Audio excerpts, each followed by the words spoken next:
Stay tuned, part 2 starting now.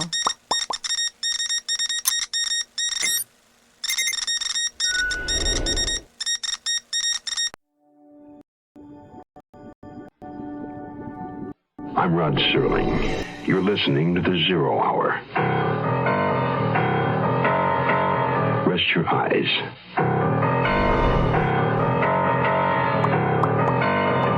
Exercise your imagination. This week, Patricia Power's eerie saga of a neighborhood besieged. Face of the Foe.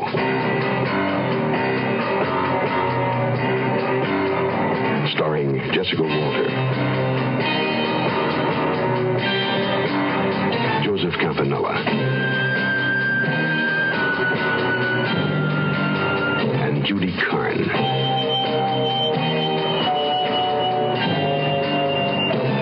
In Elliot Lewis's production of The Zero Hour.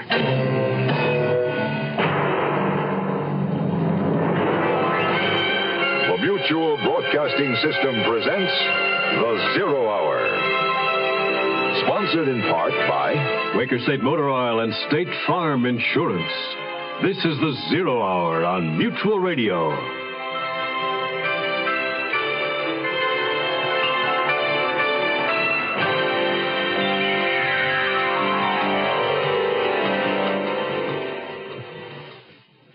Ordinarily, the greatest winter concern for Montreal residents is hockey. But this is no ordinary winter in Montreal. Only the climate is as usual, and Canadians have learned to deal with inclement weather. But in one particular neighborhood, there's something outside more terrible than snow, or so it would seem to young Nicole Nugent. She enlisted the company of the gentle-mannered janitor of her building to join her in walking an hysterical woman, one Kathleen Windsor, safely home. Seeing the middle-aged woman's plush apartment and frilly little girl bedroom, and having witnessed her flirtatious manner with her male escort, Nicole concludes that the shadowy pursuer that Miss Windsor claimed was following her home in the night was merely the product of a lonely spinster's fertile imagination. But now, Kathleen Windsor is dead. And for Nicole Nugent, a story in the newspaper lends credence to the theory that there is a fiend on the loose, and he's somewhere, very close by. Face of the Foe will continue after this word. If your house needs insulation, and you don't have storm windows and doors and caulking around the doors and windows, you could be spending 50% more than necessary on heating costs this winter. The National Bureau of Standards recommends 3 inches of insulation in the walls and under the floor of your house, and 6 inches in the attic. Weather stripping movable door and window joints and caulking around the frames will stop cold drafts. And storm windows and doors can drastically cut heat loss through glass. While you're thinking about heat loss, hot water pipes lose a lot of their heat going through cool basements, unless they have an insulated wrapping. So think seriously about spending a little money to save quite a bit. You will also save on short fuel supplies. For more information about cutting heating and cooling costs, send for a copy of the fact sheet Home Energy Savers. It's free from Consumer Information, Pueblo, Colorado, 81009.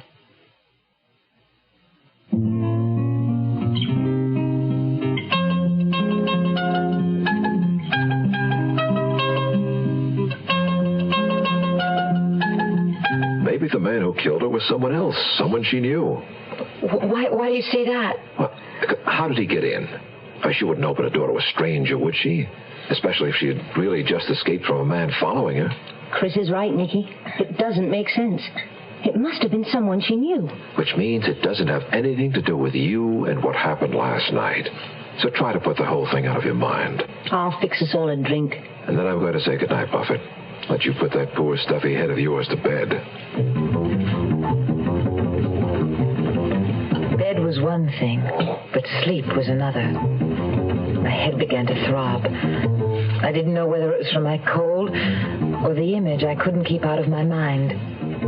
Kathleen Windsor with her little girl curls and big blue please-like-me eyes, lying lifeless beneath the ruffled canopy of her four-poster bed, under the sightless glass button stare of the giant plush teddy bear in the corner. The sudden ring of the telephone startled me. Laura was evidently sleeping too soundly to hear it. Lucky Laura. Hello? Miss Prescott, No, this isn't... where is she? Who is this? Is she out with a boyfriend? Who is this calling? I'll call again. Who was that, I wondered. As far as I knew, Laura had no man in her life. And the man on the phone, whoever he was, sounded like someone she wouldn't want to have in it. In the morning, I mentioned what happened. Norman Roxburgh. I'm sure that's who it was. Only what a nerve. Calling and asking questions about my business. As if he had a right to know. Who is he?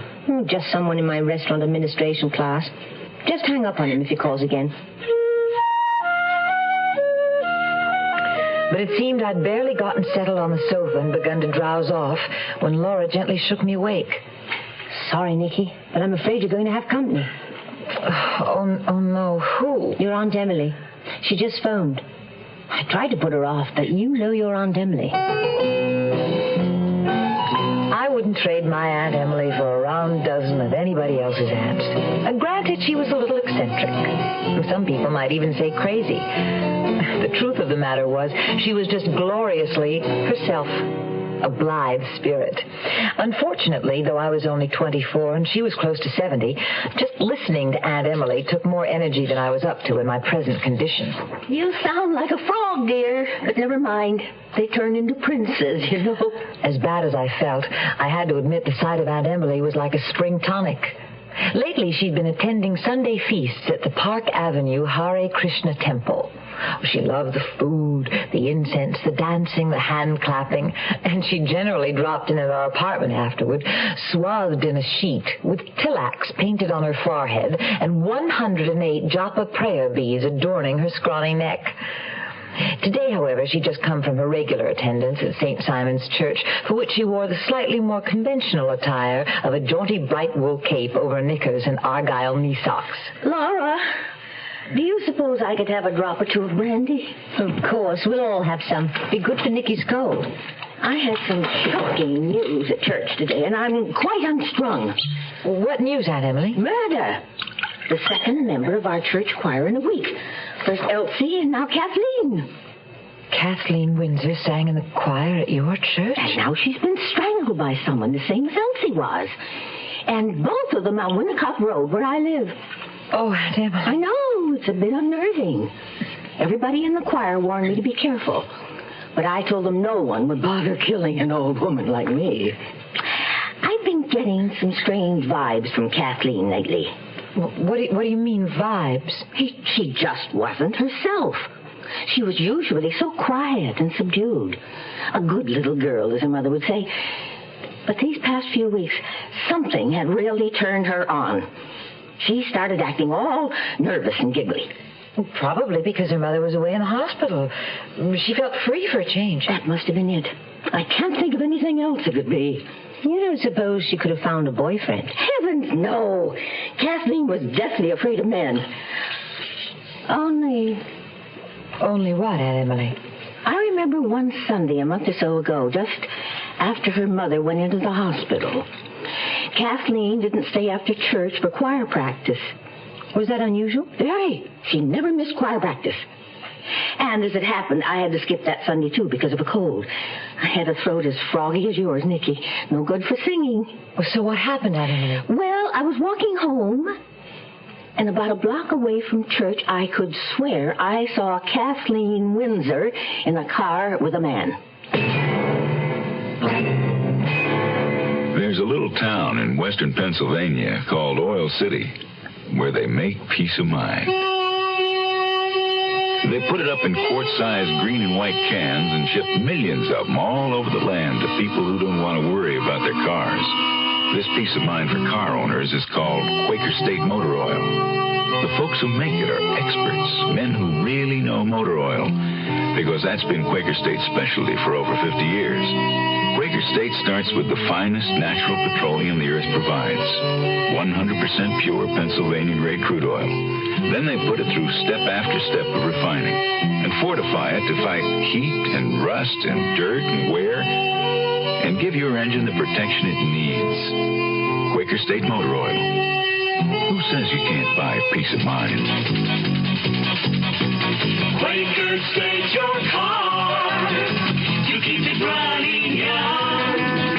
You keep it running. We'll return to our story in a moment. Your Heart Association presents Stiller and Mira. Honey, I'm going to test you. Mm-hmm. Now, if you have high blood pressure, what are the things you should do? Watch your weight. Right. Follow your doctor's instructions on smoking. Yeah. Take your medicine. Good. Get plenty of rest. Terrific. Hey, honey, let's stay home tonight, huh? And exercise, but don't overdo it. Right. We'll stay home tonight, okay? Okay? Yeah, and you got to rest before you get tired, right? Exactly. So we'll stay home tonight, okay? Okay, we'll stay home tonight. Terrific. Hey, wait a minute. What? You don't happen to have high blood pressure, do you? Me? Of course not. I had my checkup at the doctor. I'm terrific. And I made an appointment for you. Why? Because I love you. And only a doctor can tell. Another way to protect your loved ones is to give to the Heart Fund.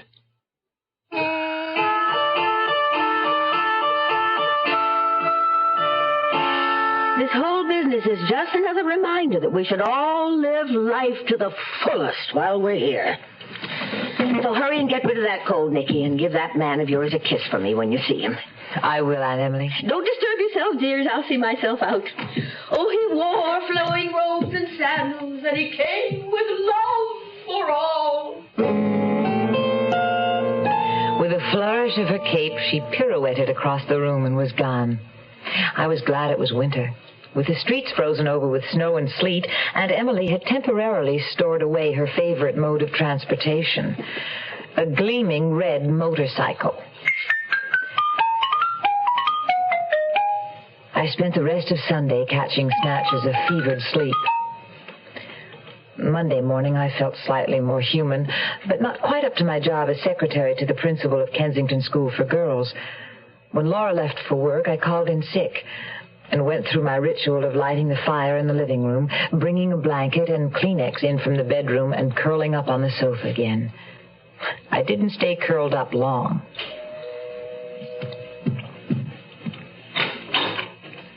Forgive me, mademoiselle, but I'm Detective Lieutenant Noel Philippe from Homicide. Homicide? You are Mademoiselle Nugent, are you not? Yes, I am, but... Then you're the person I've come to see. May I come in? Yes, of course. I don't understand. I wish to question you about Kathleen Windsor, the woman who was murdered. You knew her, did you not? No, not really. I mean, I only met her once, briefly. Briefly or not, mademoiselle, according to the information I've been given, you were one of the last persons to see Kathleen Windsor alive. You and Monsieur Georges Montraille. Yes, that's true. But how did you... Apparently, you didn't consider such a fact of sufficient importance to inform the police? I'm sorry. I suppose I should have. Yes, mademoiselle, you should have. But now I think you and I must have our little conversation, tardy though it may be. Lieutenant Philippe was of medium height with a weary face and bleak gray eyes that looked as though they'd seen too much of the seamy side of life. He looked like a tired bloodhound as he trailed me into the living room and sank heavily into the chair by the fire. Please tell me everything that happened when Miss Windsor came here last Friday night. Do not omit anything, no matter how trivial it may seem. Lieutenant? Yes, mademoiselle? The two murders on Winnicott Road, do you think the same person committed them both? It is too soon to draw such conclusions. A psychopath may read of a murder in the paper, and his feverish brain is inspired to duplicate the act. Thus, one murder often leads to another.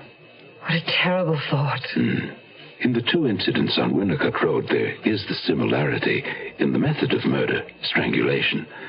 But there is also an important difference. The Grunberger woman had not been sexually molested. The Windsor woman was. Of course, in the Grunberger case, the killer may have intended to molest his victim, but did not have the time. The car in the garage was running, and he knew the owner might return at any moment. It's all too terrible to think about. Yes, murder is never pleasant to contemplate, mademoiselle. But in the event of two murders of women in your immediate vicinity, I suggest you must give it some thought. Oh, yes, we will. We'll be careful. There is sometimes a sexual element in murders by strangulation. We may be dealing with a sexual deviant. Have you talked to Mr. Matrai, Lieutenant? Perhaps he might remember something I've forgotten. I was wondering when you would think to bring up Monsieur Matrai.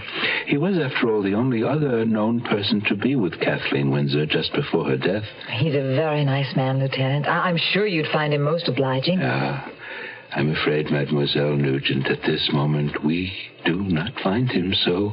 Mr. Matrai, it seems, has disappeared before we could question him. Disappeared? Tell me what you know of the man. Not very much, I suppose.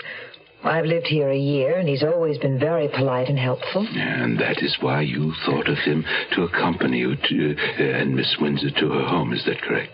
Well, yes. And also, I remembered his telling me once that he liked to take walks at night. But, Lieutenant, that doesn't mean he walked around murdering women. Oh, perhaps not.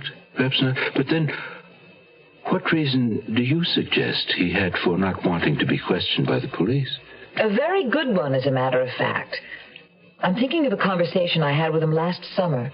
He was working outside in the garden, and I was admiring the flowers he planted. He told me then how he had fled from Hungary in the 1956 revolution, how terrible it was there for his family and himself. He was so thankful to be living here in Montreal. Yes, oh, that's very interesting. Well, don't you see? No wonder he ran away from the police. He was afraid from his past experiences. A sound enough theory, perhaps, mademoiselle. Except for one thing. What is that, Lieutenant? I'm afraid we have uncovered another reason for his fear of the police. The record shows that your nice, quiet Monsieur Matrai has actually served 2 terms in prison. What for? For molesting women, mademoiselle.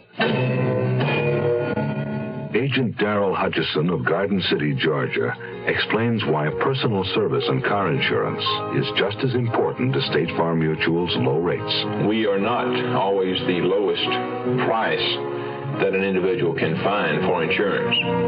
I have had people come by that have already gotten prices from other companies. They come by, and this particular time we were a little higher than they were. But after talking with them, tell them that I can give them one thing that the other company cannot give them, and that is my personalized service. They know that I am here. I'm here to stay as an agent, and these points make a difference. They don't want to be treated as a number. They still want to be treated as an individual, especially when they have a claim problem. They want to be given service because that's what they're paying for.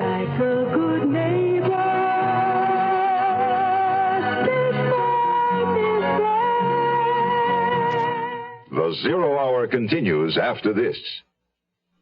Young I may be, but still I'm a man. Just turned 18 and I'll do what I can to find me a place where I can be me. Get ready for life, be free and to see. Oh, where do I go from here? Oh, where do I go from here? I'm finished with school, but what lies ahead? Don't want to get trapped, want to feel free instead. All over the world, there's so much to do.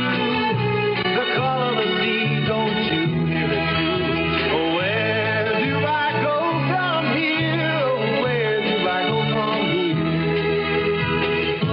What about the new Navy? You'll get get your chance at success, learn an exciting job, and see the world. Call toll-free 800-841-8000 or see your Navy recruiter. Be someone special in the new Navy. I know where I'm going from here.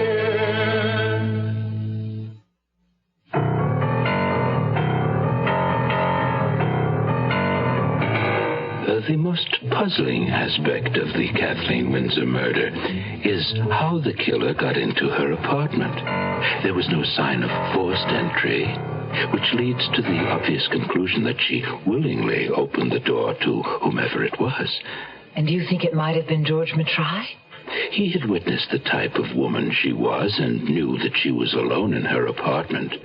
He could very easily have returned and gained admittance on the pretext that he wanted to be certain everything was all right. And you think she would have let him in? Mademoiselle, have you not been insisting all along that he was not the type that anyone would take to be a murderer? Lieutenant Philippe had made his point. He lifted himself wearily out of his chair, reclaimed his battered hat, and left me with the information that a man would be stationed at our building in the event that George Matrai returned. When I finally crawled back into my cocoon by the fire, I was shivering again, but this time it wasn't from the cold. Luckily, Chris chose just the right moment to cheer me up with a phone call. Stop trying to blame yourself, Muffet. You had no way of knowing about Mr. Matrai. Maybe he isn't a murderer. Maybe he's just a sweet little dirty old man. Oh, Chris, I'm so glad you called. Well, I figured you might need a little cheering up. And how about continuing the treatment with a night out this Friday if you're feeling okay by then? If I'm not okay by then, I'll never be. Guy and Lisa have invited us to a play and a buffet supper at their place afterward.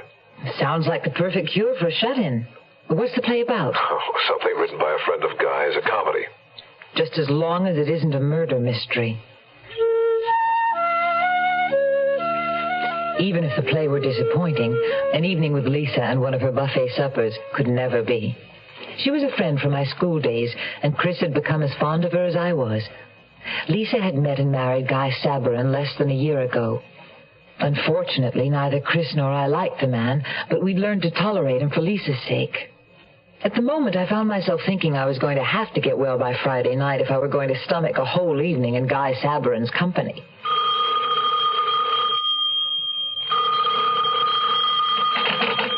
Hello? Aunt Emily, Nicky. How are you feeling? Oh, getting better, and you? Splendid. Nicky, I was wondering, do you suppose Laura will be willing to bake a birthday cake for me? I'd pay her for the ingredients, of course. Laura makes such beautiful cakes.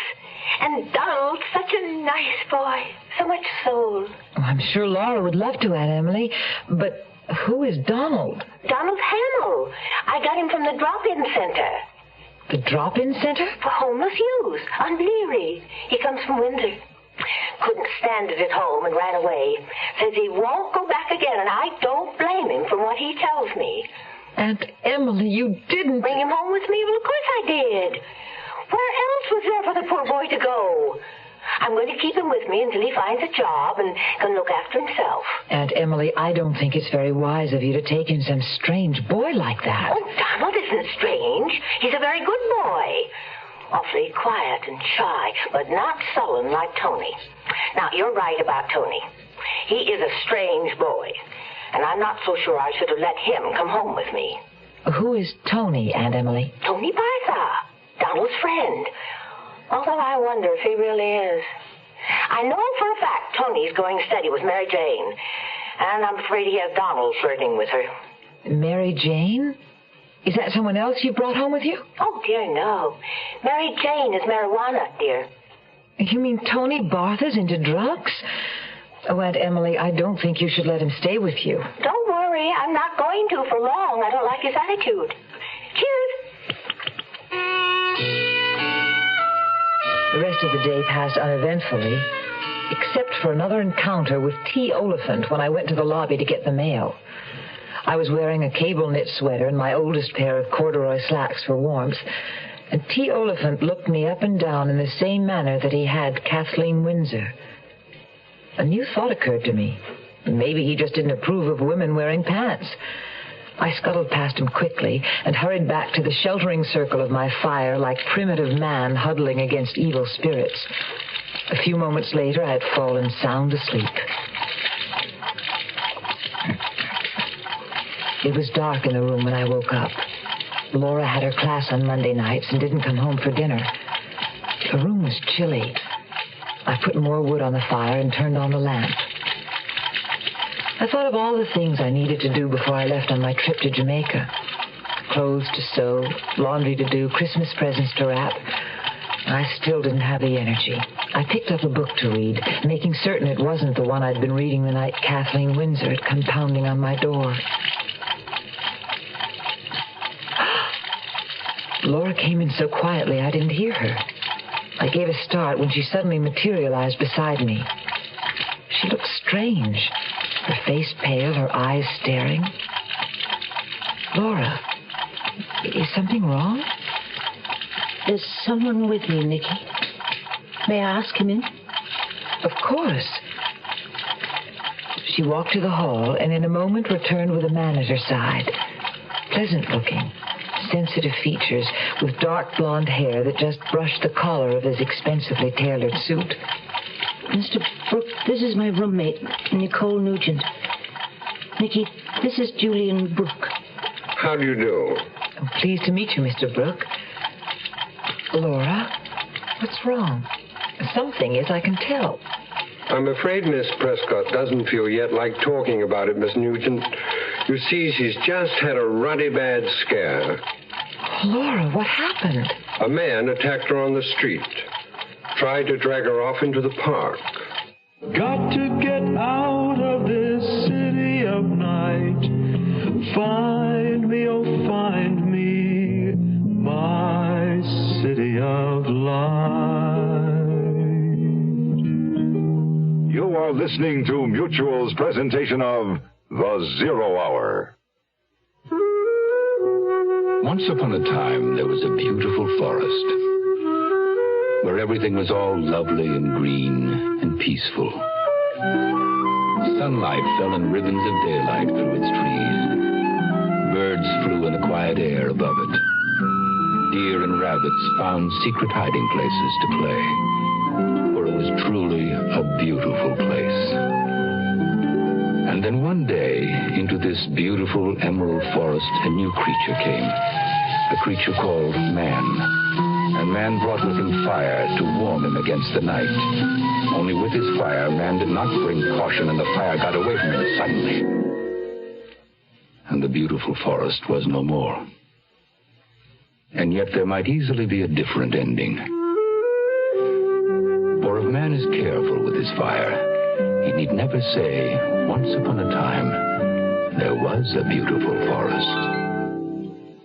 I'm Lucille Maness, an unsuccessful big businesswoman, and I'd like to tell you a little bit about my unsuccessful business. I was the co-founder of this women's book club, but we ran into a little trouble. We had all kinds of problems, so I called SCORE. That's the Service Corps of Retired Executives. They're retired executives who volunteer to help small businesses. I went over and discovered Lucille was in deep trouble. I made several simple business suggestions. I also strongly recommended the club seek incorporation with a well-established women's magazine until its membership increased sufficiently. Unfortunately, one of my associates really didn't like the idea of a man giving us advice, so she wrote herself a check with the remainder of what we had left in the treasury and took off. Well, Mr. Krause came back to help again. A man who knows how to solve problems likes to keep solving them. Volunteer for SCORE. SCORE is one part of action. Action is doing something. There is something you can do.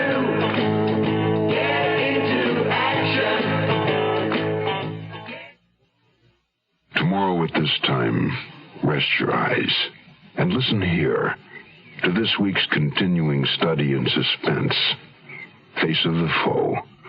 I'm Rod Serling, and this is The Zero Hour. Today's episode brought to you in part by Quaker State Motor Oil and State Farm Insurance. This is The Zero Hour on Mutual Radio.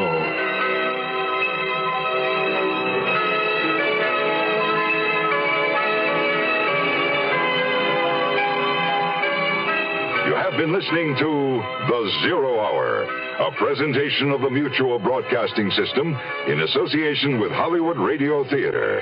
Heard every weekday at this time. Rod Serling is your host.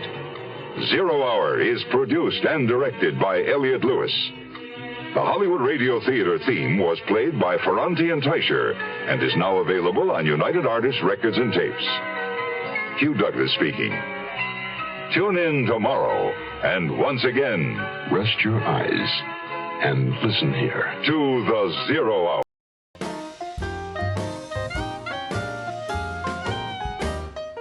Thank you for watching Golden Age Radio. We post all new episodes every day. rumble.com/c/GAR.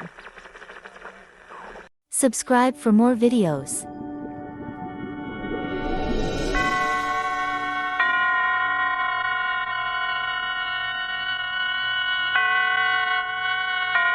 Roma Wines present Suspense.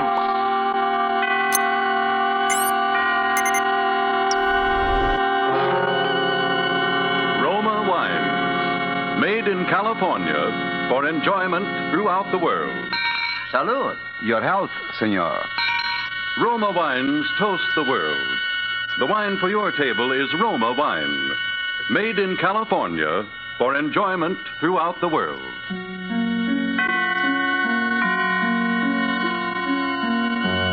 This is the Man in Black, here for the Roma Wine Company of Fresno, California, to introduce this weekly half hour of Suspense.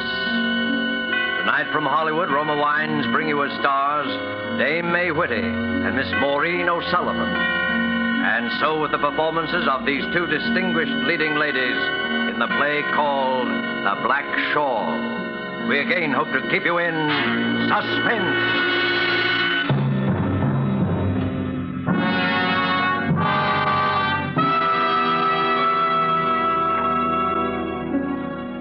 Listen to me, please. Listen carefully and tell me if I'm right. I'd say I'm about to be murdered. I'm not certain. No one's even threatened me. But I say I am going to be murdered. This is just a plain, ordinary-looking kitchen that I'm sitting in. But for me, I know it is a death house. If it were only 3 days ago and I could live them all over again. Oh, if it only were. The fair was being held in town, and everyone was gay. And Robert was late as usual, but I didn't care.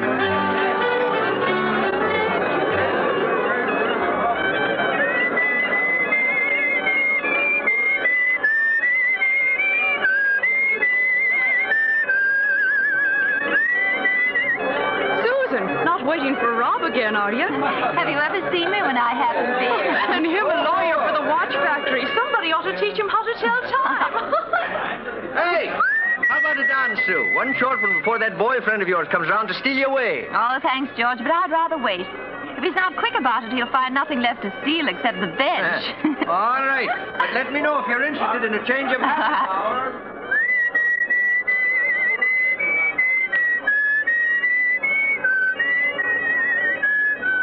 Hello there. Oh, hello. I've been watching you sitting there, and I wondered whom you were waiting for. Oh, just a friend. I see. I don't wish to seem inquisitive. Please don't misunderstand.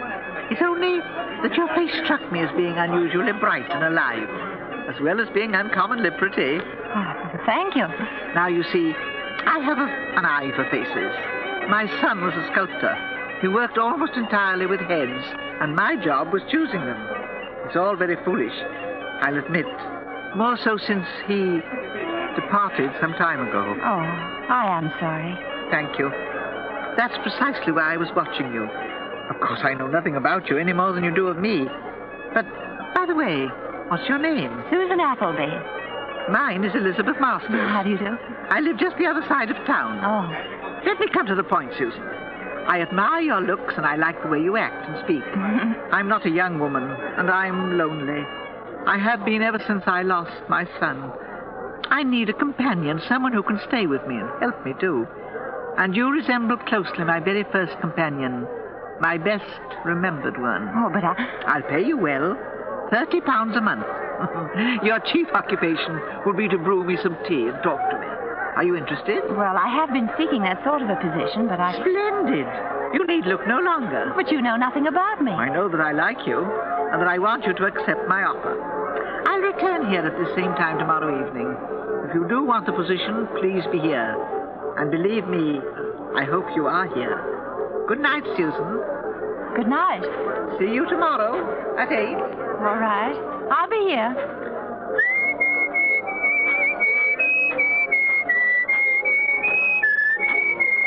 Donald. What do you mean you'll be here? Oh, Rob, you frightened me. Well, you were whistling our tune, so I thought you were expecting me. What do you think you're doing, making dates with strange women? Believe me, she is a strange woman. Mrs. Masters? Oh, no, she's nice. And, Rob, she offered me a position. I'm doing what? As a companion. Just what I wanted, and at £30 a month, darling. No small sum, that. Too bad you can't manage it. But I'm thinking seriously of it, Bob. Well, stop then. I don't want you ever to have one serious thought about anything. Now, Rob, I'm going to take it. What do you know about the old hen? Nothing yet. Sue, did you look at the way she dressed? Black from shoes to shawl. Why, the shawl's so large and black you'd hardly know she had a face. She seemed charming. Oh, she might well be, but I'm not so bad myself. Oh. And I want you for a companion, too. Let's push the wedding date ahead, darling. Make it any time you will. Oh, now, we've gone through this so many times, and you know it can't be done. But with the way you're coming along, and with £30 a month additional, why, Rob, in no time at all, we'll have all we need. You're an awfully stubborn fellow, darling. Oh, you know I'm right. How many evenings off would she allow you? We didn't get that far. Well, where's the place at, then? That's strange. She left so quickly, I never had a chance to ask. Call it off, Sue. Well, why, Rob? Well, I don't like it. You know nothing about her, not even where she lives. Well, I told you I hardly spoke to her. Tomorrow I'll know everything. All right, my darling, you win. Oh. But let me hear from you as soon as you set there. Well, of course I will. Why, everything's going to be fine. Ah, I'm silly. Sure it will. Hello, darling. Hello, Rob. Everything will be fine for us.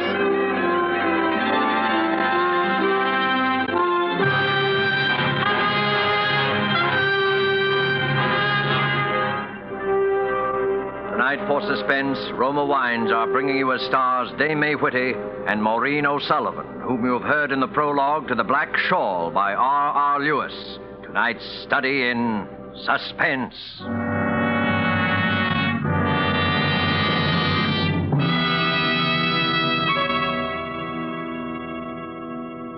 Far from the scene we have just left, far to the south across the equator, is another scene I ask you to visit with me.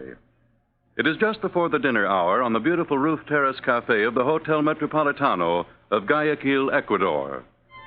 We are finishing our appetizers, an excellent sherry, and lifting your glass, you remark to our host that you envy him such wine. He laughs. You are very kind, he says, but it is your own California you must praise for this splendid wine. For you see, it is Roma California sherry. Yes, in many far countries, where discerning tastes have found Roma wines, it is a luxury, imported and treasured. For Roma wines are in every sense fine wines, from the rich vineyard country of California. Products of age-old winemaking skill, aided by modern quality controls and tests. And here in the United States, Roma wines cost mere pennies a glassful, because here there is no import duty, no overseas shipping cost. Such enjoyable flavor and constant quality, such low cost, such high wine values, have made Roma by far America's largest selling wines, enjoyed by millions, with meals, when entertaining, anytime. To enjoy these delights yourself, ask for R-O-M-A, Roma wine, made in California for enjoyment throughout the world. And now it is with pleasure that we bring back to our sound stage Maureen O'Sullivan as Susan and Dame May Whitty as Mrs. Masters in The Black Shawl, a tale well calculated to keep you in suspense.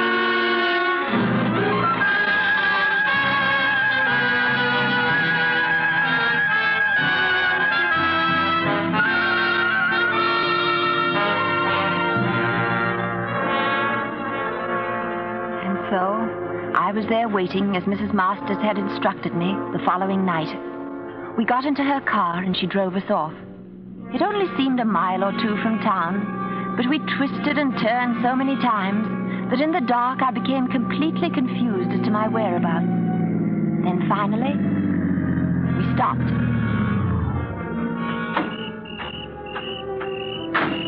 There it is, straight ahead down the path. Miss Appleby, welcome to Masters Hall.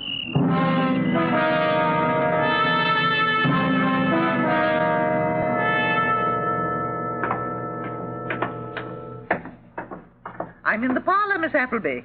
Won't you join me in a cup of tea? Oh, thank you, Mrs. Masters. I'd be very grateful if I might. I love my room. Good. Sit down over there opposite me, won't you? I certainly will. The fire's as inviting as the tea. I've always had one burning whenever I'm home. I get cold so easily. Oh. That's why I always wear this shawl around me. Sugar? Thank you. No lemon or milk, thanks. Now, Susan, tell me about yourself. Everything. All you've done. All you see in the future for you. Oh, there's very little to tell. I've always lived here in town. I expect I always shall remain here. After you're married, you mean? I presume you've such intentions. I expect so. It is the only thing that matters, isn't it? Having someone to care for. Yes. I know. Before my son left me, I desired nothing. The scope of his talent was the world we lived in, and beautiful it was.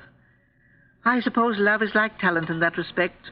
It, too, creates a smaller world within the large one we inhabit, and makes you want it never to disappear. Did his talents receive recognition? To a limited degree.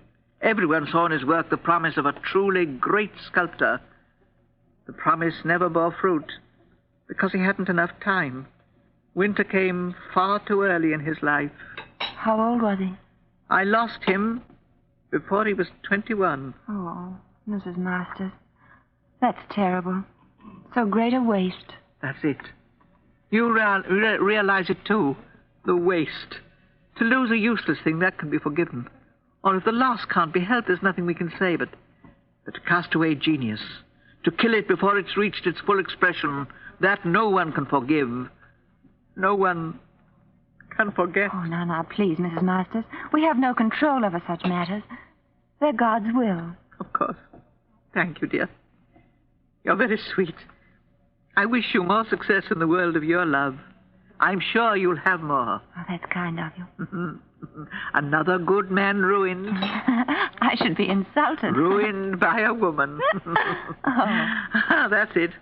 Smile, laugh. Life can be so short. Remember, my boy, enjoy life while you may.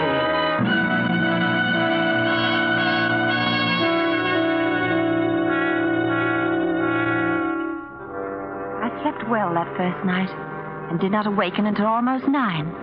When I realized how late it was, I dressed quickly and ran downstairs. Mrs. Masters had left a note on the kitchen table telling me she'd gone shopping, that I was to take my breakfast and then wait for her. I looked around to see if I might do something, but everything was in perfect order. I looked for a phone, thinking I'd call Rob, but I could find none in the kitchen or the center hall. Finally, I thought I'd take a look at the outside, get a bit of fresh air. I went to the front door and tried it. It was locked. I turned the bolt and pulled. The door was still locked. I couldn't understand. Then suddenly I realized the door was locked from the outside. I ran to the kitchen, not afraid, but surprised. Then something struck me that I hadn't noticed before. All the kitchen windows were barred. I made a quick dash for the kitchen door.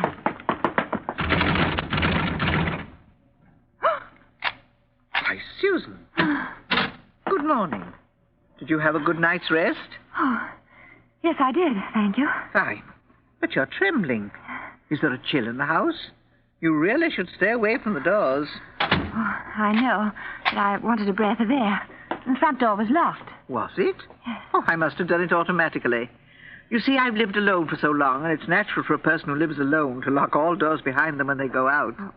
Why are the windows barred? Oh, that goes back to the time my son did his work here. We had so much of it lying carelessly about all over the house. So much of value. Anyone might easily have climbed through the windows. Oh, of course. Oh, it's silly of me. For a moment, though, I felt so much like a prisoner behind those bars. An unusual experience for you, I take it. A very unusual one. Now you're smiling again. That's fine. My boy always liked to see a smile on a woman's face. Without one, he always said they reminded him of death. Yes. Death.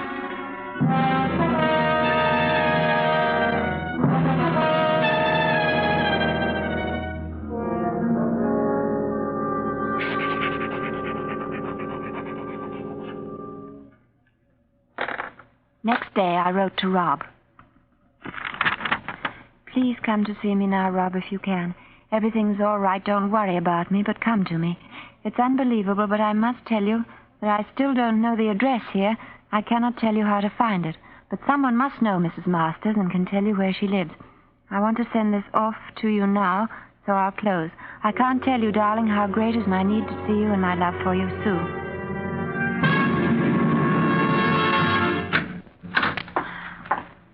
Mrs. Masters? Why, yes, Susan, what is it? Where can I post a letter? Let me have whatever you want sent, and I'll drop it in the box when I go shopping tomorrow. Oh, I don't want to bother you. I'll take it down myself. No bother at all. There's nowhere else to post a letter, and I pass the box every day. Oh, but I'd much rather... It's settled. Let me have it. It'll be sent early tomorrow. Of course. Here you are. Thank you.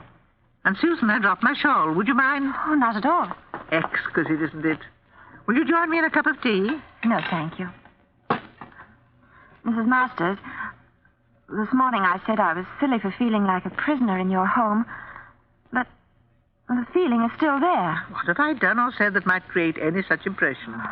That's not the question I'm trying to answer. I just feel it. The answer I don't know is, what do you want with me? Oh, what was that? Wait right here. I'll be down shortly. Where are you going? Upstairs. But you wait down here. Do you understand? Oh. No. No, I won't stay down here. I'm frightened. I'm coming up, too. No, dear. Don't worry about the butt. It hasn't broken at all. No. There's not a scratch on it. Dear, please don't cry. Susan, I told you to stay downstairs. What'd you come up for? All right. You know now. Miss Appleby, this is John Masters, my son.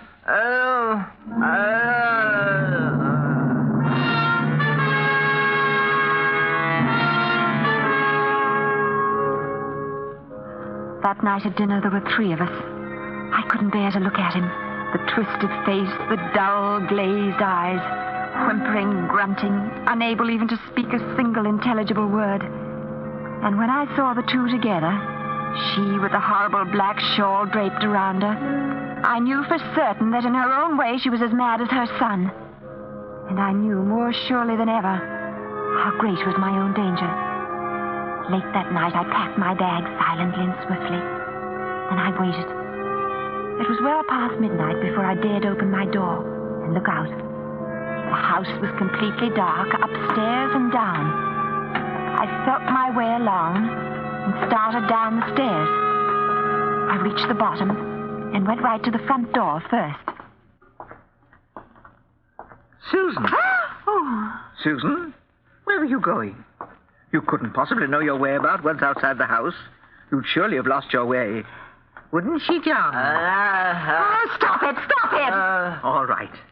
John, leave us now. John, dear, did you hear me?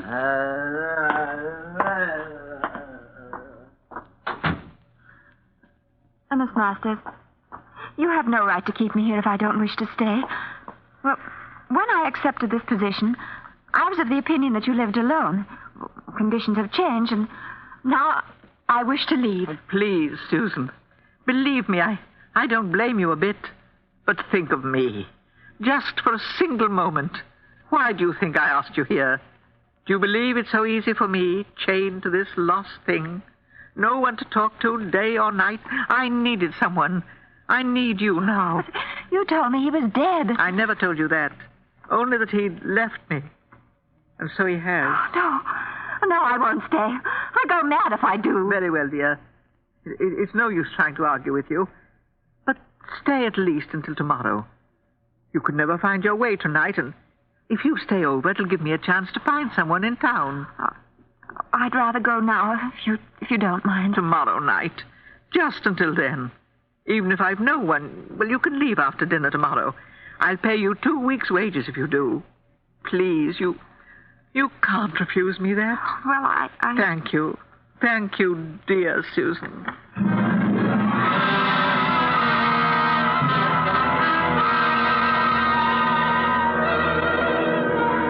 I shouldn't have stayed.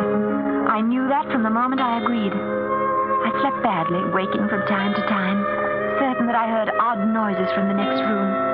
Low chuckles, whispered, voiceless mutterings. But the night passed finally, and today was uneventful. When Mrs. Masters returned from shopping in the village, she informed me that my successor would arrive tomorrow morning, and I was therefore free to leave immediately after dinner. She spent the rest of today preparing the evening meal. It was as though it were a special holiday, so great were the pains she took. The dinner turned out to be wonderful, and Mrs. Masters was extremely gracious. Dear Susan, we drink to you, my dear, dear Susan, to your future, to your man, to your future with your man. Oh, thank you. And may you remember this evening all the rest of your days. You're very all kind. The rest of your days. Thank you. Not at all, my dear. Let me pour you out some more wine. And some for you, John. I'm really sorry that I must hurt you by leaving you this way. You? Hurt me? Why, my dear, if anyone has been hurt, surely it's you. We frightened you so, made you so miserable. You're the hurt one, Susan, dear, not I. Anything I've felt or said is forgotten now. Always when I think of you, I shall remember this evening. I'm certain of it. And so you may remember better, my dear. Let me imprint the occasion still more clearly upon your mind. Do you know what happening it is we celebrate? I expected it was my leaving. So it is. But did it seem likely that you alone would cause so much excitement in our home?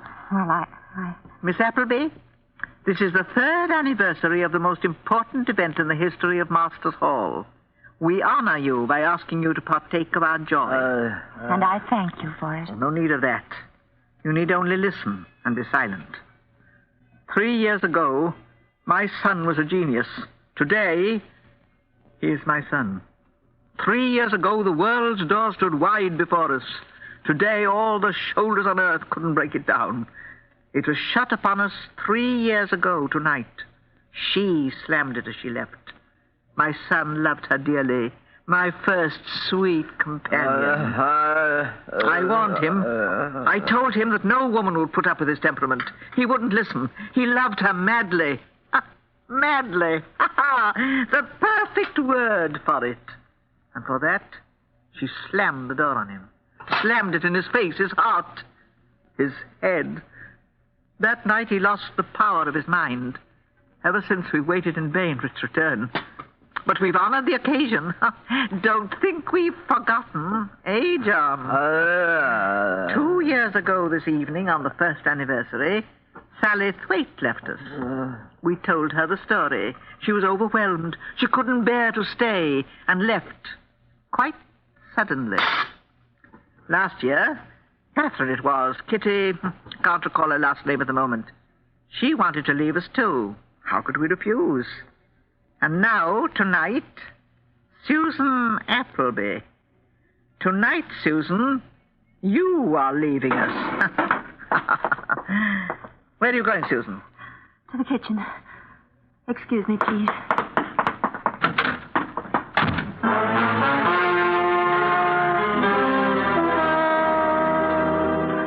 That is why I say I'm going to be murdered. I can't know for sure. But the way they laugh, the way they look, the way she sits there fingering that ugly, torn black shawl. The shawl that looks like death. What can I think? What can I do? Susan, there's one thing more. This shawl, so beautiful, so exquisitely wrought.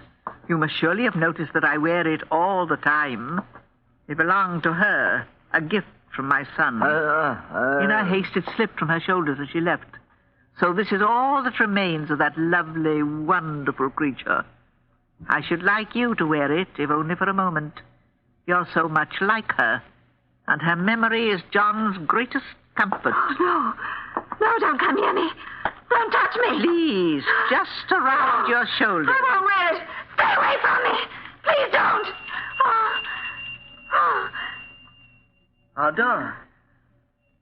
Who would be coming here now? John, watch her closely. I look through the window. I don't know who he is, but he must surely have seen the light in the kitchen. I'll just send him away. I'll only be a moment. Watch her, John. If she shouts for him, well, you mustn't allow that, must you, John? So you'd better be still, Susan. Yes? What is it you want? I beg your pardon. I'm looking for a Miss Susan Appleby. You won't find her here, I'm sorry. Well, are you certain of that? It seems to me I recognize that shawl. It was worn by the woman Miss Appleby went to work for night before last. Surely this is not the only black shawl in the world. Nor am I the only woman who wears one. And I've been inquiring in the village, and all the shopkeepers remembered you as the woman who always does. So I followed you here this morning. Then I returned to the village, and now I'm back again. Well, you can return right to the village. If you must know, Miss Susan Appleby was here. But she was entirely unsatisfied. She's probably find her at home now. Well, all right. If she's gone home, I'll see her there. I'm so sorry for your trouble. Not at all. Thank you. Good day. Good day. Susan. Susan, was that you whistling a moment ago? I thought I told you to be still. Oh, I was nervous. It's a habit of mine. A very bad one, of which you've many. Among them, no doubt, is that of driving men mad. That one just now. The love in his eyes for you. I've seen that before. In other eyes. I'm so terribly sorry he's gone away. Perhaps he'll return another time. Stay away from me. Here now. The shawl's around you. Draw it tighter, John. Tighter. No, please. Let me go. Let me go. You heard her. Let her go. Adams, get him. Yes, sir. Draw it quickly, John. Quickly. Quickly. No. You killed him. John. John. John. Susan, darling. Oh, Rob, you heard me then? Of course. This morning I went down to the local constabulary and persuaded Adams here to join me. I was interested, ma'am, because there had been 2 disappearances in as many years. And just about this time. This sounded like a third. It almost ended like the others, too. Almost, but... Absolutely. He's locked the door. Let's have a hand here. We'll break it down. All right, watch out. Once we're in, she's mad and may try anything. Right. Let's go now. 1, 2, 3. All right, now. Well, look at that. The chandelier. Let's cut her down quickly. It's too late. Her neck's gone. Rob, the shawl. The black shawl.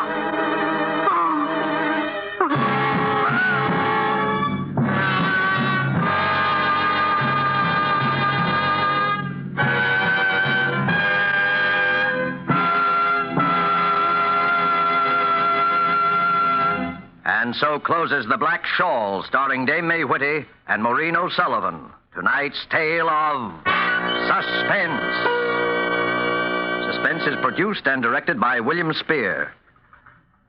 To every woman listening tonight, I want to say a special word about making every dinner or supper you serve taste better. I want to urge you to start serving Roma wine with your meals. It's simple, the cost is very, very little, and it works magic in making food more enjoyable. You can serve Roma wine with any meal or any time in any kind of glass you wish. Serve it chilled. Try different kinds of Roma wine until you find those you enjoy most of all. Try hearty red Roma California Burgundy or the delicately delicious Roma California Sauterne. The cost is mere pennies a glass, but you'll find even a pickup supper tastes like a banquet. Get Roma wines today. If your dealer is temporarily out of them, please try again soon. Just ask for ROMA, Roma Wines, America's largest selling wines. Made in California for enjoyment. Are you ready to throughout unlock world. the full potential of your data management? Look no further. Introducing G3PL.com, your ultimate destination for mastering Microsoft Access. Microsoft Access is a powerful tool that lets you organize, analyze, and report on your data with ease. And with G3PL.com, learning how to harness its capabilities has never been more accessible. At G3PL.com, we believe that knowledge is the key to success. Our expert instructors will guide you step by step, whether you're a beginner or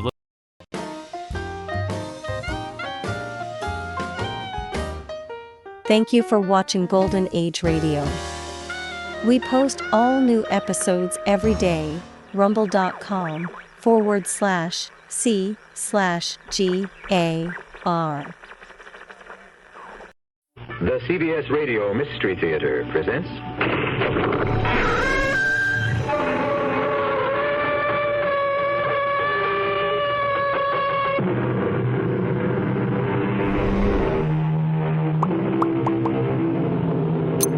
Come in. Welcome. I'm E.G. Marshall. Welcome to our world of mystery and the macabre, of unbearable suspense. Sit back and lend us your imagination for a while. We'll do some remarkable things with it. Imagine, for instance, an elderly woman, Belle Richwood, alone and forgotten, except for her nephew Charles, her only living relative, and the only human being she ever sees, until one lonely night. You're back. I can't believe it. Look, I've had just about enough of this. You people simply have to stop coming into my apartment. This just isn't right. I'm entitled to my privacy. Will you answer me when I speak to you? Now, get out of here and leave me alone. I won't have it. I'm going to tell Charles. He has to do something about this. Oh. Hello? Oh, Charles. Hello, Aunt Belle. Look, will you get over here and get these people out? Who, Aunt Belle? That man who was here last week. And this time he has a friend. A lady friend, no less. I'm frightened, Charles. You mean that guy is back? He certainly is. With this strange woman. Oh, hurry, Charles, please.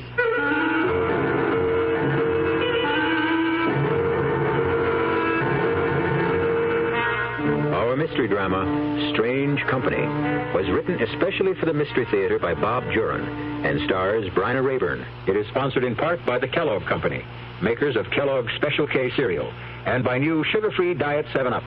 I'll be back shortly with Act 1.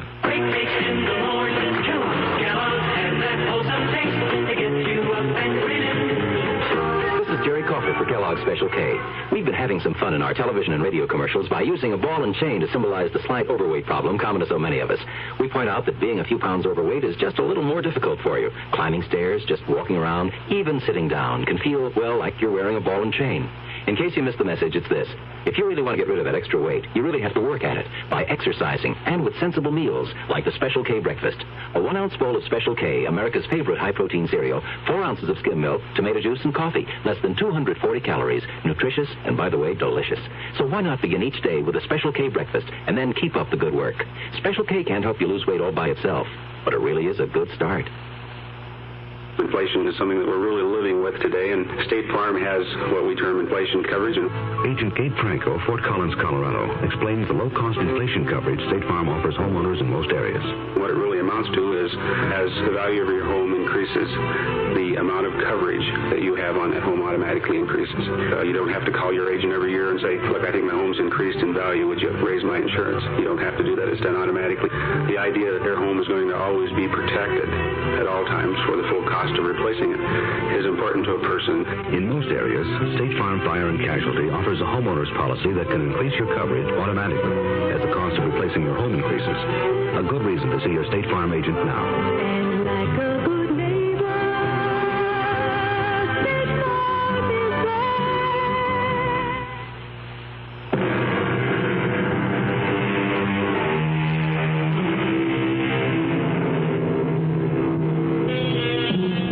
As we grow older, very often our fears darken, our anxieties deepen, and our thoughts indulge in some strange tricks.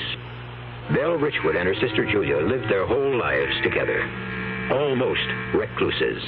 until the neighborhood around them deteriorated to the point where their nephew Charles was forced to move them from the city to a peaceful apartment in the country. But for Belle and Julia, there was to be no peace. Hello? Oh, Charles, it's about time you answered. What's the matter now, Aunt Belle? Julia's fallen again. Can you get right over? All right, Aunt Belle. Cover her up. I'll be right there. Oh, for heaven's sake, hurry up. She's not moving this time. I think she's unconscious. Julia's fallen again. Third time this week. Charles, Julia simply has got to go to a nursing home. Whether Belle likes it or not, she can't take care of Julia anymore, and we can't go on like this. I know, Linda, I know. What are we going to use for money? All they've got is their Social Security. And I'm so deep in hock myself, I can't pay for a nursing home. Well, I'm sick of you running over there at all hours to pick Julia off the floor.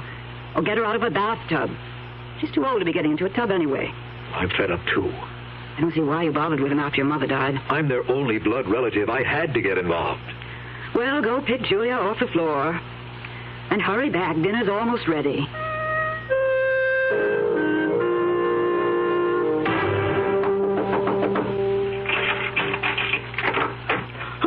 Oh, you took your time. Where is she? In the bedroom. Hurry. Okay. Can you get her up?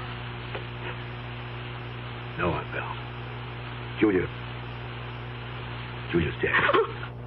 Oh, no, Charles. She's just unconscious. No, Aunt Belle, she's gone. No, I can't believe it. The fall was just too much for her. Not my Julie. She can't be. No, Julia, dear. Wake up. Please, Aunt Belle. Please. I'll have to make some phone calls first. I'll take you back to our place. No. I can't. I can't leave Julia. But they'll be taking her away in a little while. You'll be better off at home with Linda. It was all because we moved to this apartment. We should have stayed in the city. Aunt Belle, we've been through all this. I moved you out of the city because you were mugged twice in your own elevator. This place isn't any better. Julia always hated this apartment. I think it hates us. It's evil. Julia's gone. What am I going to do? Oh, now you've got to think about yourself. Myself? I haven't thought about myself for 60 years. It's always been Julia. But you won't have to worry about her anymore. What do you mean, Charles? I'm more worried about her. More than ever.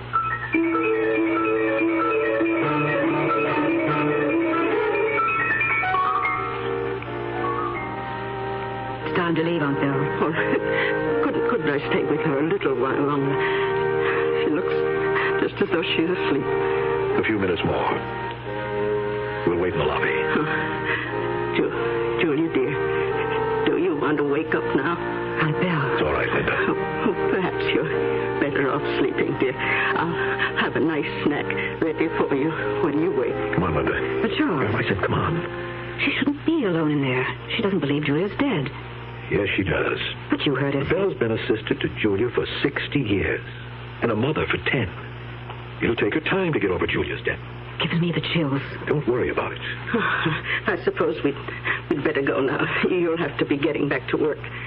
I'm not working today, Aunt Belle. I got the day off. You're coming back to the house with us.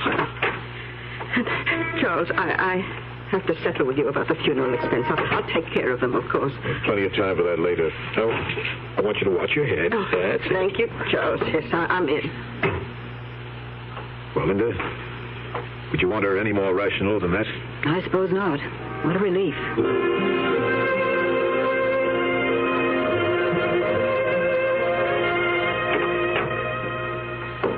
You didn't have to see me in, Charles. I'll be all right. Don't be silly, Aunt Belle. And thanks for having me to dinner. You were right. I wouldn't have wanted to be alone today. I hate leaving you now, but... Oh, I'll be all right. I have to get used to it.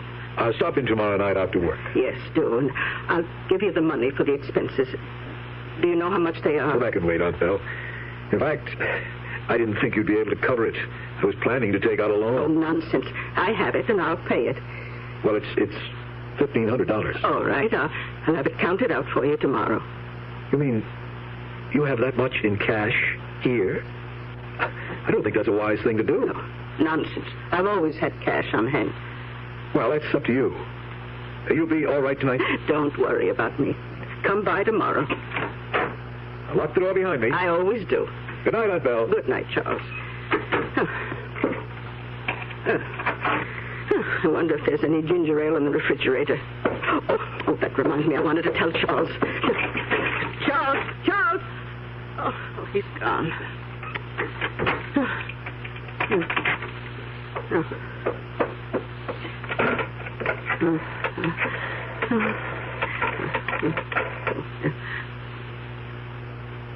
Hello, Linda. Yes, I'm all right. Oh, Linda, Charles just left, and I wanted to tell him something. Would you please have him call when he gets in? Yes, thank you. I may as well start.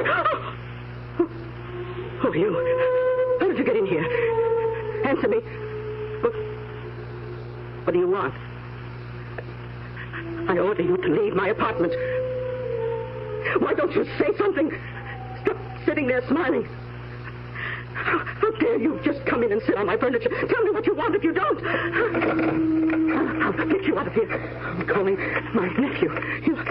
Oh, dear, I remember he isn't home. Please, what do you want? Why won't you answer me? I'll give you whatever you want if you please leave. Please. Oh, thank God, Charles. I just got in and Linda said you wanted to see me. Oh, Charles, there's a strange man in my apartment. What? He's sitting on the sofa. He won't say anything and he won't leave. Did he threaten you? No, he isn't doing anything, but he won't go. I'll be right there. Now, don't do anything to antagonize him. Aunt Belle! Oh, Charles, thank you for coming. Where is he? Oh, he's gone. Oh, thank God for that. I called the police. But how did he get in? Tell me what happened. I don't know. I put the chain on the door after you. Then I called Linda, and when I turned around, there he was. He must have been in the apartment when we arrived. In the bedroom or the bathroom, maybe. He must have been. I certainly didn't let him in, but he left in a hurry when he heard me talking to you. I'll check the rest of the apartment just to be sure. No, I'm more mad than scared. The nerve of him just sitting there smiling, not saying a word. I'll get it. Mr. Gordon? Oh, yes, come in, officer. You reported a prowler? Yes, this is my aunt, Miss Richwood. Just a few questions. You say he was here in the apartment? Yes, sitting right on that sofa. I think he was hiding here when we came in, officer. We had just got back from the funeral of Miss Richwood's sister. What time was that? About 9. And you didn't see him then? No. Tell me, Miss Richwood, what did he do or say? Did he threaten you? No, he wouldn't say a word. He just sat there smiling. And when did he leave? Well, when my nephew called, that must have scared him off, because when I turned back, he was gone. All right, Miss Richwood. We're searching the rest of the building. We'll put out a bulletin on him. We'll call you if we find a suspect. We'll need an identification. Yes, of course. Good night now. Good night, officer, and thank you. Aunt Belle, now you've got to come home with me. You can't stay here alone tonight. Oh, I have to stay here, Charles. I don't dare leave the apartment. Not if someone's getting in. But then I'll have to stay with you. Oh, no, you don't. No, I'll be all right. Now that we know there's no one here. Oh, I hate I'll lock the door. No one will get in. And with the police around, I feel doubly safe. Okay, Aunt Belle. I'll call you when I get home, and I'll be in after work tomorrow. Oh, yes. Do come by, Charles. I'll have the money for you, for Julia's funeral. Aunt Belle, your money, could this guy have taken it? Oh, I don't know. He didn't seem to. Oh, dear. Where'd you have it? In a bedroom. I always thought this was the safest. Oh, thank heaven. Oh, it's here. You're sure? All of it? Well, the suitcase is here. He couldn't have known. Oh, yes. There's no money missing. Good grief. Oh, it's all there. I'm not worried, Charles. That man won't be back. But, Aunt Belle, all that money... Oh, don't worry, Charles. I'm going to hide my money in a different place, just in case. Charles, it's time Belle went into a nursing home, or at least a home for the aging. That man last week could have killed her. She shouldn't be living alone. She's doing all right. She's doing all right. And what about us? I'm sick of sharing you with them. Or her now. For 2 years, you've been nursemaid to Belle and Julia. Linda, it had to be that way. I'm sick of it. I'm sick of everything. And if you won't put her in a nursing home, I'll leave you, Charlie. No, you won't. You just see. Belle's not going to a nursing home, Linda. Those homes cost money. The state takes care of old people who don't have money. But Belle has money, Linda. Lots of it. What do you mean, lots of it? A suitcase so full of hundreds she can hardly close it. I saw it that night the man got in. She opened it in front of my eyes and counted out the $1,500 for the undertaker. So great, she's got some money. She can afford a nursing home. Oh, no, Linda, I'm not going to see that money go into a nursing home. That money is going to be ours. You mean we're in her will? She hasn't got a will, but she's got a suitcase full of money. And I'm her only next of kin. So? What good is it to you? I'm the only one who knows it's there. When she dies, Linda, that money is ours. The way I feel now, every cent she spends is coming out of my pocket. But she might live a year. She might. And that's why I want to keep her in her nice little cheap apartment. She doesn't spend more than $15 a week for food. We're going to be extra nice to Aunt Belle, Linda. After all, we're protecting an investment.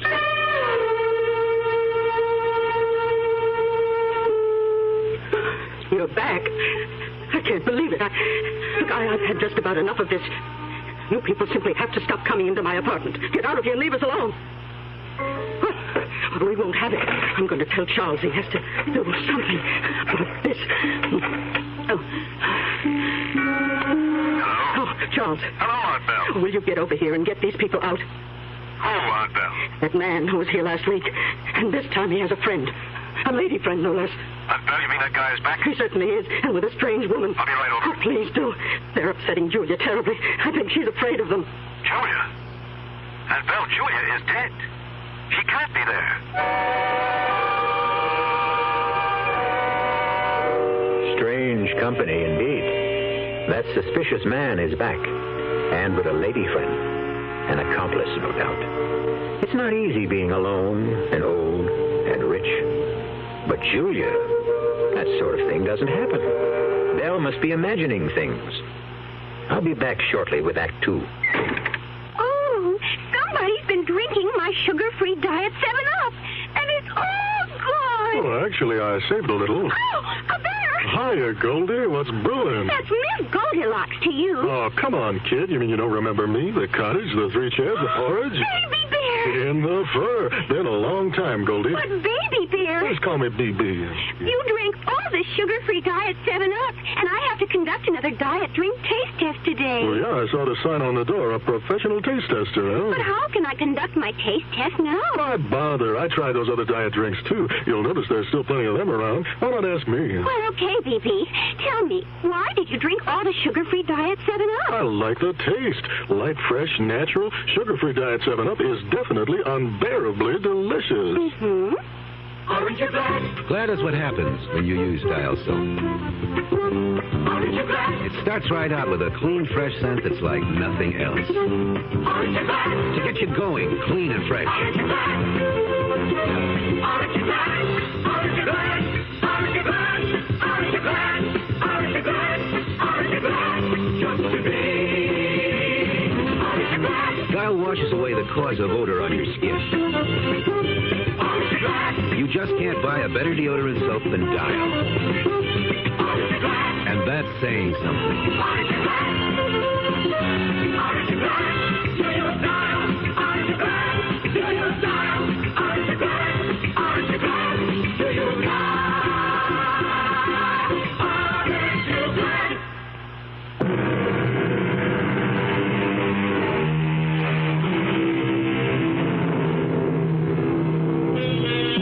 Let's return to the apartment of Belle Richwood, where, so she says, her late sister has spent the day, along with some other questionable companions.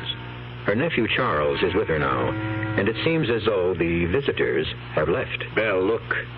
There's no one in this chair. I know. They're not here now.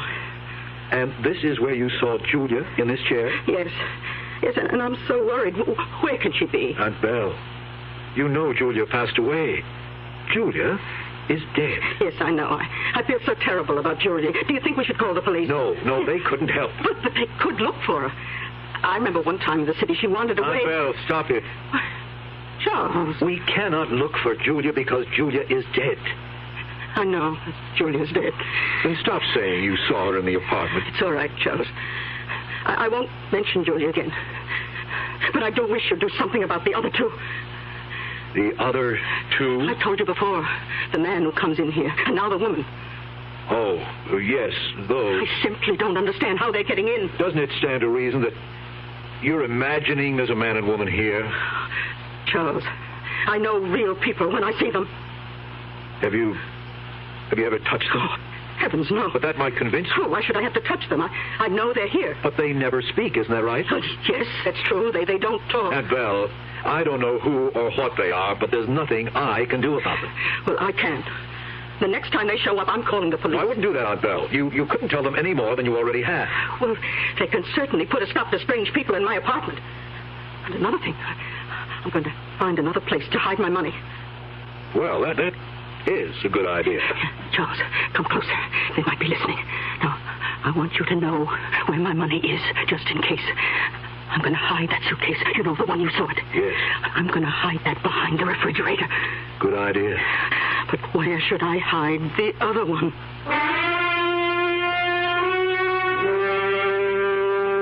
2 suitcases full of money? And who knows if that's even all. You see why I want to keep things just as they are? But Julie, that man that's getting in with all that money there is no man. Or Julia either. She's imagining that Julia's back, and she imagines she sees those people too. They aren't there. Well, it's just one of those things that comes with age. Hardening of the arteries or something like that. It does things to the brain. But if they're so real to her... Yes, they are real to her. And all that money is real to me. All ours when Belle... dies? Yes. As long as no one else knows the money's there. No one does. Then you better make sure she doesn't talk to anyone. Like whom? I'm the only person she ever sees. She wanted to call the police about Julia. Don't worry. I see her every night now. I'll keep her under control.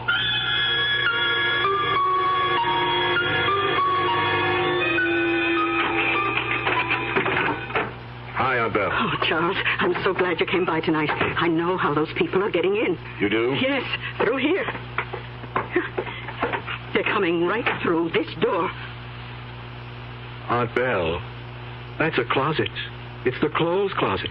Oh, that explains where they live, then. They always come through this door.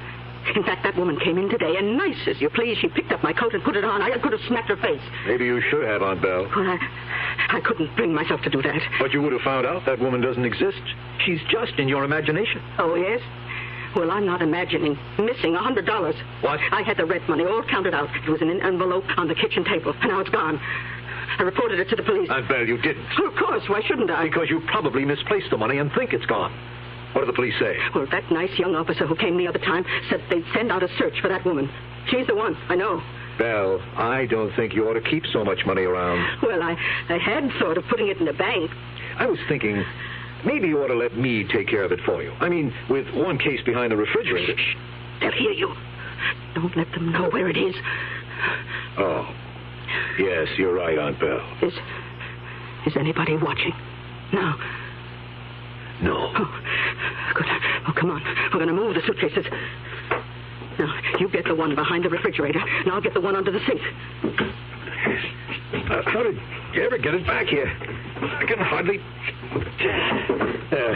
There it is. I'm simply going to put them in the bathroom and keep an eye on them. They say if you really want to hide something, keep it out in the open where no one would think of looking for it. Yes, I've heard of that. Well, come on. Bring that case in here to the bathroom. Right away, Aunt Belle. Oh, yeah. Yeah, she won't miss it. Charles, bring the case in here. Okay, Aunt Belle, I'm coming.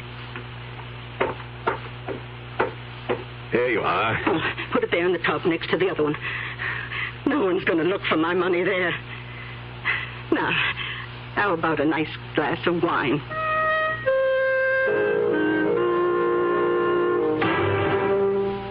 Good boy, Charlie. Now you're using your head. She'll never miss it. But if she does, we know who to blame it on. A bunch of people who don't even exist. The only thing that worries me... What? They exist for her. They're real to her. Well, so what? She count her money every day? She probably will now. Like you said, Charlie, you're her next of kin. The money's ours anyway when she dies. We're just taking a little advance. I ordered that bracelet I've been wanting at Wilson's Jewelers. But if she finds any more missing, she might go to the police. Well, then, why don't you get there before she does?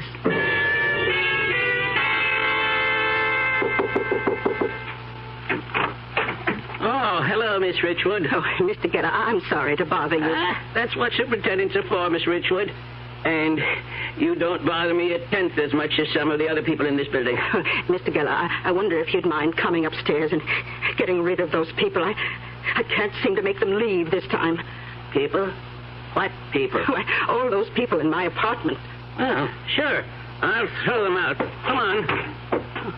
I really hate to bother you, but my nephew's at work, and I'm afraid to call the police again. I don't want strange people in my building, much less in one of the apartments. Don't worry. I'll get them out.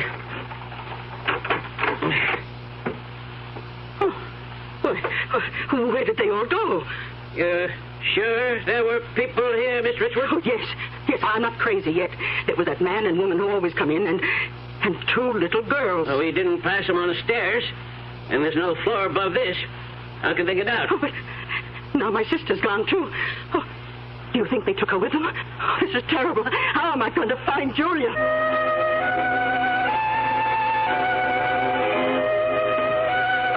Mr. Gordon? Yes? Oh, hello, Mr. Geller. Mr. Gordon, this isn't my business, really, but I don't think your aunt ought to be living alone. What happened? She called me up today to throw some people out of her apartment. And there wasn't anybody there? That's right. And then she started looking for her sister. Yes, she shouldn't be living alone. I'm trying to get another living arrangement for her. I think that's a good idea. I wouldn't want her to be embarrassed, you know, by other tenants. I know. Just thought I'd mention it. Oh, yes. Thank you, Mr. Geller. Aunt Belle, it's me. Oh, come in, Charles. Did I have a day? Belle, you shouldn't have gone to the superintendent's. Well, I had to get those people out. I suppose you did. Aunt Belle, how about a glass of wine? Oh, of course. I have some chilling in the refrigerator. I'll just wash up in the bathroom, if you don't mind. Go ahead. Do you want an ice cube in yours, Charles? Sure, fine. Now, let's see. Yeah. There they are. Yeah. Oh, man. Charles, what are you doing? I'll be right there, just drying my hands. I didn't get a chance to wash up at the shop. Oh, well, sit down and have your wine. I've got something important to tell you. Yes? I've been robbed. What? $1,000 gone from one of my suitcases. No. Now, I had a feeling something was missing, and I counted all the money in that particular case. $1,000 gone. Are you sure? Maybe you didn't count it right. Oh, no, I counted it twice. In fact, I'm going to count it again with you here to make sure. We'll count it together, and you'll see.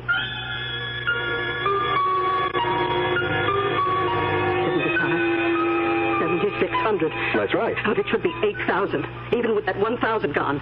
You mean there's more missing? Yes, 400 more. I just don't know what to do. I'm running out of hiding places. Those awful people. Aunt Belle, why don't you let me take care of it for you?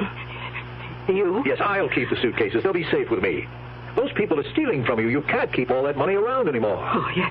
Yes, you're right, Charles. I've never done this before. But on Friday, I'm putting it all in the bank. Oh, don't let her, Charlie. Keep things just as they are. I need another $2,000 for Wilson's Jewelers by Saturday. I'll stall her, don't worry. Even if I have to kill the goose that lays the golden eggs.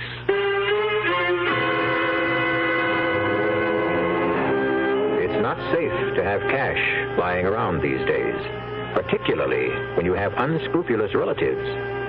Strange how the smell of money can drive people to acts they never dream of committing. We'll see just how far Charles Gordon is willing to go when I return shortly with Act 3. Never heard of beer on the rocks? No? Swell. The people who brew Budweiser never have thought ice in your beer was such a cool idea anyway. If you only knew how ice cuts down the head and waters the taste. Oh, a chilling thought. A downright tragedy with Budweiser especially. Budweiser is the king of beers. The only beer in America that's beechwood aged, naturally carbonated. Which means Bud brews its own bubbles, tiny ones, over a dense lattice of beechwood strips. The beer ages the best way, the right way, naturally. But add an ice cube and bloop, there goes all that extra effort. So if you forget to cool enough Bud, skip the cubes and put your Budweiser on ice for a while on the coldest shelf in your refrigerator. Even if the wait does frost you a little, it'll be worth it. Anheuser-Busch, St. Louis. Growing a lawn and garden is really satisfying. You help create something where there was nothing before. And what you create is good to look at or good to eat or both. Hi, Frank Lieber here for True Value Hardware Stores. They have a wide selection of True Temper tools to help you get those green things to grow.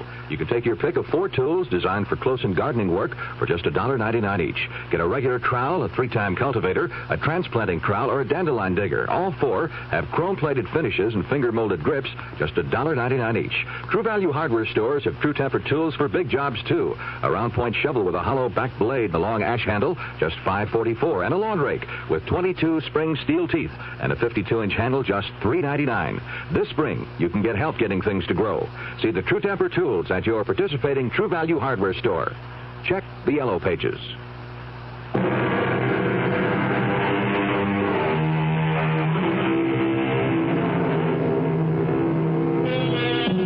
Charles Gordon seems to have a good thing going for him. An almost unlimited supply of cash, thanks to his aunt and a few suspicious visitors. But now Belle threatens to spoil all that by putting her money in the bank. And Charles did say he was going to protect his investment. Charlie, you wouldn't kill her. I'll find some way to stop her from putting that money in the bank. That's not what you said. You said kill. So I said kill. I didn't mean it. Now get off my back. Look, Charlie, I want that money as much as you do. Just let me handle it, will you? And shut up. What are you doing? Protecting our investment. Hello, Mr. Geller. This is Mr. Gordon. Miss Richwood's nephew. Fine, thanks. I hate to bother you, but I wonder if you'd mind running upstairs and seeing if my aunt is okay. She doesn't answer the phone. Oh, and she wouldn't be in bed at this hour. Thanks, I'll wait. Charlie, you've got something going I don't like. That was an outright lie. A white lie. I want him on my side. What do you mean, your side? I've been thinking about this a long time. Now, just leave it to me. Yes. Oh, yes, thanks, Mr. Geller. Was her door bolted with a chain? Good. Well, thanks again. I wanted to be sure she was okay. She wasn't feeling too well when I left her tonight. Thanks again. Goodbye. Okay, Charlie. I won't ask any more. Stop worrying, Linda. Tomorrow I'm going to see Aunt Belle and persuade her not to put her money in the bank. It's as simple as that.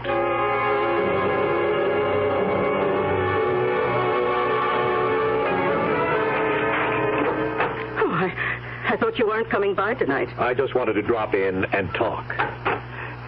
Well, Charles, what are you up to? What do you mean?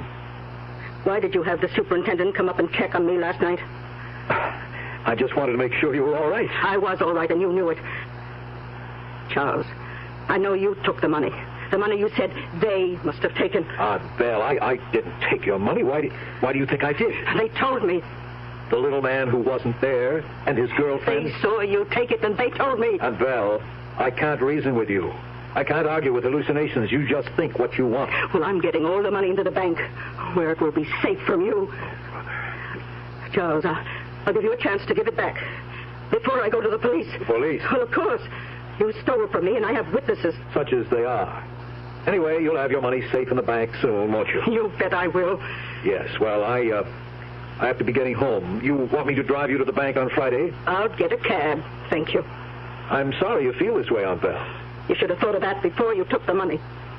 Aunt Belle, you'll be sure to lock the door behind me. I always do. And particularly the chain bolt. That's very important. I know that. I'll call you tomorrow. All right. I'll be waiting for you to return the money. I'll be sure and put the chain bolt on. I will. Good night, Charles.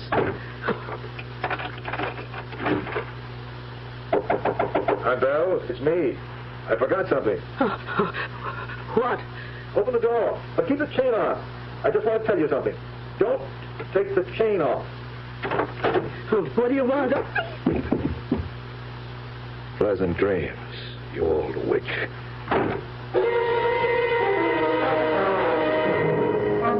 Well, did you persuade her? She won't be putting her money in the bank. She changed her mind. How come? Well, I made her see there wasn't anything to worry about. I finally convinced her the people she was seeing were in her imagination. Ren, you didn't Didn't what? hurt her. Linda, what do you think I am? Why hurt a frightened old woman, much less my own aunt? I just can't help thinking what you said about the goose that lays the golden eggs. Oh, come on, Linda. Belle's all right. You want me to prove it to you? Call her. No, Charlie, I'll take your word. Oh, I want to prove it to you. You think I've turned into an ogre or something? Just over a few lousy bucks? I didn't mean that, Charlie. Well, I'll show you. Hello, Aunt Belle. Everything all right? Well, Linda and I were just talking about you, and we wanted to be sure everything was okay. Good. Good to see you tomorrow night, Aunt Belle. She's fine.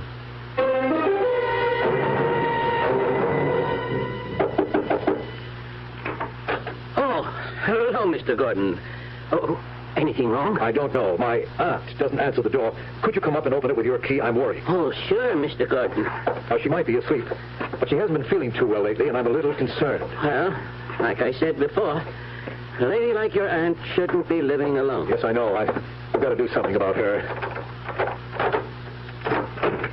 She's got the chain on. Aunt Belle? Mr. Gordon, look. She's on the floor, right by the door. I'll have to break it in. Let's go. Aunt Belle. I think she's dead, Mr. Gordon. She is. Look at her head. She must have hit this table. You never should have left her alone last night. She was feeling weak. I'd better call the police. Yes, please. I'll go downstairs and call them. I'm sure sorry, Mr. Gordon. Yes, hurry, please. Well, dear Aunt Belle, I'm sorry, too. Sorry I didn't do this sooner. It's all you deserve for the trouble you've given me for months. Now, I'm going to get what I deserve. I'll try out of the bed first. Yeah, not there. Empty. You clever old bird. I bet you would think of that. Back under the sink. And the other must be behind the refrigerator. Where I'd never think of looking for them, eh? Up, Belle? Mr. Gordon, the police are on the way. Thanks. They said not to touch anything. No, we mustn't touch anything. That hit on the head must have done it. Poor Olga. Yes, I wish I'd moved her out sooner. To a retirement home. Oh, looks like she was planning to go somewhere with those suitcases ready. Oh, those. Oh, she always had her memoirs out to look at. They're full of old photos, school programs. She's shown them to me 100 times. That's all they've got at this age, memories. Yes. Well, I'm going to take these along with me. They're really all that's left of Aunt Belle. And I'll give the furniture to some charity. Well, say, my brother just got married, and he sure could use it. Police! Oh, come in, officer. You're Mr. Charles Gordon? Yes. Any idea how it happened? She must have fallen. She was alone. She was just like this when we found her. Well, it happens a lot with older people.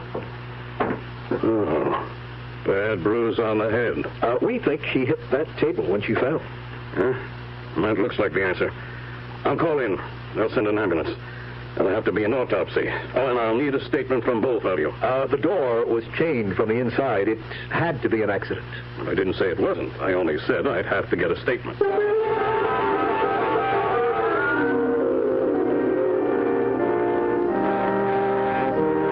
She's at peace now.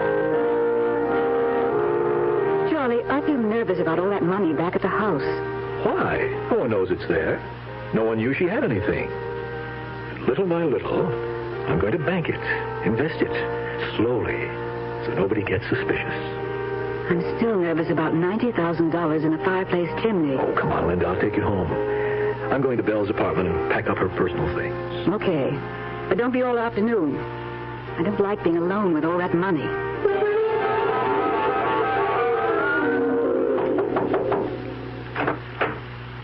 Hello, Mr. Gordon. I've come to start clearing my aunt's things, Mr. Geller. Would you let me in, please? Oh, sure, Mr. Gordon.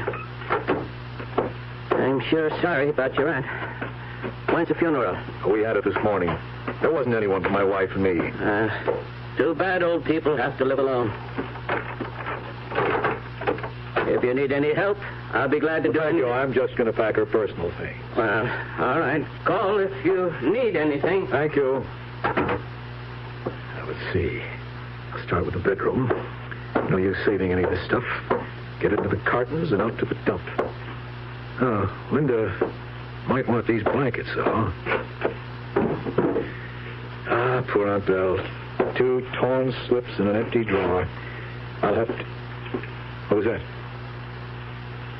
Someone there? Is that you, Mr. Geller? No, that must have been the people upstairs. Completely empty. I never realized Aunt Belle was... There is someone out there. There's no one here. I'm letting my imagination get me. It is kind of spooky in here, all alone. Oh, poor old thing, what she must have gone through, alone all the time. No wonder she started seeing things. I'll get all the stuff from the bedroom and... That was something. Who's there? Answer me, who's there? I heard you. I know there's someone here. I heard you. Now, where are you? Why don't you answer me, damn it?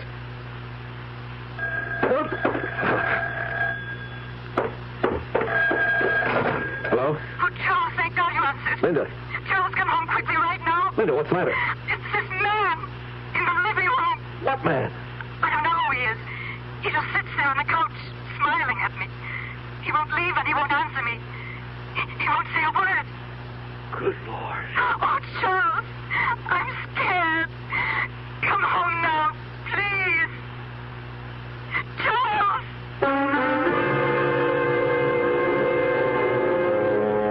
Funny how word gets around when there's money hidden somewhere.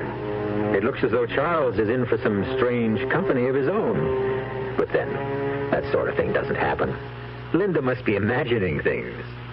I'll be back shortly. People can reach, people can touch, people can help, people so much. This is Paul Newman speaking. I want to tell you about one of the most courageous actors I know, Bill Gargan. At the height of his very successful career, Bill lost his voice to cancer of the larynx. Naturally, everyone thought Bill was through as a performer. But thanks to his fighting spirit, his determination, and also the American Cancer Society's laryngectomy rehabilitation program, Bill learned to speak again. Now he's giving the finest performances of his career, inspiring others like him to find new voices and renewed confidence as a full life ahead. When your American Cancer Society volunteer calls, think of Bill Gargan and give generously. Join the people who care about people. We want to wipe out cancer in your lifetime.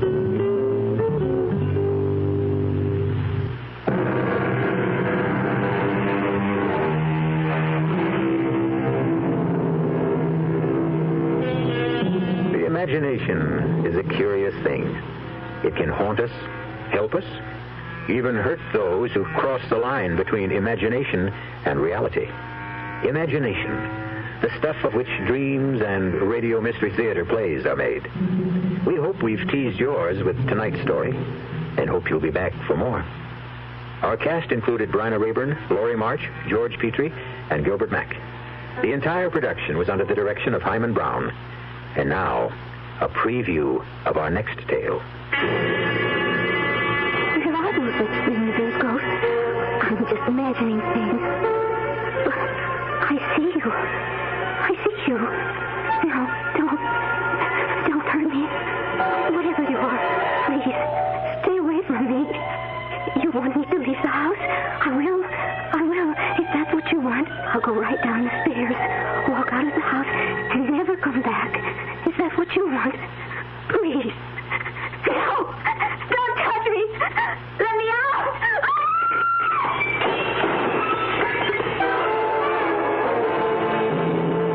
Suicide. That's what all the papers say, Mr. Garth. But we know better. It's ghosts. That house is haunted. Radio Mystery Theater was sponsored in part by Anheuser-Busch Incorporated, brewers of Budweiser. This is E.G. Marshall inviting you to return to our Mystery Theater for another adventure in the macabre. Until next time, pleasant dreams.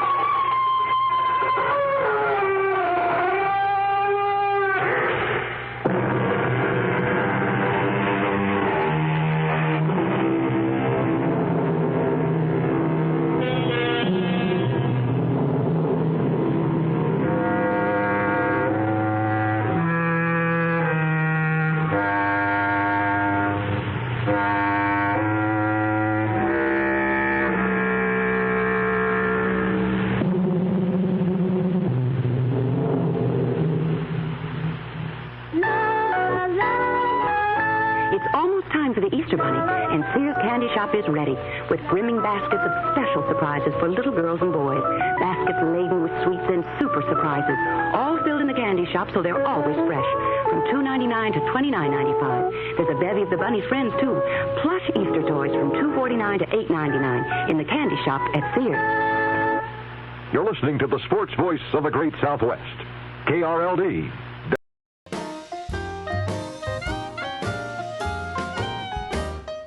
Thank you for watching Golden Age Radio. We post all new episodes every day. rumble.com/C/GAR.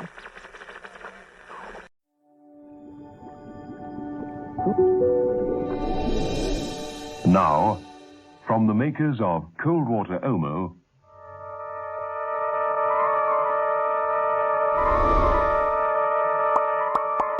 in the clear night sky, the planet Venus glowed warmly. The observatory was hot.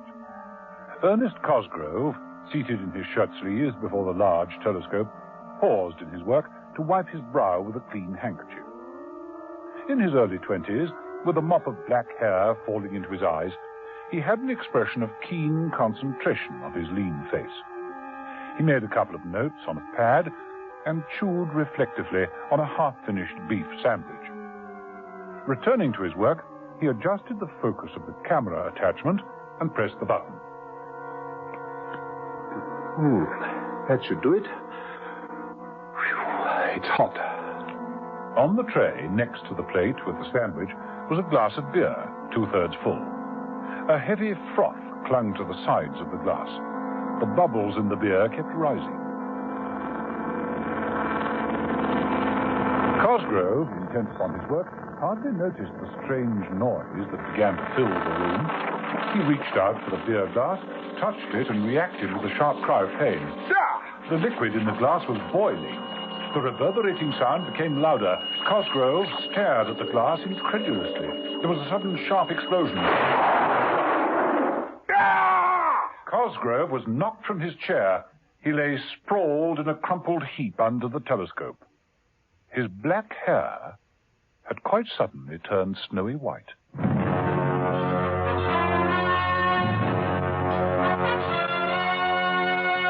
The Avengers.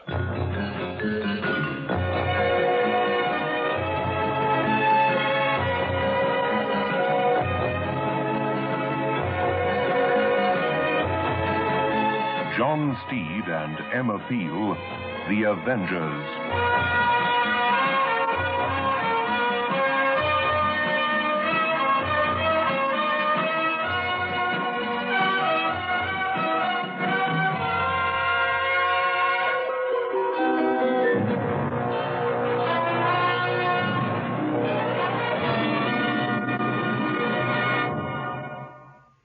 So many housewives have discovered that the cleaning power of cold water Omo gives them sparkling clean results.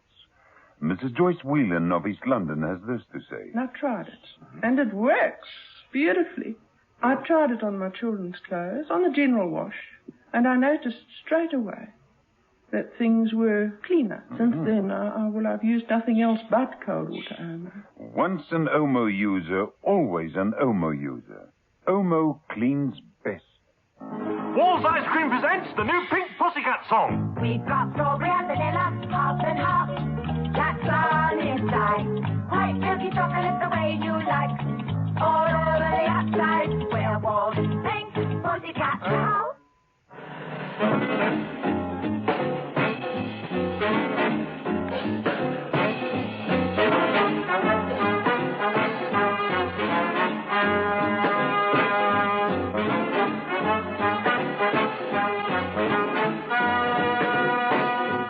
Episode 1 of this story, in which John Steed and Emma Peel start seeing stars and find that some amateur astronomers are getting invitations from Venus with love.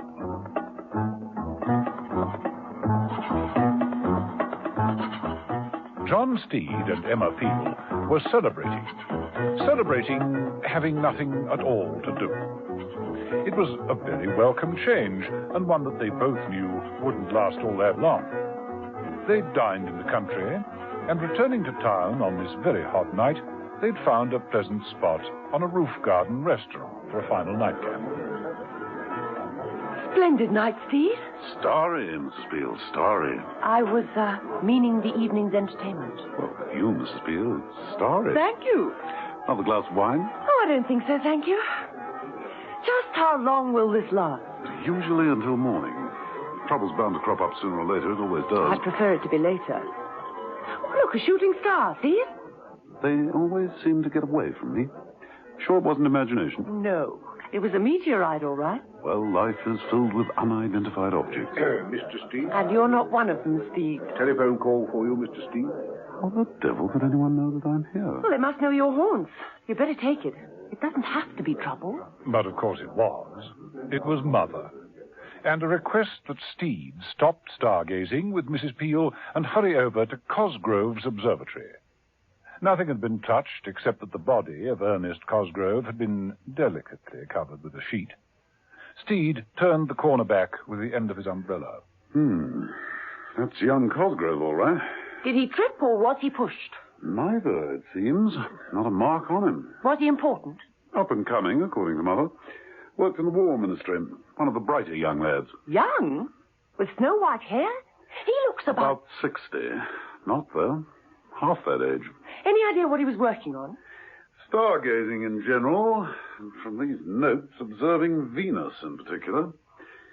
Seem to have been photographing the planet. Here, look. They're fogged. Yeah, so am I at the moment.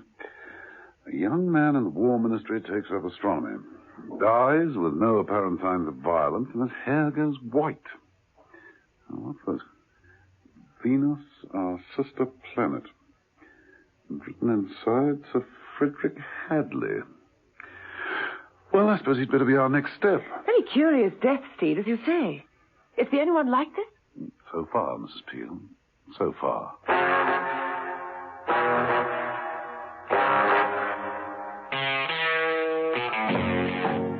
It didn't take long to trace the home of Sir Frederick Hadley.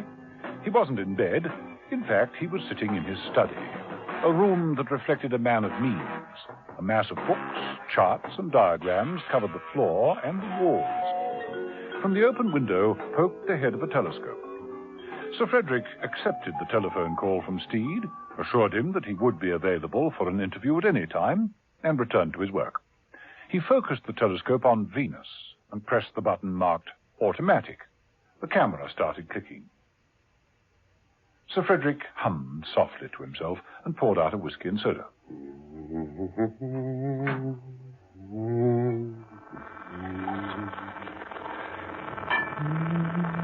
At that moment, John Steed and Emma Peel arrived. Sir Frederick reached out a hand and released the door catch, saying into the speaker, "Come in. Find your own way out." Not bothering to get to his feet, he reached out for his whiskey. The glass was burning hot, the liquid boiling. He let it go with a yell. Ah! The room seemed suddenly filled with noise.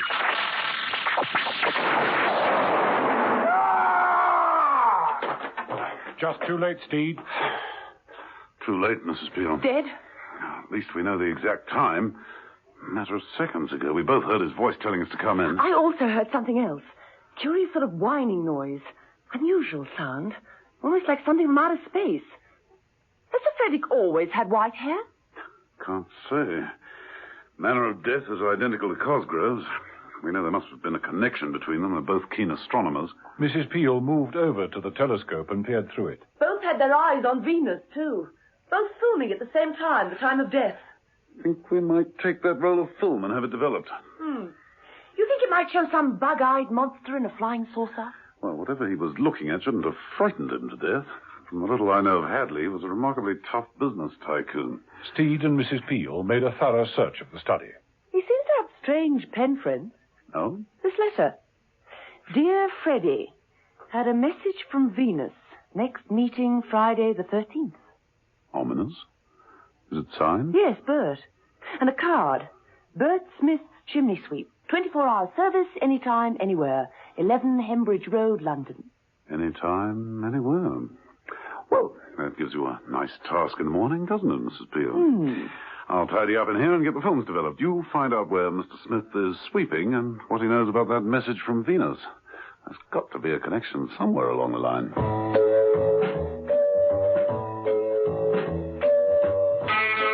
Mrs. Peel found that Bert Smith was working at a house in the country, a large house with many large chimneys.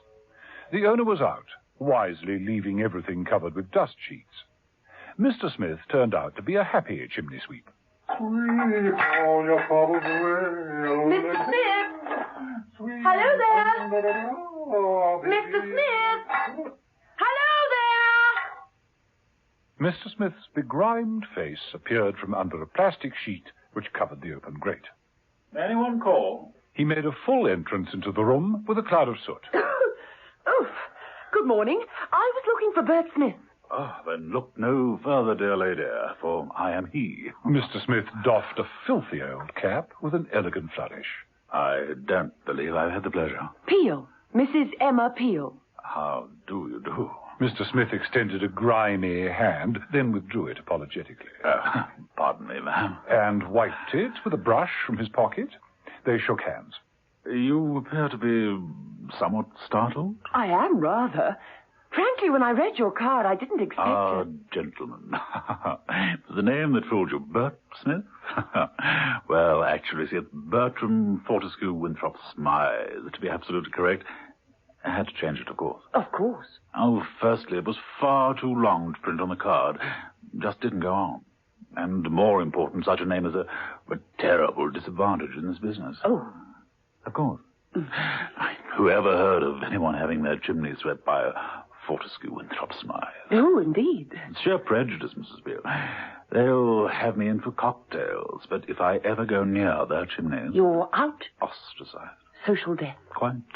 Terribly unfair, too. After all, sweeping chimneys is all I'm fitted for. It's the only thing I know. Fact, family tradition. Man and boy, we've been chasing up chimneys since William the Conqueror. Sir Matthew Fortescue Winthrop Smythe was actually knighted for services rendered to Queen Anne's flu. But, dally on.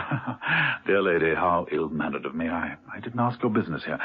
Is it a maladjusted smokestack? I hope not. A bothersome burner, perhaps? Actually, it's Sir Frederick Hadley. Old Freddie Hadders, huh? You're a friend of his. I've met him in more of a professional capacity. Professional? Then you must be interested in astronomy. How perfectly marvelous. Then we are in sympathy. We are? I mean, we are. Well, naturally. Astronomy is my second love. After chimneys, of course. But the two things go hand in hand, really. After all, in my position, sweeping chimneys, the thing I see most of is the sky. Glinting away at the top of a brick stack, a long flue or a triple stack, tiny patch of sky up there. What's more natural than that I should become interested in astronomy? Oh, it had to happen. Are you going to become a member of the BVS? BVS? We all are, you know, all the enthusiasts. Reminds me, I'll probably be on watching duty tonight. Watching what? Venus, of course. For the BVS. The British Venusian Society. Oh, dear lady, I insist that you join. And it'll change your whole life. You'll never be the same again. Careful, Mrs. Peel. You could end up with white hair, too.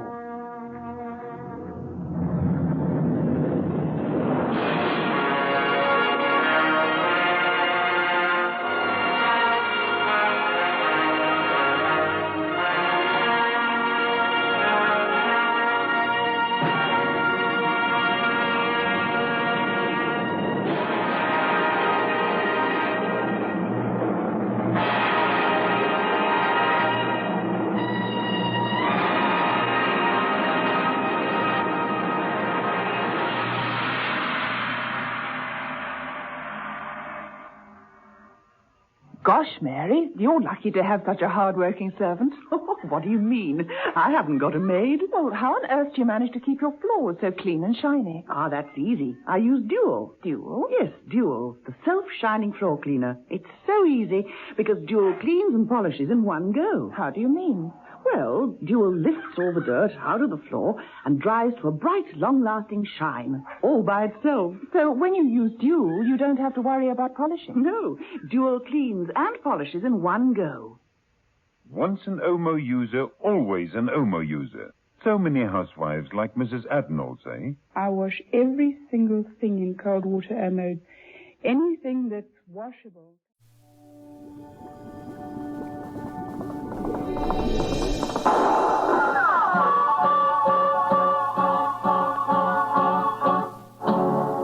Around Dodge City and in the territory on West, there's just one way to handle the killers and the spoilers, and that's with a U.S. Marshal and the smell of gun smoke.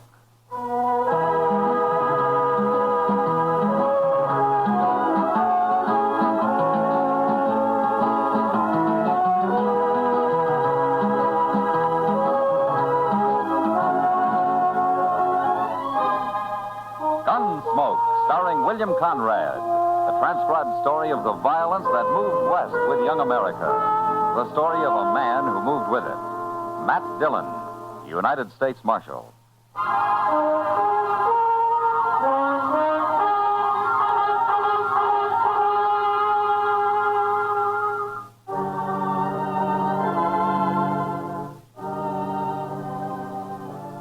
I'd been up north for a few days. On the way back, I camped on the Pawnee River, about 30 miles from Dodge, planning to ride on the next morning. During the night, however, my horse twisted his knee somehow, and it was going to be slower traveling than I'd figured. So I started out before dawn. It was just breaking day when I heard a rifle shot up ahead. A half hour later, I spotted a fallen horse and the figure of a man crouched by its head. As I came closer, however, the figure stood up, and I saw it wasn't a man at all, but a small boy. He held a rifle in his hand. That's far enough, mister. I'm a friend, son. Put down your rifle. Hey, you sound like... Yeah, it's Marshal Dillon. That's right. Who are you? Oh, gee, I'm glad to see you, Marshal. Now, you look familiar. We must have met somewhere. I'm Yorkie Kelly. Oh, sure, I remember now. That camp on the Arkansas. That's right. Oh, what happened to your horse, Yorkie? Busted his leg. I shot him just a little while ago. And I've been crying, Marshal. That's why I couldn't see you good.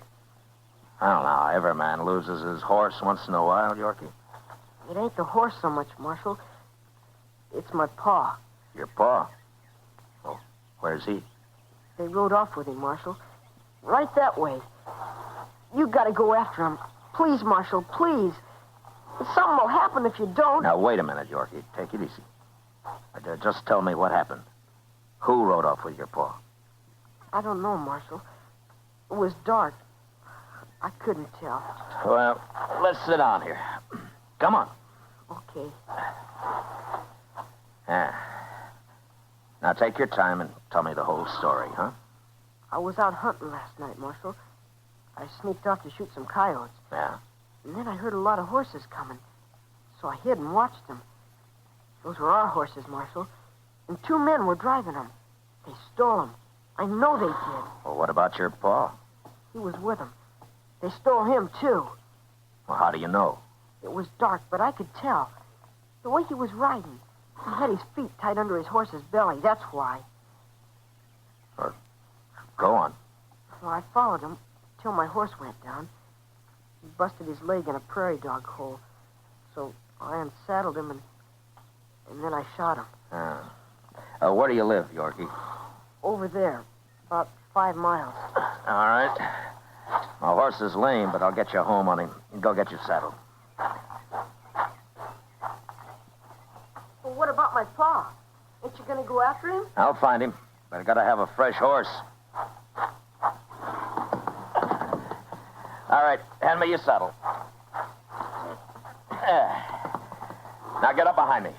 Come on. That's it. You think there are any horses left at your ranch, Yorkie? We only had 6, and they were driving 5. Paul was on the other one.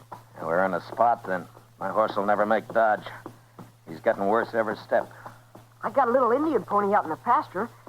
Oh, but he's not big enough for you. Then you'll have to do it, Yorkie. When we get there, you'll catch your pony and you'll ride into Dodge. What'll I do there, Marshal? Go to the jail and tell Chester I sent you. You can leave your pony there and ride back with him. Tell him to bring some extra horses. We'll need them. We'll be just like a posse, won't we? Sure. And don't worry about your paw. We'll find him. We got to. You tell Hattie where I've gone, will you, Marshal? Hattie?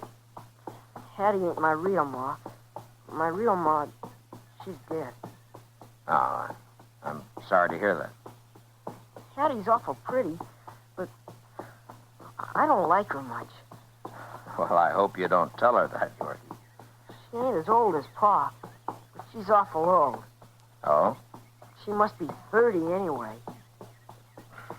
I see. Well, how old's your Pa? 65, but he's tough.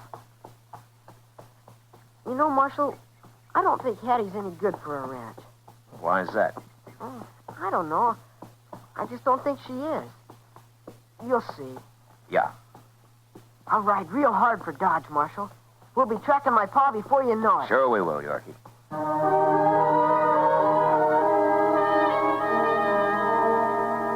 When we got to the pasture, I helped Yorkie catch his pony and got him started for Dodge.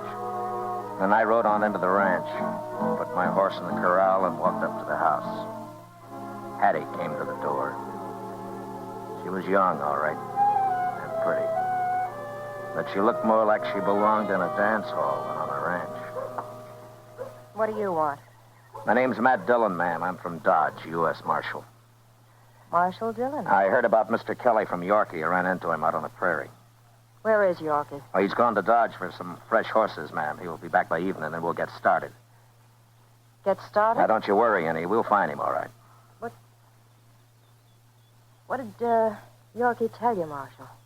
Well, last night he saw the men who stole your horses and took Mr. Kelly. Where'd he see him?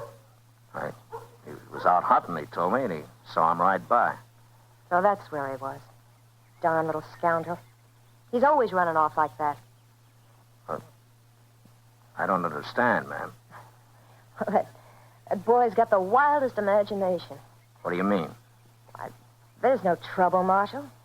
Kelly went along with those men just to show him the trail, that's all. He sold him those horses. Oh? Why, sure. Crazy Yorkie, always stirring things up. I'm going to hide him good when he gets home. Yeah. Then you expect Mr. Kelly back soon, is that right? Sure. He'll be back. When, did he say? Today, I suppose. Who were the men he rode off with? Well, I don't know their names. That's Kelly's business. I don't interfere. Come on inside, Marshal. Got a pot of coffee on the stove. I expect you could use some.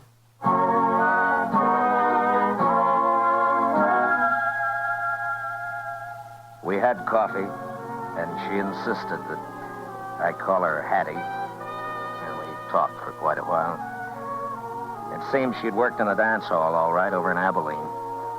Then old Kelly came along a few months ago and offered her a home and respectability. She jumped at it.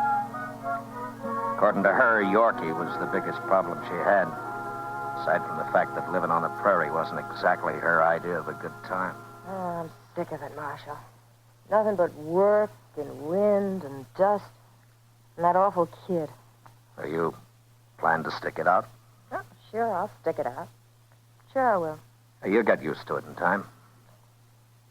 Tell me, Marshal, how's Dodge these days? Pretty lively? It was when I left.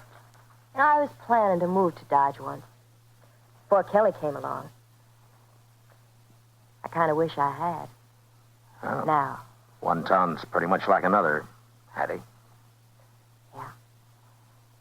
But the men are different. Maybe. I'd have got along real fine in Dodge. Wouldn't I, Marshal? Sure. Why not? More coffee?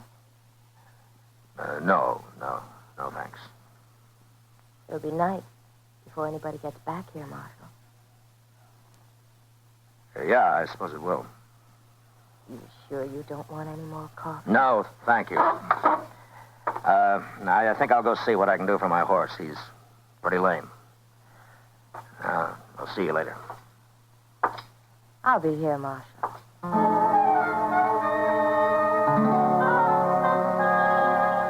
I spent the day out by the corral doctoring my horse and taking it easy. It was after dark when Chester and Yorkie rode in, leading 3 extra horses. But I still didn't know whether we were going to need them or not.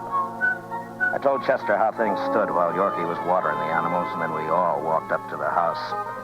I explained to Yorkie that we'd have to wait for morning in any case. Hattie was waiting on the porch.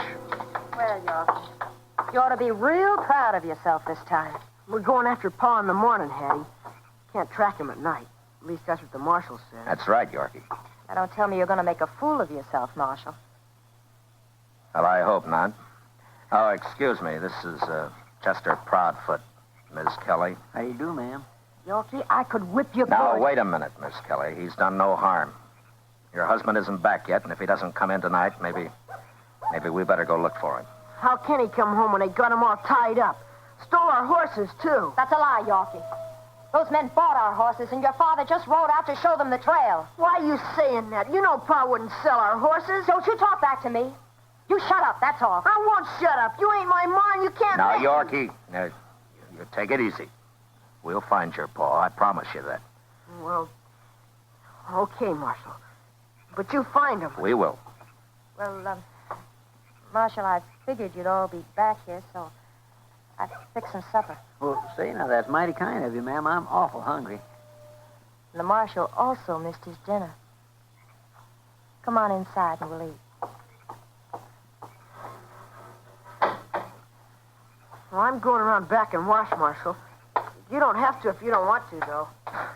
Okay, Yorkie. We'll be along. Chester. Yes, sir? I don't think old Kelly's coming back tonight. We'll be riding after him in the morning. Yes, sir.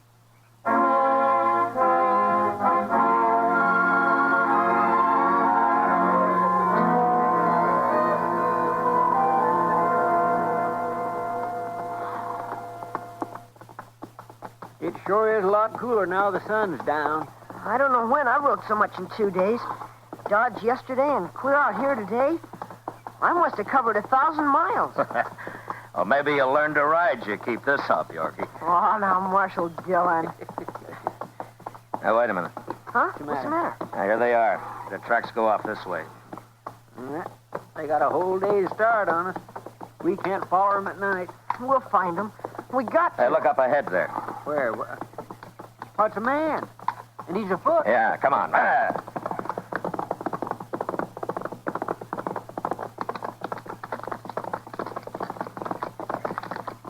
It's Pa! It's Pa! Say, Pa!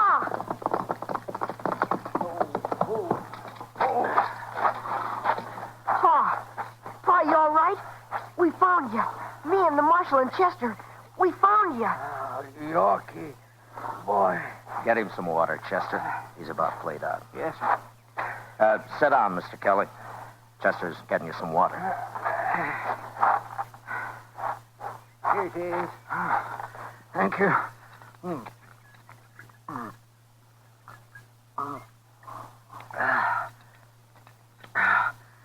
I needed that. They didn't give me any water. Where are they, Mr. Kelly? They've gone. Camped near here all day. Then they left me. So as I'd die out here. Looked like I got lost and starved. They had it all planned. I knew it, Pa. I saw you with them and the horses. I knew it. Have you eaten anything? No, Marshal, they didn't feed me either.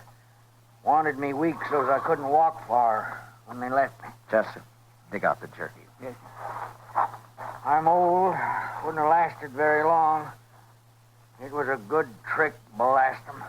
You mean they were going to leave you out here to starve just so they could run off with your horses? No, it's more than that, Marshal. I'll have another drop of this water.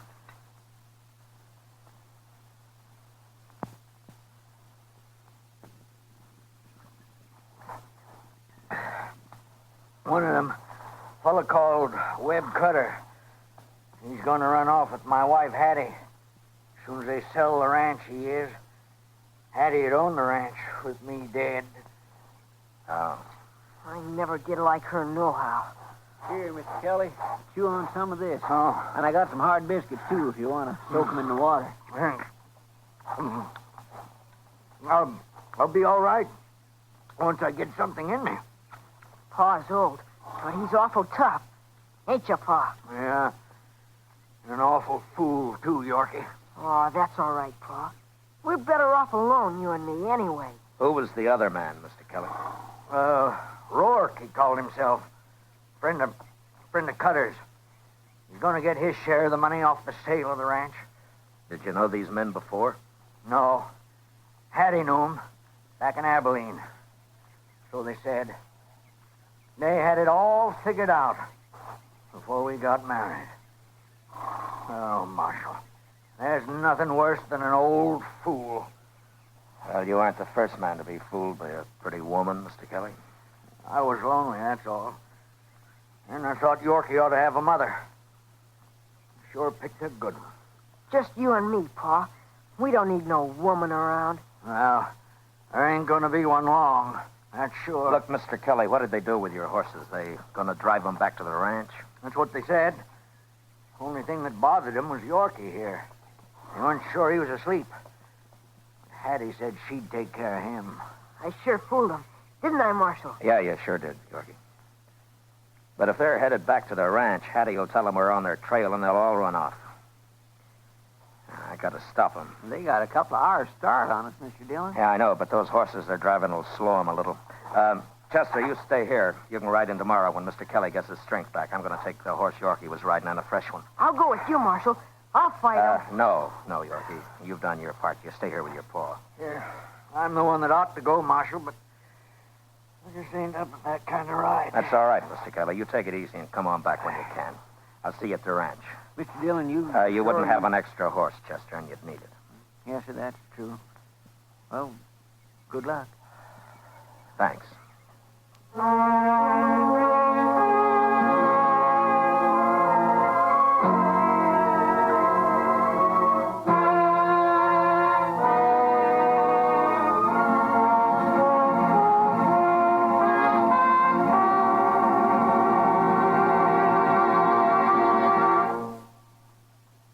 We will return to the second act of Gunsmoke in just a moment. But first, every Monday night, an affable man about murder, Thomas Hyland, invites you to come along on a CBS Radio crime classic.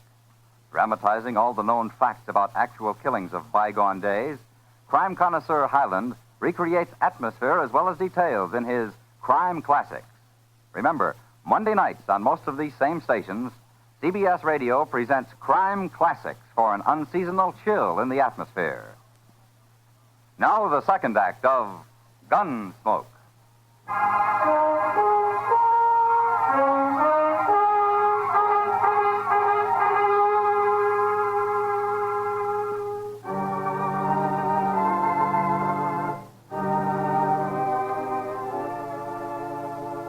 One thing in my favor was that Cutter and Rourke weren't riding as hard as I was. They didn't know there was any special hurry. I changed mounts every few miles, but along toward the end, one of the horses began to sull, and finally I had to leave him. It was just before daybreak when I came to the ranch. There were no lights on in the house, so I figured I'd beaten them after all. There was a room for my horse in the hay shed, and I put him in there and closed the door. Then I walked up to the house, hid behind a rain barrel near the porch, and waited. It was a half hour before they rode in. They put their horses in the corral and then came up to the house.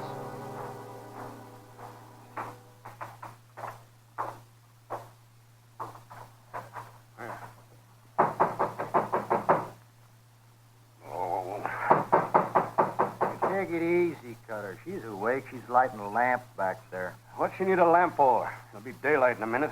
She's your woman. Why don't you ask her? She's my woman, and you remember it, Rourke. I seen you looking at her the other night. One woman's just like another to me. They're all the same. They're all poison. For you, Hattie's poison, all right. I'm telling you, Rourke. But she's pretty. That's more than I can say for most. You forget she's pretty. Okay. There's something else about her I like. What do you... Well, I've been thinking when she sells this ranch, she gets a third, you get a third, I get a third. That's right. But whoever gets Hattie sort of gets 2/3, don't he? You try that, Rourke, and I'll kill you.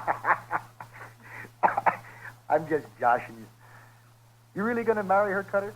I told her I was, didn't I? I didn't ask you what you told her. Shut up. Here she comes. Hello, Webb.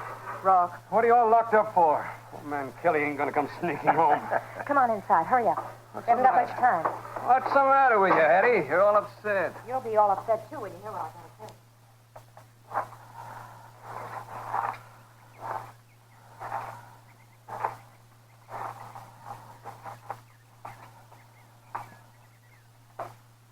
You mean that's Marshal Dillon from Dodge? Just what I mean. He's got another man with him. A Chester something or other. Well, I'll be... This fixes everything. Why didn't you take care of that bratty kid like I told you? He sneaked off to go hunting. He wasn't even here. So how could I help him? And he ran smack into the marshal. Now we've really got our heads in a noose. Suppose the old man's dead when they find him. Well, if he's dead, he can't talk, can he? Oh, it's worse if he's alive. Blast you, Hattie. Can't you do anything right? You're blaming me? Who would I blame? I didn't put that marshal on our trail. It don't matter now who did. What are we going to do? We're going to have to get out of here fast. I'm all ready to go just as soon as I get a riding skirt on. Wait. You ain't going nowhere. What? You heard me. We can't be dragging a woman around. You'd wear out in no time. Now you're making sense, Cutter. We'd never get away with her holding us back. You're going to leave me here, are you? You're going to let me face those people? You know I'll go to jail, don't you? Oh, they won't do nothing to you.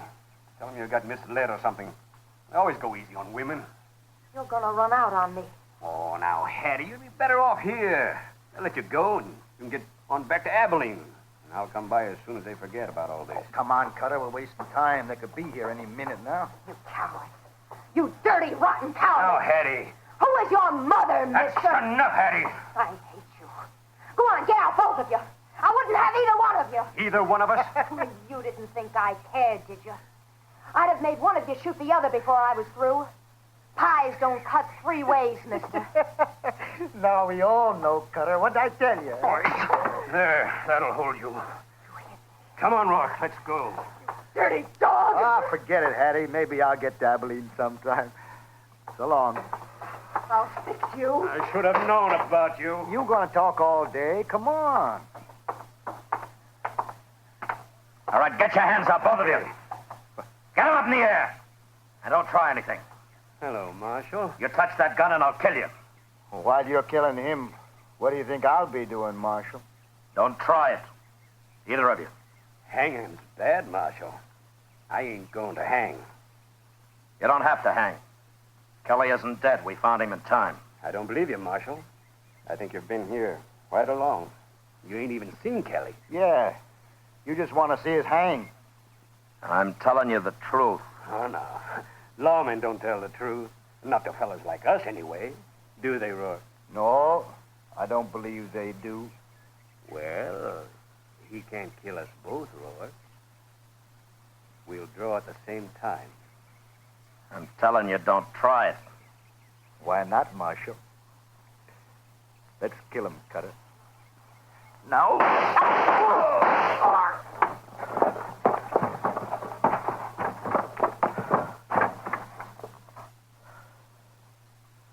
We killed him.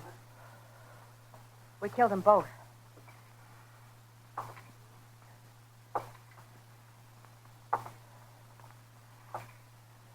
Give me the gun, Hattie.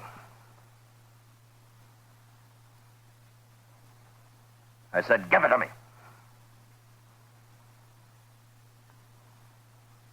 Take it. You shot Cutter, Hattie. Why did you do it? I don't know, Marshal. Did you do it to help me? Or because he was running out on you? He's dead. What difference does it make? It could be murder, Hattie. You'll have to decide that, Marshal. Yeah. Cutter. Cutter might have killed me. He might have. Well? Go back in the house. You can wait in there. Now they're both dead. Do you care? No. No, I don't care.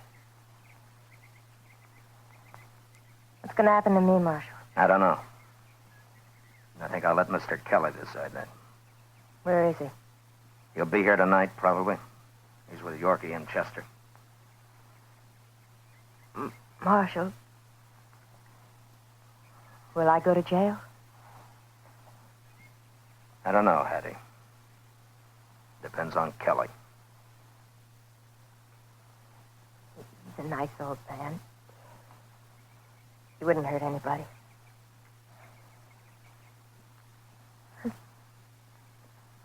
I'm sorry I got into all this. I wish I hadn't.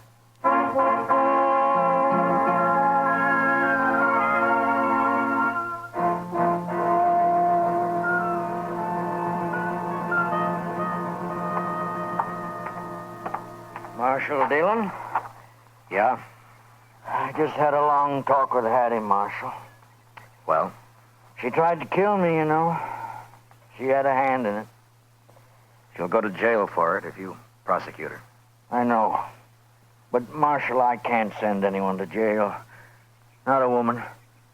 If she was a man, I'd shoot her, but... What do you want to do, Mr. Kelly? Yeah, I'll get her things and drive her to town, Marshal.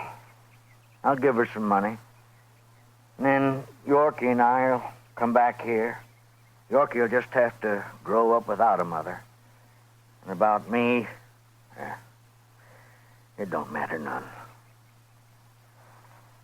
All right, Mr. Kelly. I guess I wouldn't want to see her in jail either. We need women out here. Good or bad. We need them.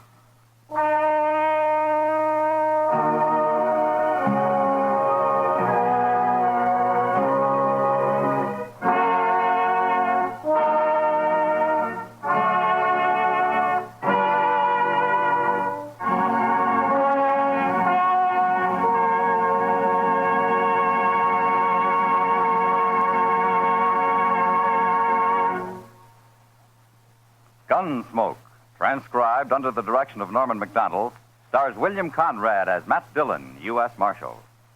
Tonight's story was specially written for Gunsmoke by John Meston, with music composed and conducted by Rex Corey. Featured in the cast were Michael Ann Barrett, John McGovern, Joseph Kearns, John Daner, and Nestor Paiva. Parley Bear is Chester.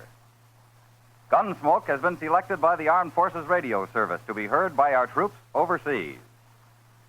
Join us again next week as Matt Dillon, U.S. Marshal, fights to bring law and order out of the wild violence of the West in Gunsmoke.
Thank you for watching Golden Age Radio. We post all new episodes every day. rumble.com/C/GAR.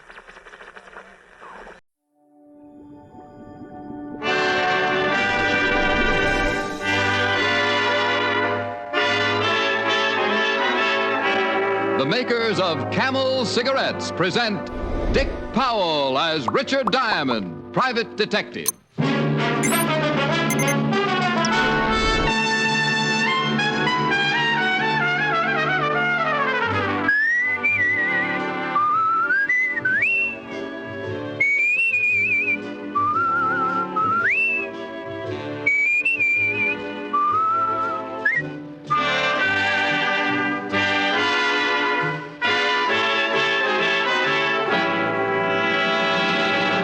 How mild can a cigarette be? Martha Tilton knows. Ezio Pinza knows. Vaughn Monroe knows. Yes, so many stars whose voices are their fortunes know it's Camels for mildness.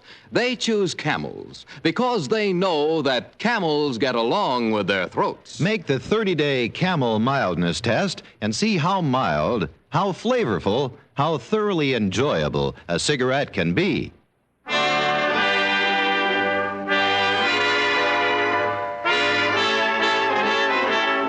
Here transcribed is Richard Diamond, private detective, starring Dick Powell.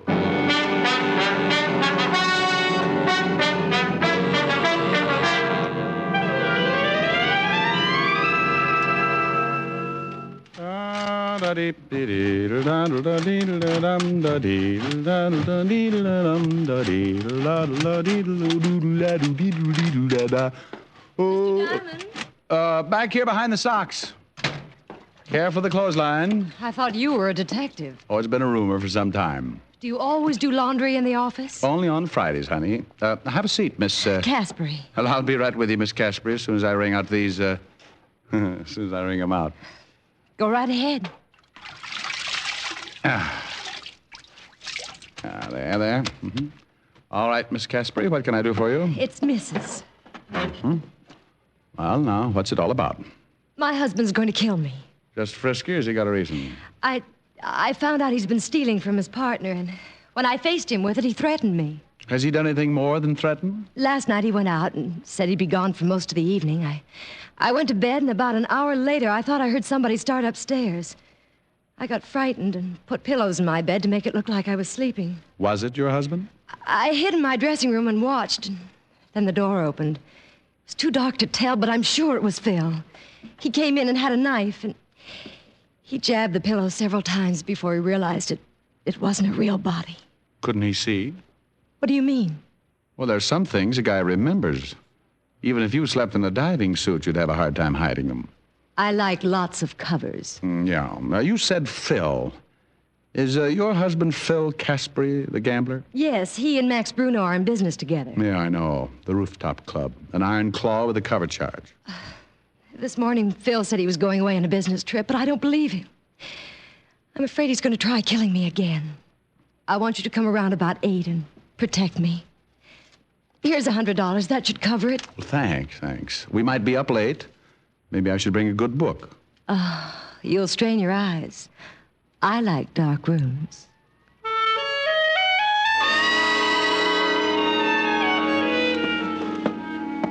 She got up then and walked slowly across the room like a big cat that had just finished eating its keeper.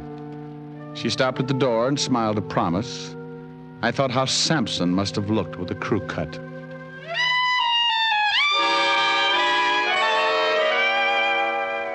Around 1, I stopped in at the corner of 51st and Broadway for a bite of lunch.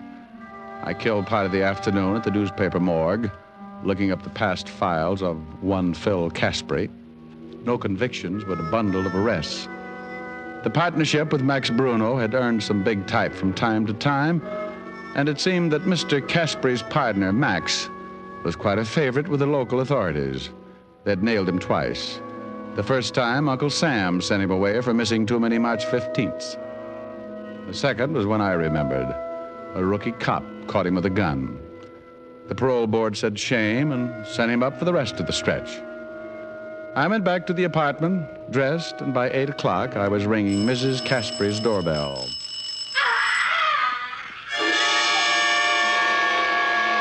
The skin of my back crawled up inside of my head. Whoever was dying was doing it the hard way. The door was locked, so I gave it the benefit of one of my shoulders. It was one of those heavy panel jobs with a will of its own, but finally the hinges got tired and gave up. I stumbled into the living room and came up with my .38. The screams had stopped, and I knew the only reason she had given up yelling was because she'd given up living. She was sprawled on the bed, but she didn't look anything like she had that afternoon. The killer had made sure of that. He'd used a knife. And now she just didn't look like anything. I took a quick look around, found no one, so headed for the phone on the nightstand to call homicide. He must have been standing behind the door. When I turned, he gave it to me. Oh! He used something heavy enough to split a block of cement. It caught me across the nose, and I went down like an express elevator. While I was thinking the floor looked silly trying to be a funnel, he nailed me again. Oh, and this time he pushed back the ceiling and let the night in.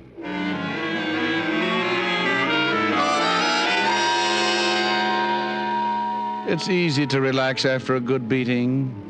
You just bleed a little and grow weak. When someone tries to shake you out of it, it's like trying to sober a drunk that got mauled on cleaning fluid. Come on, Rick. Let's go. Snap out of it. Oh. Come on, kid. You're a mess. Oh, I'm stuck in the confetti. Yeah. We have a party or something? Yeah, it looks that way. Wake up, you're still running around with the squirrels. Oh, my. Take a look at that bed, Walt. If I appear untidy, it makes up for things. We cleaned it off. Now try and sit up. The ambulance will be here in a minute. Oh, get me a bat, will you? If I can find the guy who crowned me, I'll give you another customer. We got him outside, but I can't say I blame him. Who you got? Caspery. He says you knocked off his wife. What? He called us, said he came home, found the body, and found you tiptoeing through the corpses. Yeah? Well, maybe he told you his wife came to see me today and gave out with $100 to protect her from him. No, as a matter of fact, he didn't. Well, then don't stand there on your swollen bunion, Walt. He's got me in line for a murder rap, and I don't like it. Don't blame you. Otis, bring in Mr. Caspery. Yeah, Lieutenant. Get in there, Caspery. Okay, Sergeant. Okay, take it easy. Here he is, Lieutenant. Caspery, Diamond here says he'll trade you a seat in the electric chair for his pushed-in face. I don't get it. Well, stick around, Phil. It'll catch up with you. Hold it a minute, Rick. I've had my face turned into an ad for taffy machines. I've got a right to gloat. Look, why the chit-chat, Lieutenant? You got your killer. That's what Diamond thinks. He says you fit the job. He's a dirty liar. Says your wife retained him to protect her from you. For why? She found out you were robbing your partner. You made one try for her, but you missed. You graduated, Diamond. Now you're a filthy liar. All right, Rick, lay off. Okay, but I'd like to play some more. I want some answers. Then why don't you ask his partner? You know him, Max Bruno. All right. Let's all go see Max Bruno.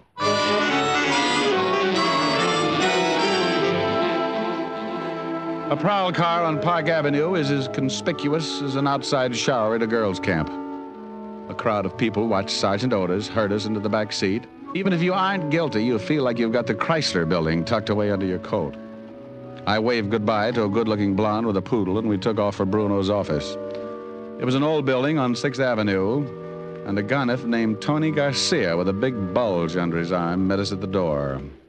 What is this, a convention? Hello, Tony. Tell Bruno I want to see him. The whole party or just you, Lieutenant? I'm enough. Sure.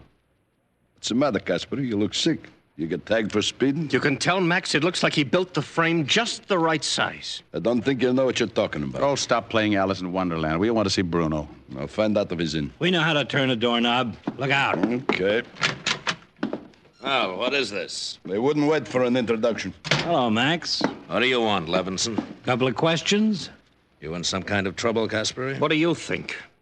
What are you getting rough with me for? Oh, you dirty double-cross. Shut up. Well, what's eating you, Diamond? Well, that's a good one.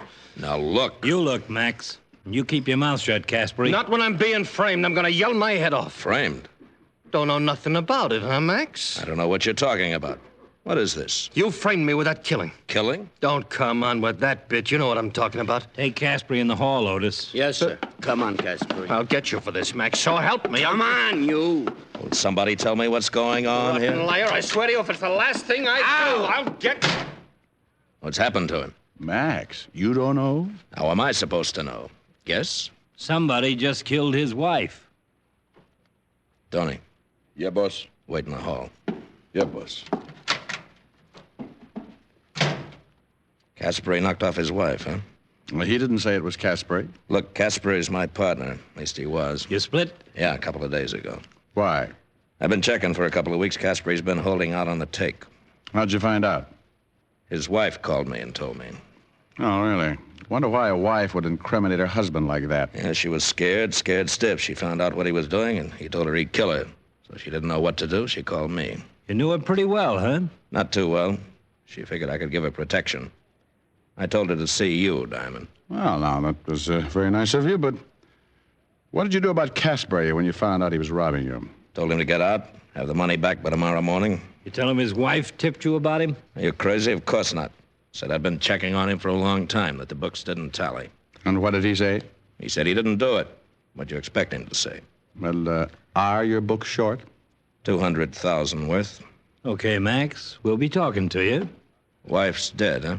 About as dead as she can get. See you around. Yeah.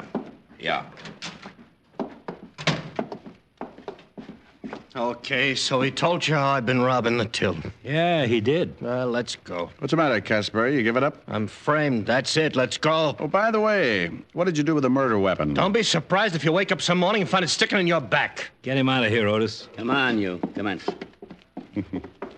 Well, Levinson did it again. Suspect in custody. What do you do for an encore? Sleep? You want me to drop you off in emergency? You could use a new face. No, I'll grab a cab and go to the apartment, clean up. Got to see Helen later. Okay, but stay off the streets. Somebody's liable to think you're dead and bury you. Oh, that's a good one. Night. Good night.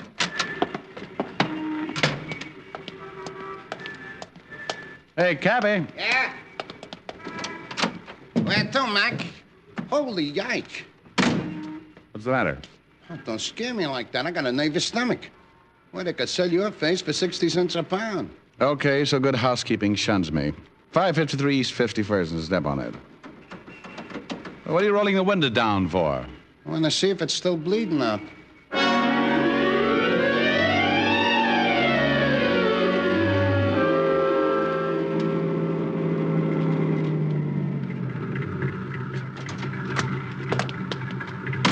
$0.35. There you are. Thanks.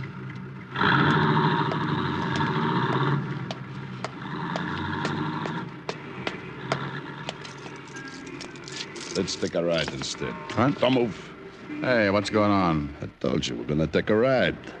The gun in my back I don't recognize, but you should have worn your other head, Tony. Move. Okay. What's the matter? Doesn't Max give you enough to eat? That's because I don't think you're funny. All right. You're Tony Garcia and you make people bleed. Right, boy. Hold it. Now get in the car. You're bending the suit. Get in. You drive. Okay, but I'm a better pedestrian. Where to? Washington Bridge. I don't swim any better than I drive. You won't have to. You're out for high diving. Get going.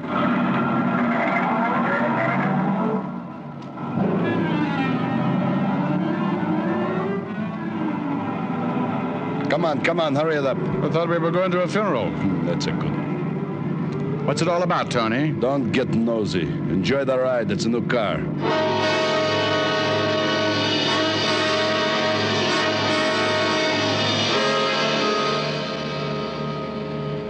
We rode like that. Tony sitting half-turned with a big .45 in his fist, pointing right at my stomach. I drove south across town, trying to figure it out. Max Bruno's killer getting ready for a job. Why? Why me? What did I know that could get Max Bruno in trouble? Turn here. I turned, and the Washington Bridge wasn't far away. I could see it, stretched out across the river, like a long coffin lined with bright candles. I eased down on the accelerator, and by the time we reached the bridge, I was doing a good 60. Slow down. We were near the toll gate. I took my foot off the accelerator and then jammed down on the brakes as hard as I could.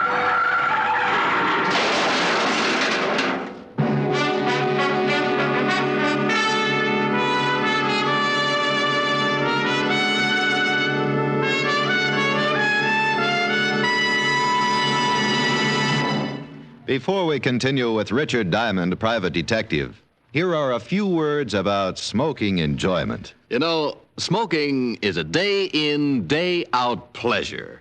We like each cigarette to taste as good as the one before.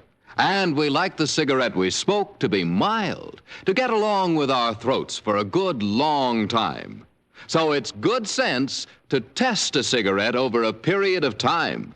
Not just a puff of this cigarette or a sniff of that. Yes, make the sensible cigarette test, the thorough test. Smoke only Camels for 30 days as you normally smoke, and you'll see how rich and flavorful Camels are, pack after pack. You'll see how mild Camels are, week after week. In a coast-to-coast test of hundreds of people who smoked only Camels for 30 days, noted throat specialists reported not one single case of throat irritation due to smoking Camels. That's real proof of cigarette mildness. Make your own Camel 30-day test, the sensible test, and see for yourself why more people smoke Camels than any other cigarette. How mild, how mild, how mild, how mild can a cigarette be? Make the Camel 30-day test and you'll see. Smoke Camels and see. And now back to Richard Diamond, private detective, starring Dick Powell.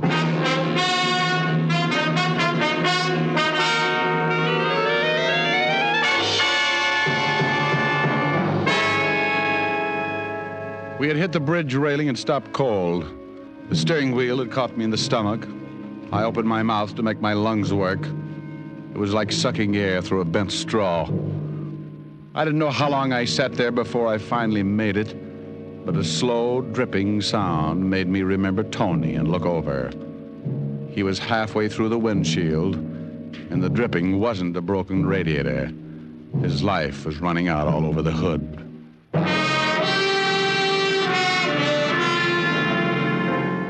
I got out of the car before the guards got to it. I had to have time to figure the whole thing out, and I didn't want to hang around for a lot of long explanations. I walked until I lost the crowd that was collecting. I took in long breaths of fresh air until my head cleared, then spotted an empty cab heading back to town, flagged it, gave the cabbie the address of the Rooftop Club. I needed answers, and the best person to give them to me was Max Bruno. Late edition, get your late edition here. Read all about it. Read all about the Casper murder. Woman found dead in her apartment. Husband held for murder. Hey, boy, paper. Yes, sir. Gee, what happened to your face? I shaved with a rake. Yeah? Gee, that's pretty funny. Holy. What's the matter? This picture. That's the dame was knocked off tonight. Casper dame. Oh, so that's it. Huh? Here's $1, thanks. Wow. Take my advice, mister. See your analyst. You'll get rid of them bells.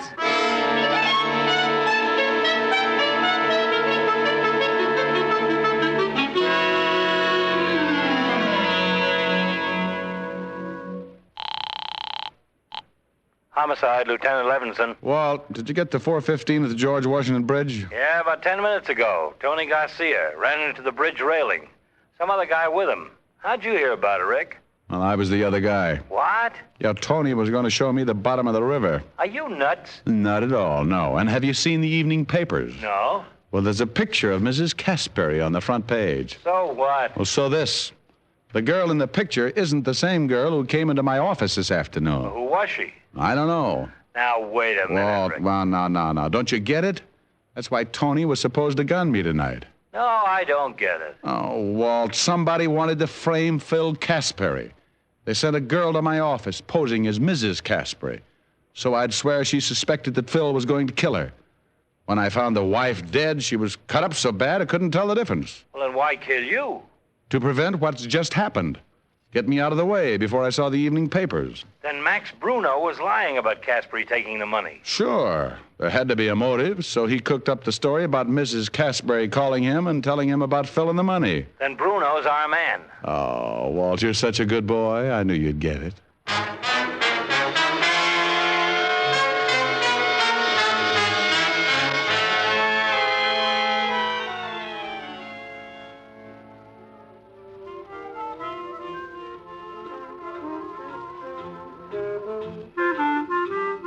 Check your hat, sir? Maybe I'd better throw it in the door first. Give me a pack of Camels. Yes, sir. Who's running the place for Mr. Bruno? Mr. Caspary, but he isn't in yet. Depends on what you're talking about. How's the floor show? It's all right if you got an imagination. You know, you better keep moving. You'll catch cold in that getup. Oh, well, don't let it fool you. The bustle's real, you hot water bottle. I went in and sat at the bar. The dance floor was in the other room, but you could see it through the long glass windows. I was sitting there trying to figure my next move when the floor show started.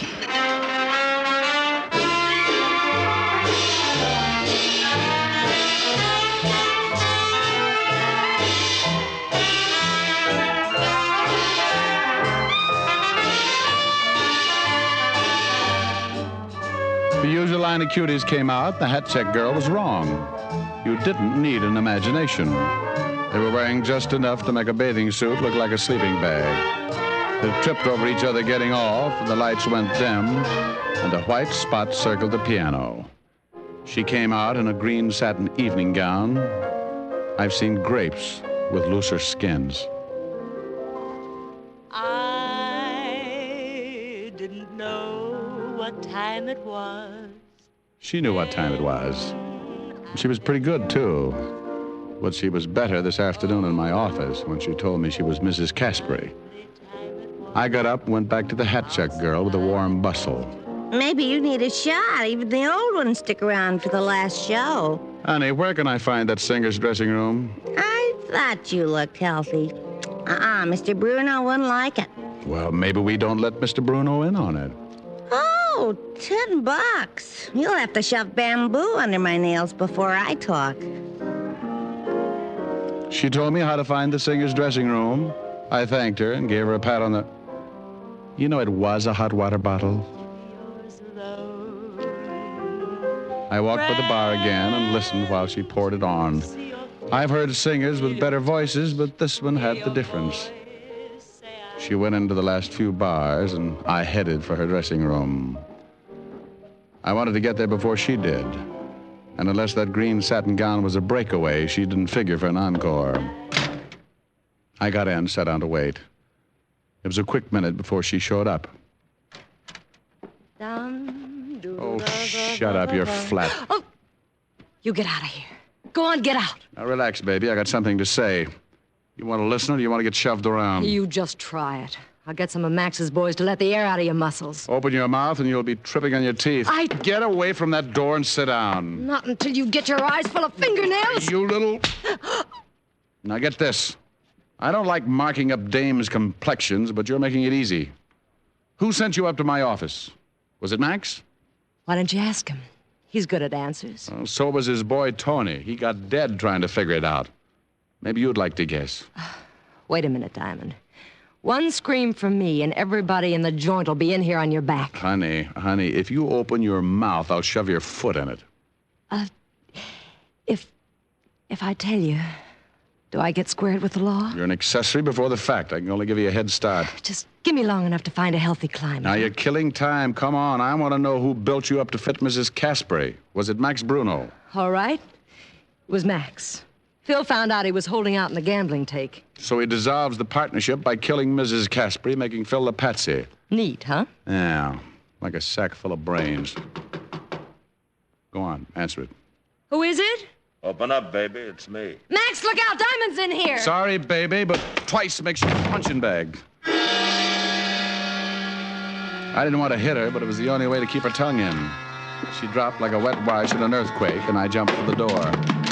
Max was halfway down the hall. He had a gun in his hand, and he used it. The slug tore up the wall by my ear, and before I could try my luck, he was around the corner. I thought about the hole his Luger had made, and I wondered why I was still chasing him. I turned the corner and found myself in the bandstand. Max turned fast and tried again.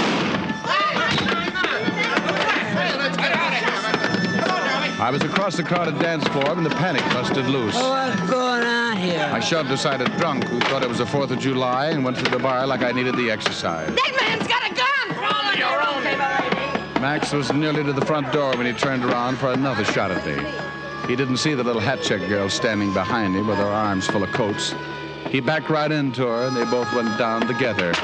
Max stumbled up, tangled, in an assorted wardrobe. He squeezed first, but he was wearing too many coats, and he missed again. I didn't miss. Max doubled up like a tired ice bag and got himself a face full of carpet. He was pretty dead.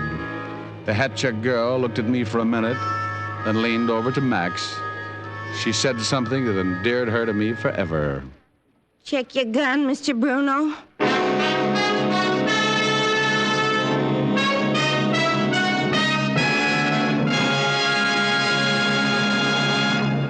Dick Powell will return in just a minute. What cigarette do you smoke, Doctor? That question was asked of doctors in every branch of medicine, doctors in all parts of the country.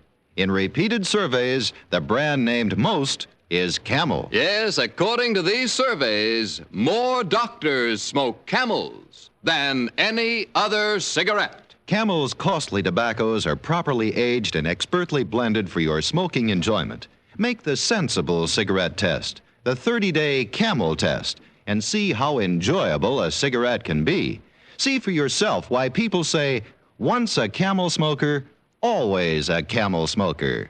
How mild, how mild, how mild, how mild, how mild can a cigarette be?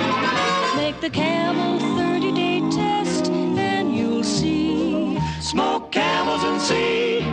Here's Dick Powell with a special message. Thank you. You know, it's a pleasure for me to make this weekly announcement, ladies and gentlemen, because each week the makers of Camels send gift cigarettes to a most deserving group of people, servicemen and veterans who are hospitalized. This week's Camels go to Veterans Hospitals, Fargo, North Dakota, and Alexandria, Louisiana. U.S. Air Force Hospital, Randolph Air Force Base, Texas. U.S. Naval Hospital, San Diego, California. Now, until next week, enjoy Camels. I always do. How mild, how mild, how mild, how mild, how mild can a cigarette be? Make the Camel 30-day test and you'll see. Smoke Camels and see.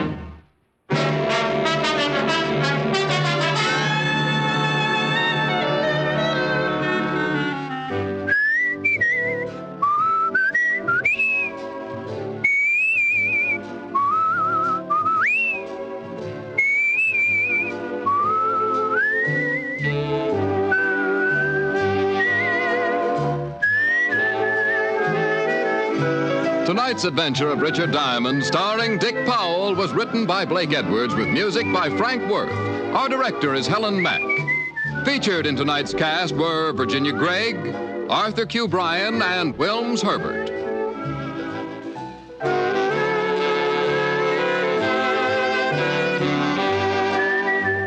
Men, whether you buy the handy pocket tin or the big 1-pound tin of Prince Albert, you're in for real smoking joy.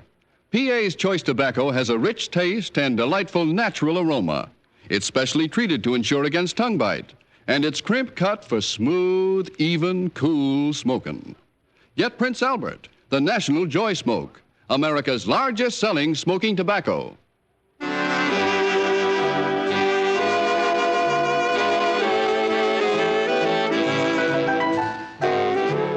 Listen next week for another exciting transcribed adventure of Richard Diamond, starring Dick Powell. This is your FBI. The official broadcast from the files of the FBI follows immediately. Stay tuned. This program came to you from Hollywood. This is the American Broadcasting Company.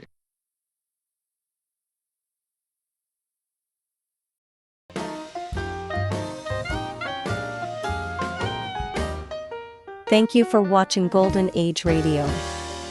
We post all new episodes every day. rumble.com/C/GAR.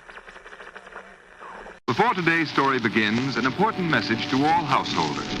When ordering fuel, remember that there's a tremendous difference between various kinds of hard coal. And remember that there's one hard coal that offers you better heat with less furnace attention.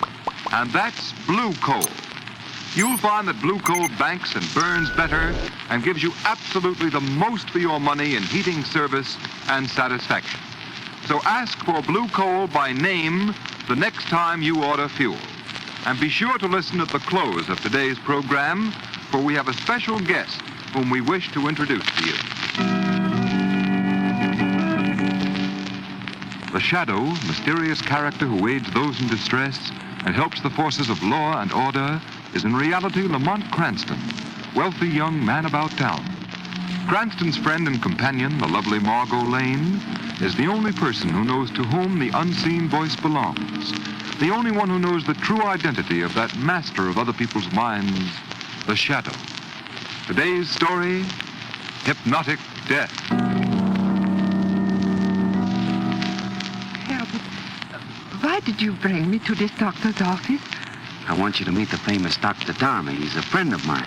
We might even get him to be my best man. Oh, Herbert, it makes me so happy to hear you making plans for our wedding. Martha, dear, you stay here a minute. I want to prepare Dr. Dharma for the big surprise. Yes, Herbert. Hiya, fellas. Well, look who's here. Charming Charlie himself. Cut that, Pats. Name's Herbert Van Burston for the present. Uh-oh. You got something in tow, huh, Charlie? Yeah. Where's the doctor? Oh, he's inside with one of the lawyers. He'll be right out. What do you got, Herbert? A servant girl. No living relations. Yeah, pretty. Made to order. What kind of a policy she got? 10,000 life, double indemnity. All right. You sure know how to pick 'em. You don't do so bad yourself. Hey, here's the doc now. Hello, Dr. Dharma. Well, Herbert, we've been waiting for you. You know Lawyer Manson? Yeah, Where's the girl? in the waiting room. Good. Have you her policy? Yeah, right here. There you are. Look it over, Manson. See that everything is in order. Sure, let me have it.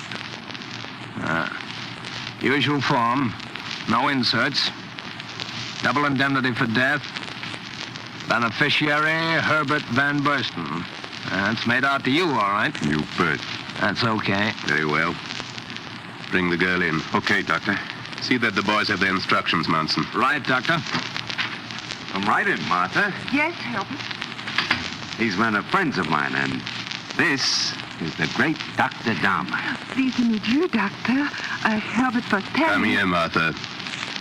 Close to me. Yes, sir. Look at me. Look into my eyes. Herbert. Look into my eyes, Martha. Oh, Herbert. Take me out of here. Martha. I am afraid. I don't want to look into your... Now, Martha. From this moment on, I will control your mind. My will shall be your will. My instructions, your commands. Whether or not I'm with you, whether or not you see me, you will obey my orders. Obey your order? Yes. Obey my orders. All right, men, you must be going. You're about to witness an even greater demonstration of my principle of telepathic hypnosis.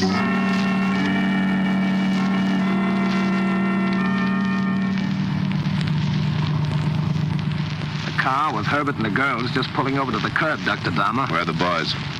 See, they're standing on the corner. Herbert's getting out of the car. Very well.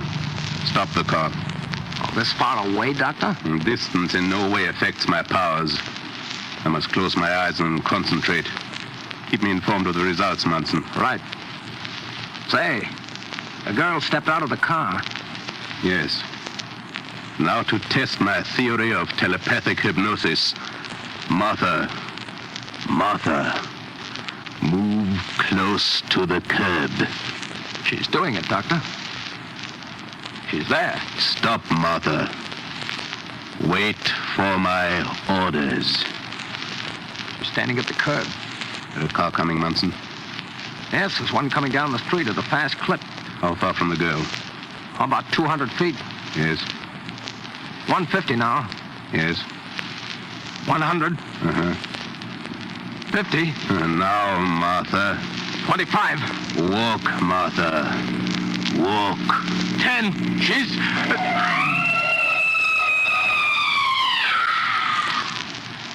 Well, that's done, Dr. Dahmer. Yes, it is quite done, Munson. Quite. Look, she's dead. Dead. You murderer. You killed my fiancée. I didn't mean to do it. You killed her, you murderer. Back there, you people. Stand back. Now, buddy, what happened? The girl stepped right in front of my car, officer. I couldn't stop. Yeah, of course you couldn't. You were going too fast. All right. We can't argue that out here. I'll have to place you under arrest, young fella. Just a moment, officer. What do you want? I saw what happened. That young man is not to blame. Why? The girl walked right in front of the car. Well, you'd better let me have your name. Cranston. Lamont Cranston. Say, officer, this man's talking through his hat. This woman was killed by a reckless driver. Officer, there's something very peculiar about this whole thing. I beg your pardon. Excuse me, officer. I'm Dr. Dharma. Well, what is it? You witness to this? No, I'm not. I didn't see it. But as a citizen, I feel that reckless driving must come to an end. You say you didn't see what happened? That is correct. Then you'll pardon me, but I hardly think you're in a position to voice an opinion in this matter, Dr. Dahmer. I see. You, of course, are a witness for the driver. Exactly. Very noble of you. Very. I assure you, sir, that you and I will meet again. Yes, I'm sure we will meet again.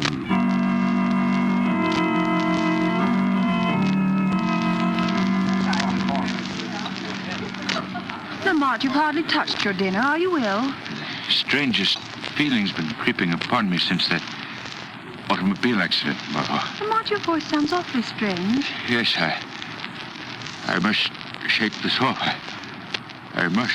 Perhaps some more coffee would help, Lamont. Lamont, why are you staring so?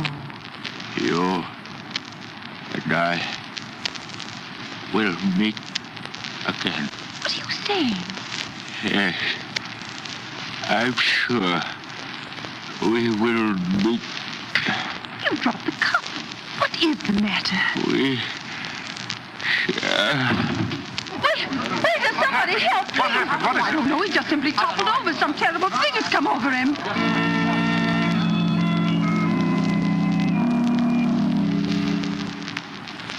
Now, Miss Lane, try and calm yourself.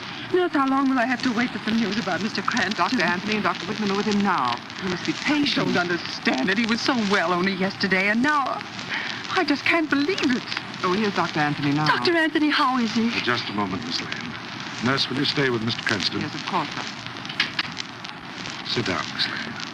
I want to talk to you. But, Doctor, how is he? No better. What? If anything, is worse. That may be brutal, Miss Lane, but you should know the facts. Oh, Doctor, it sounds frightful. I've called in every specialist I thought might help. They're completely stumped, Miss Lane. Never in our experience have we encountered such a strange case. Well, what can it be? We don't know.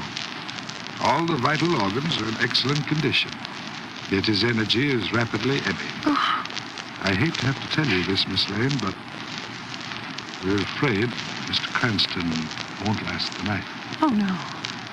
Oh, no, that can't be possible. The most discouraging thing is Mr. Cranston's complete lack of cooperation.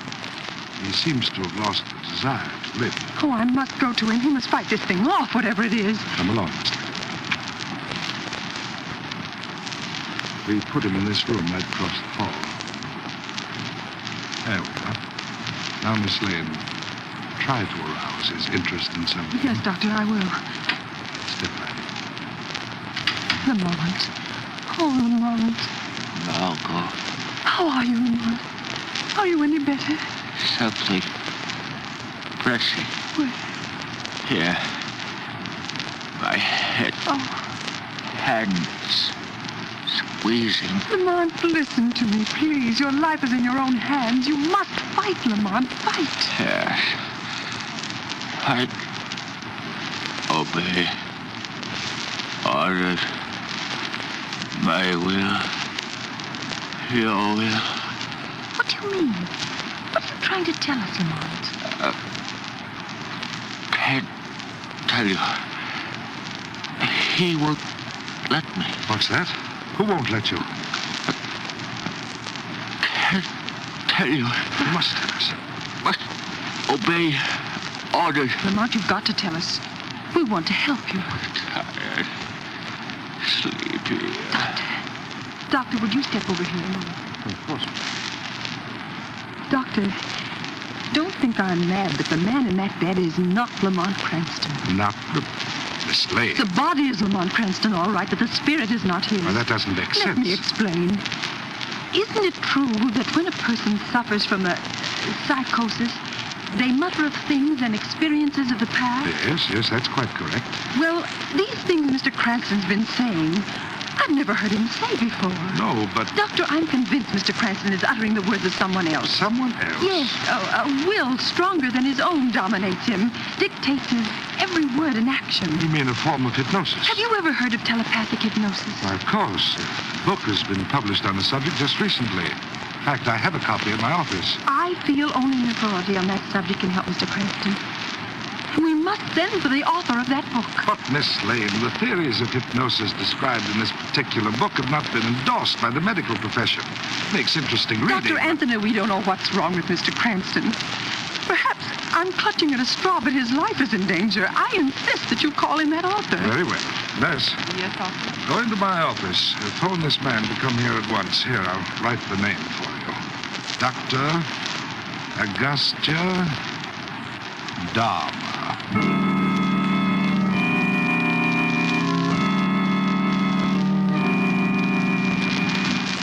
Yes, nurse, what is it? Dr. Dharma here. Oh, thank heaven. How do you do, Dr. Dharma? I'm Dr. Anthony. Pleasure. This is Miss Lane, a friend of the patient. I'm honored, Miss Lane. Oh, it's good of you to come, Doctor. I hope you can help Mr. Cranston. I shall do everything in my power. I suppose you've come in contact with similar cases. Frequently, Miss Lane. Is it possible, then, that Mr. Cranston's will is dominated by another? Quite possible. His very existence is in the hands of, master mentality. Oh, Doctor, please help him, please. Yes, of course, Miss Lane. I'll awaken the patient. No, Doctor. I'll awaken him. Mr. Cranston. Yes? Open your eyes. He's awake. Why, Doctor, that's an amazing demonstration. Lamont, this is Dr. Dharma. He's come to help you. Obey. Don't you understand? Why do you stare like that, Lamont?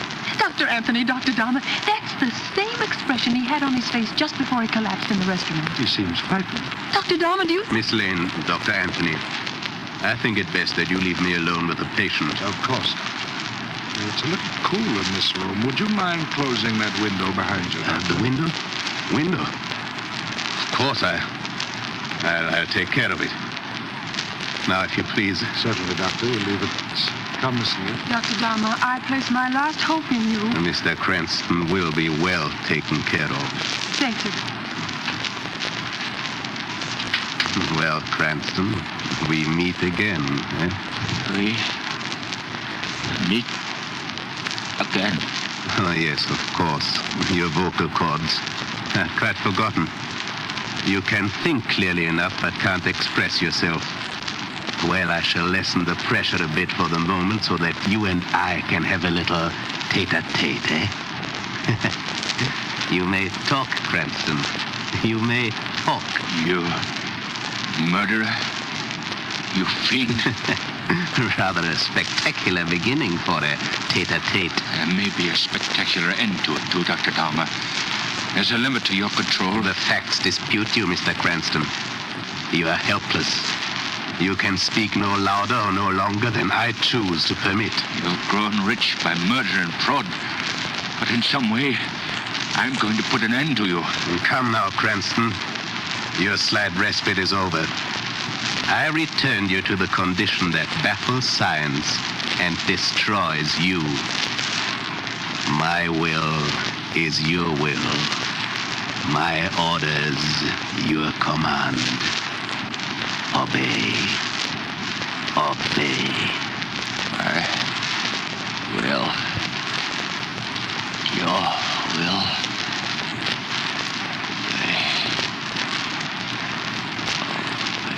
Precisely. Now, Cranston, I leave you to your doom. You shall be dead by morning.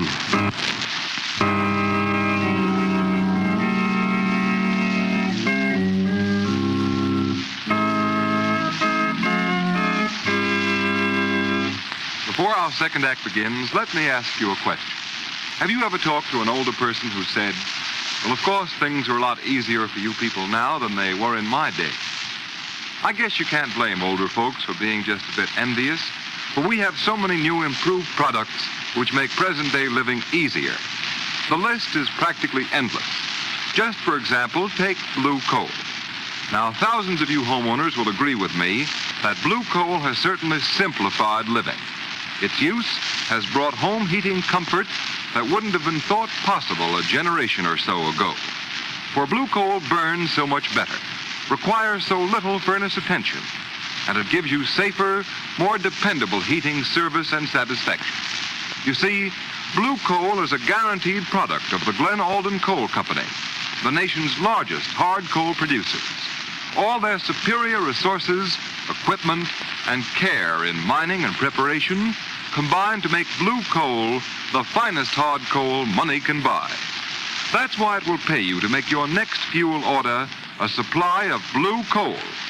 See what a tremendous difference it makes compared to ordinary anthracite. Then you'll join the thousands of regular Blue Coal users who say there's no substitute for Blue Coal for perfect heat with less furnace attention. Call your dealer tomorrow. His name is listed in the Where to Buy It section of your classified telephone directory under the words Blue Coal.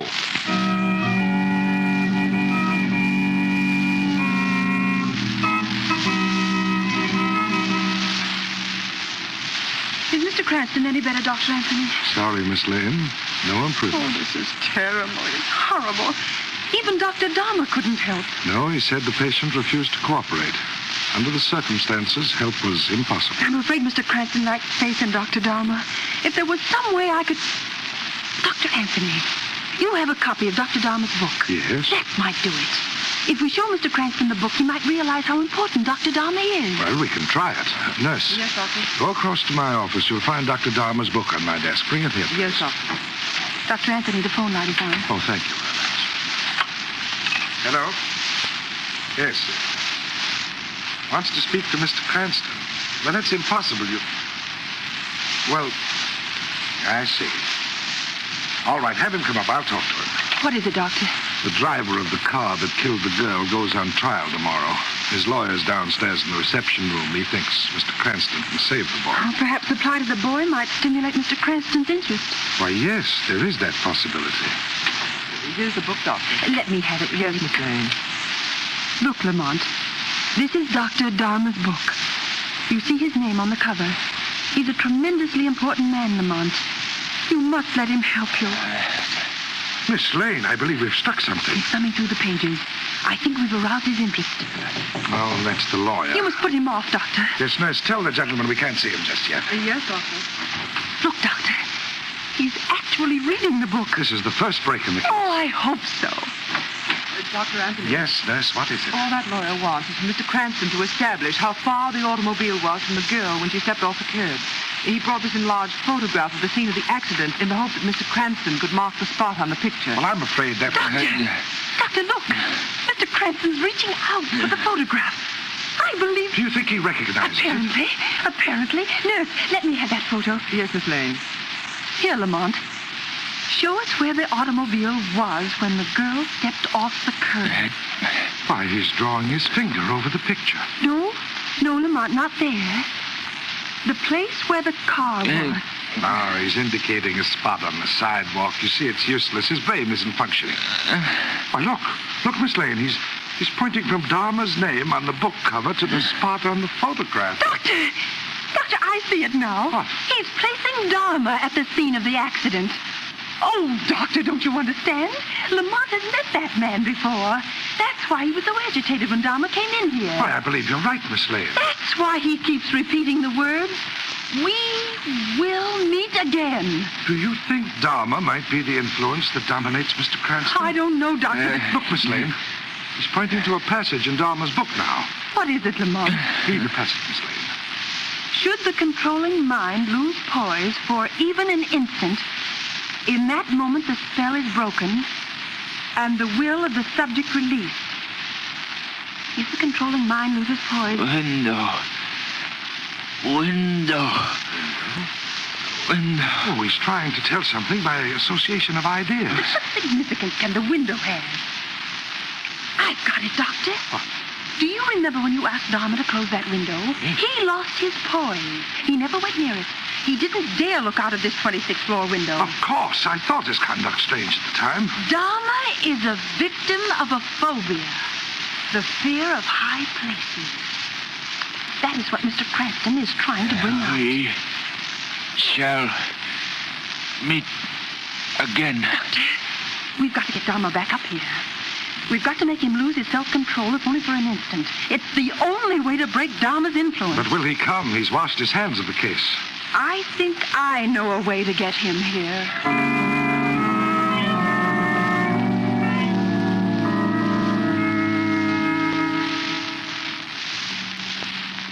Get the chairs out there on the terrace, nurse. Yes, it's there. Dr. Anthony, I think we'd better move Mr. Cranston's bed a little closer to the edge. Yes, hurry, Miss Lane. Dharma's already on his way up. Where do you want this chair, Miss Lane? Right over there, close to the parapet. How did you manage to get Dharma to come up here? Well, I simply phoned and told him Mr. Cranston was getting well. He nearly dropped the phone. He was so nervous. That must be Dharma. Now, look, I'll go through the next room and leave you and Mr. Cranston alone with him. Nurse, you show Dr. Dharma in, and you can go. Thank you, Doc. Good luck, Miss Lane. I certainly hope this works I hope so, Doctor. Hurry. Good luck. Lamont, watch him. Watch Dharma every second. This is our only chance to beat him. Oh, Dr. Dharma, I'm glad to see you. How do you do? I too am glad. Isn't this rather unwise, having Mr. Cranston out here? It's quite windy at this height. Mr. Cranston requested it. Requested it? Mr. Cranston did? Yes, won't you sit down, Doctor? Here's the chair, right over here. Yes, pardon me, Miss Lane, but I'm pressed for time. Must examine Mr. Cranston alone. Do you mind? Not at all, Doctor. I'll leave... Oh! Miss Lane, look out. I tripped. How awkward. You nearly fell over the edge. Oh, did I frighten you, Doctor? Oh, come away from there. I'm sorry. I'll leave you now with your patient. Yes, Miss Lane, look! Mr. Cranston's gone. What was that? Should the controlling mind lose poise for even an instant? Thanks for the tip, Doctor. Miss Lane's fake stumbled at the trick. You lost poise. Who are you? Your liberated subject, Lamont Cranston. I can't see you. Quite right, Doctor. Nobody ever sees the shadow. The shadow? You? Yes, Doctor. I've heard of you. The invisible. But this can't be. You accomplish this through hypnotism. Correct, Doctor. We're masters of the same art. We apply it quite differently. You have hypnotized me. All my life I've looked forward to an encounter with the shadow. I felt it would be the ultimate test of my hypnotic powers. Well, here we are, Doctor. Quite so. And you shall see who is master. What do you mean? I lost control over your will, but only for the moment. You're a fool if you think you can best me. I have just to touch you, and you will again be helpless. If you can touch me. You've made one mistake, a fatal one. Mistake? Your selection of an arena was thoughtless. This terrace is small. You'll have to pass me to get away. I warn you, Dharma. This may mean your doom. I know where you are now. There. Oh! You've lost the first move. You can't touch me, Dharma. It's useless to try. Your wisest course is to surrender and settle with the law. Never. Ah, you moved that chair. You're in the corner near the wicker fence. Now we'll see whether you Doctor. can... Get back from the edge.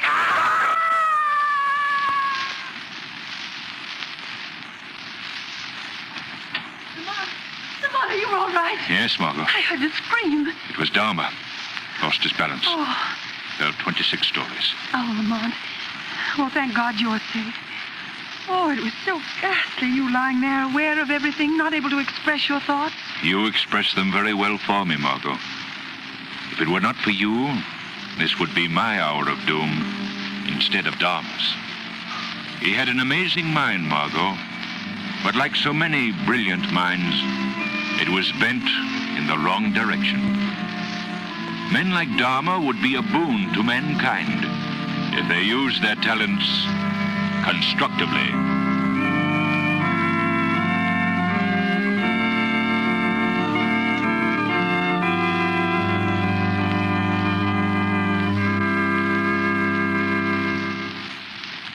We'll introduce our special guest in just a moment. But first, let's hear from Blue Coal's heating expert, John Barclay. Thank you, Ken Roberts, and good afternoon, friends.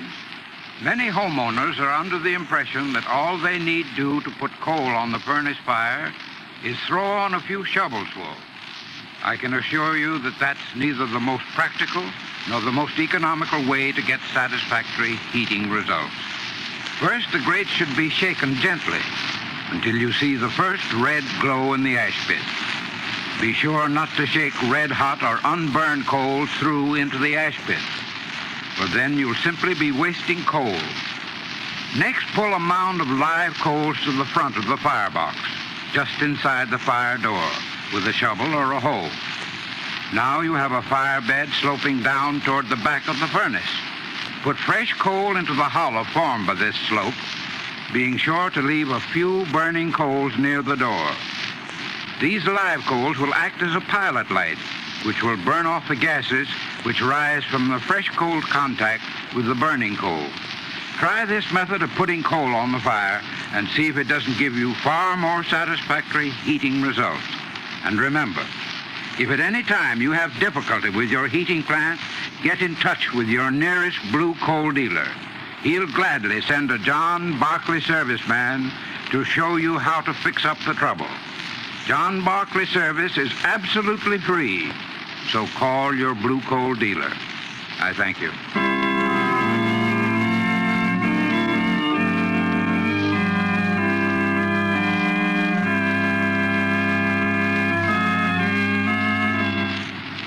And now I have the privilege of presenting Dr. Lorne W. Barclay, National Director of Camping Activities of the National Council of the Boy Scouts of America.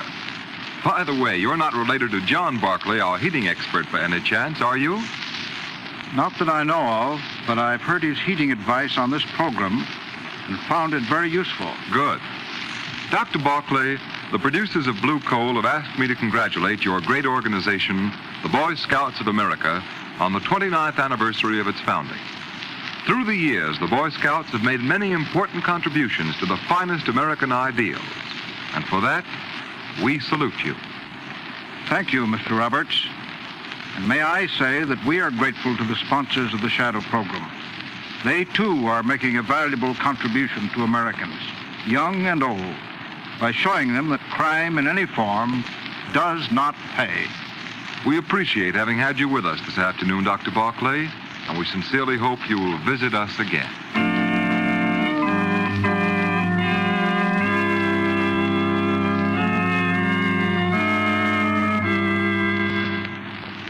Today's program is based on a story copyrighted by the Shadow magazine. All the characters and all the places named are fictitious. Any similarity to persons living or dead is purely coincidental. The Shadow magazine is now on sale at your local newsstand.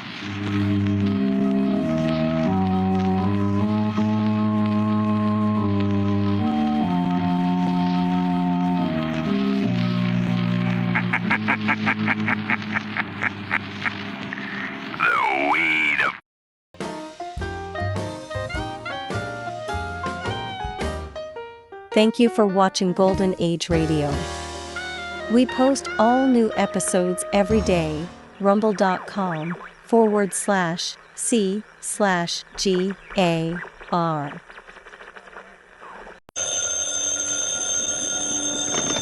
Hello? Yes, this is the Falcon speaking. Oh, Twilight. I'm glad you called. I'll have to have a rain check, Angel. Army intelligence is flying me to Athens, Greece. Yeah. Seems some boy over there is proud of his marksmanship, and they figure I'll give him something to shoot at.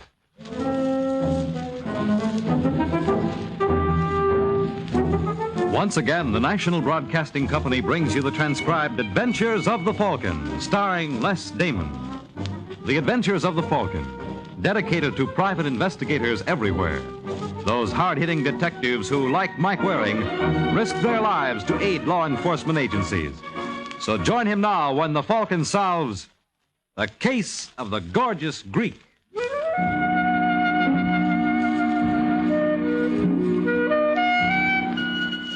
The boy who first gave out with the line, "Appearances can be deceiving," had something there. As a case in point, I'd like you to meet Theodoros Gunario. Monsieur Gunario is a chubby little character who just walked into the Cafe Olympia in Athens. To look at him as he makes his way to a table in the corner, you'd think here was a man who wouldn't hurt a fly. And you'd be right, which puts the local flies way ahead of his fellow men. Ah, Nicholas, my good friend, it's great pleasure for to see you.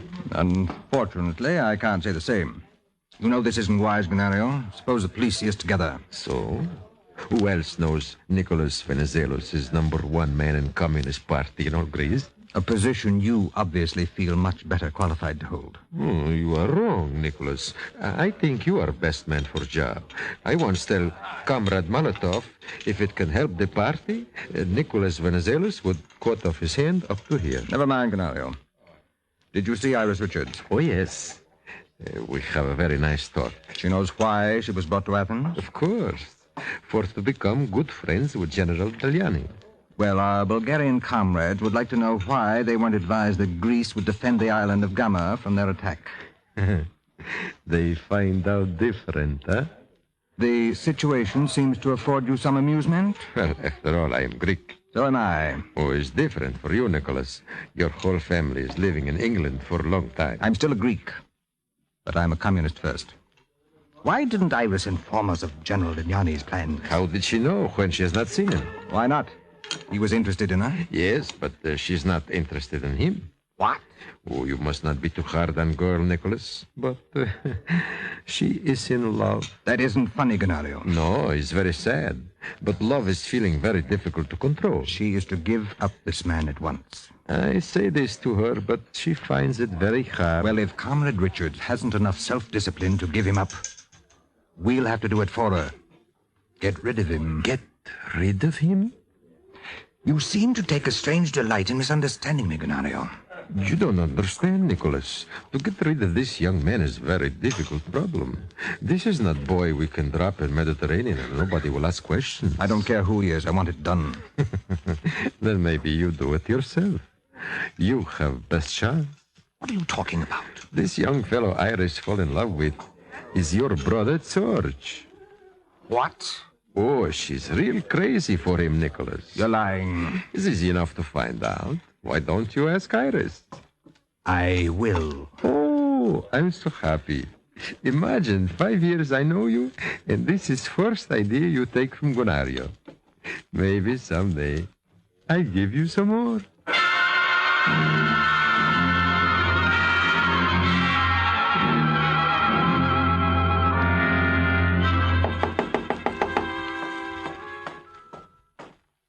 Just a second. Iris Richards? That's right. I wonder if you could spare me a few minutes. I'm Nicholas Venizelos. Oh. Obviously, you're familiar with the name. Obviously. Come in.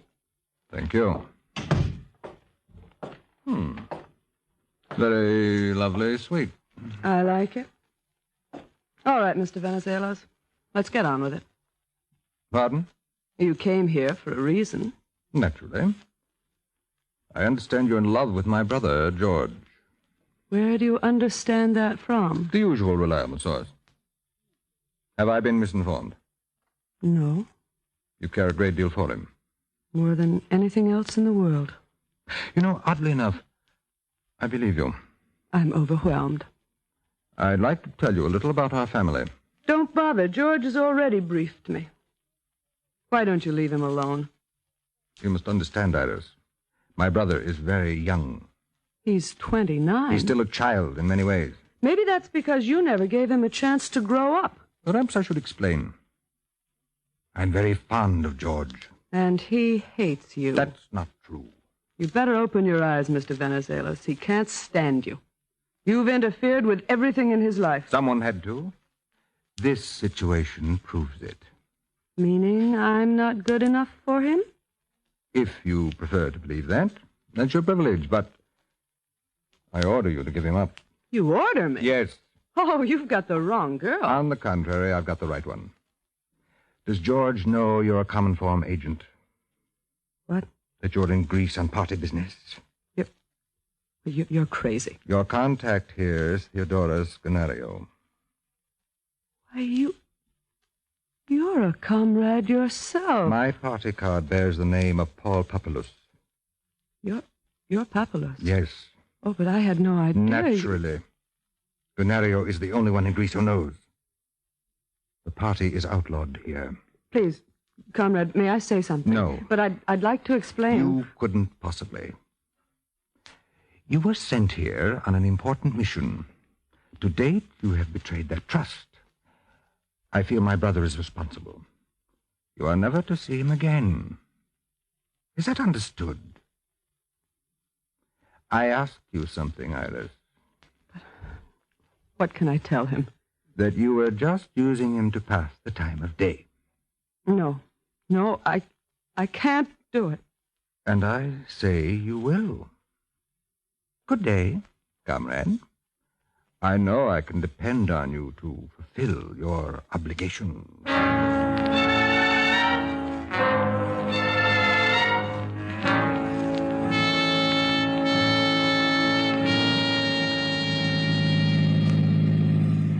I guess we better start looking for a parking place, Iris. What? Well, I'd love to drive you right into the Acropolis, but unfortunately the road hasn't been paved since 500 B.C. Shall we get out? Wait a minute, George. There's something I want to tell you. Now, darling, I'm sure it's not that serious. Yes, it is. I'm not seeing you anymore. I'm not clowning, George. All right, dear, I give up. What's the joke? It's no joke. But you couldn't possibly mean that. Couldn't I? No. You're in love with me. Well, of all the conceited, egotistical males, what have you got that makes you think you're so special? I never claimed I was. No, but your attitude shows it. Sure, you may be hot stuff here in Greece, but I come from a big country, honey. Guys like you are a dime a dozen on every street corner. You don't mean that, Iris. You want to bet? But you told me. I never had it so good.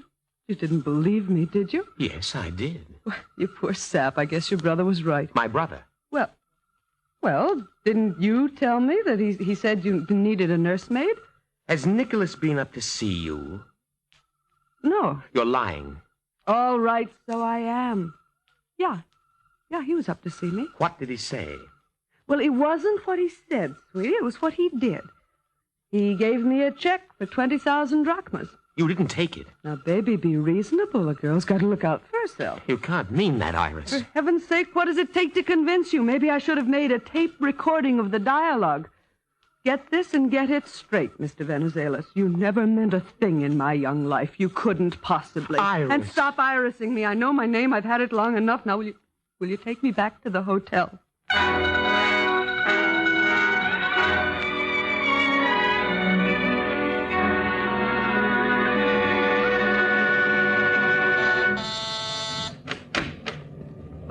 Good evening, Mr. George. Good evening, Paul. Is my brother home? No, sir. He went out right after dinner. Have you any idea where I can find him? I'm afraid not, sir. Well, did he say anything about... Shall I? No, I'll answer it. Hello. Hello, is this Venizelos? Yes. This is Gunario. How are you, my friend? Who? Theodoros Gunario. Oh, well, you have I just see Comrade Iris. I understand everything is worked out fine. What did you say? What's the matter? You can't talk now? No, just a moment. Paul. Yes, Mr. George. Would you mind leaving me alone? Not at all, sir. Thank you.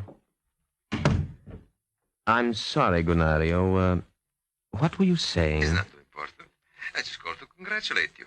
I see now Moscow is right. Moscow? When they make you head of party in Greece instead of me.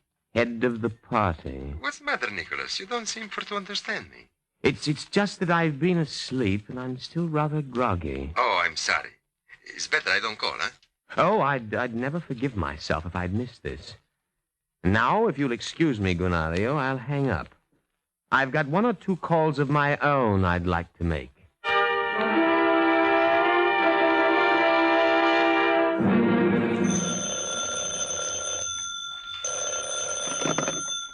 Hello? Have I the pleasure of speaking with Mr. Michael Waring? If that's your idea of pleasure. Who is this? I'm afraid my name won't mean much to you. It's George Venizelos. George Venizelos? Yes, your embassy suggested I get in touch with you. Well, what can I do for you? I believe the shoe was on the other foot. I'd like to do something for you.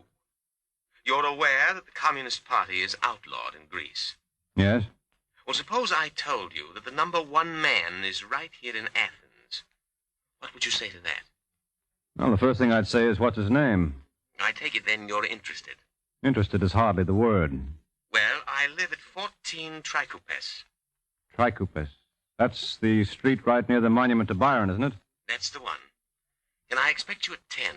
You wouldn't want to make it earlier? Try to be patient, Mr. Waring.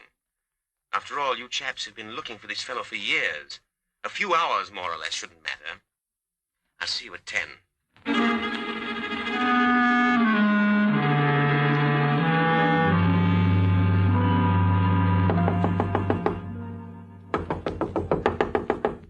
Mr. Waring? That's right.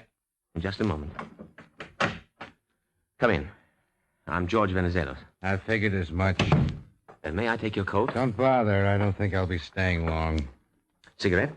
I'll stick to my own brand, if you don't mind. Thanks. Funny. You look nothing like I had imagined. Does anybody? Well, I only meant when I was in the States some years back, I heard a great deal about the Falcon. I rather fancied he'd be tall and lean. Maybe I'm not the Falcon, then. What? That's right. I'm not Mike Waring. Then who are you? Eddie Welch. Eddie Welch? Did Waring... Send me? Parish forbid. I'm here strictly on my own. Let this be a lesson to you, Georgie. Next time you make a phone call, make sure it don't go through a hotel switchboard. It's like a radio show. You never can tell who's listening.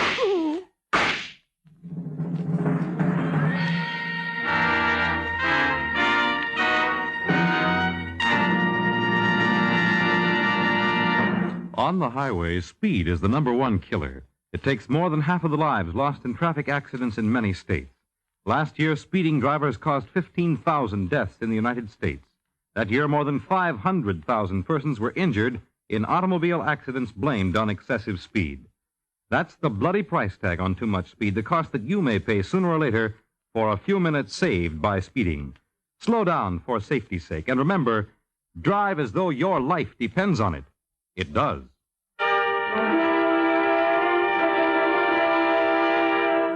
Now back to the adventures of the Falcon.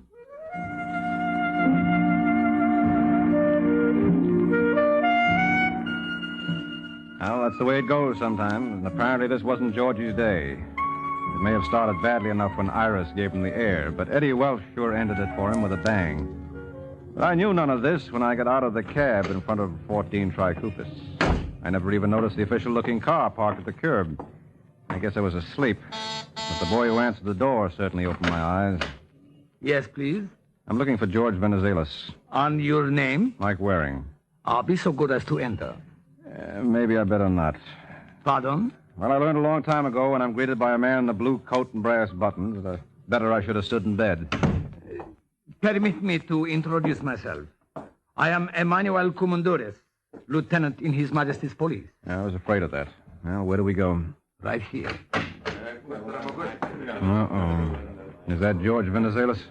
You did not know him? Only as a voice on the phone. May I? Allow me. Oh, Stratos. Yes, sir.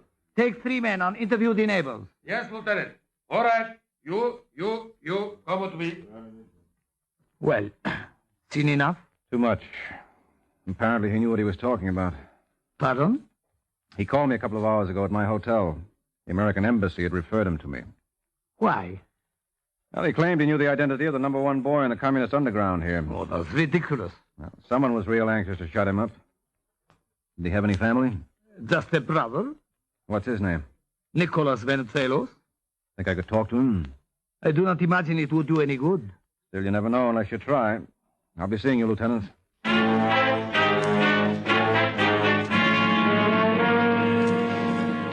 I wish there was some way I could help, Mr. Waring, but I'm afraid there isn't much I can tell you. Well, you never know, Mr. Venizelos. Was your brother a communist? What? Well, he claimed he knew the identity of the head man in the party here. Oh, it must have been George's idea of a joke. Believe me, he took absolutely no interest in politics. Well, then what do you think was the motive for his murder? Robbery. According to the police, there wasn't a thing taken from his apartment. Perhaps the burglar was frightened off. Well, that's a possibility. But let's look at another. How did you two get along? You know I'd be within my rights to say it's none of your business. Mm-hmm. But somehow, I've got a great deal of confidence in you. Well, I appreciate that. George and I never got along too well. I suppose it was all my fault. I insisted on treating him as a child. And naturally, he resented it. Naturally. I never realized how much until recently. How did you find out? Through a mutual acquaintance. Iris Richards? Where did you learn about her? To Lieutenant Commandoris. You think she might know anything about his murder? Of course not. Still, I think we ought to have a talk. I'd rather you didn't, old man. You and your brother weren't rivals for her affections. Don't be ridiculous. And why do you object to my seeing her? Because there's nothing to be gained by it. Well, you never can tell. Nevertheless, I forbid you to see her. You, forbid me? Yes. Well, you sound like you're used to giving orders. I am. What happens when they're not obeyed? That's a very good question, Waring. And if you insist on seeing Iris, you'll have the opportunity of finding the answer for yourself. I rather doubt whether you'll enjoy making the discovery.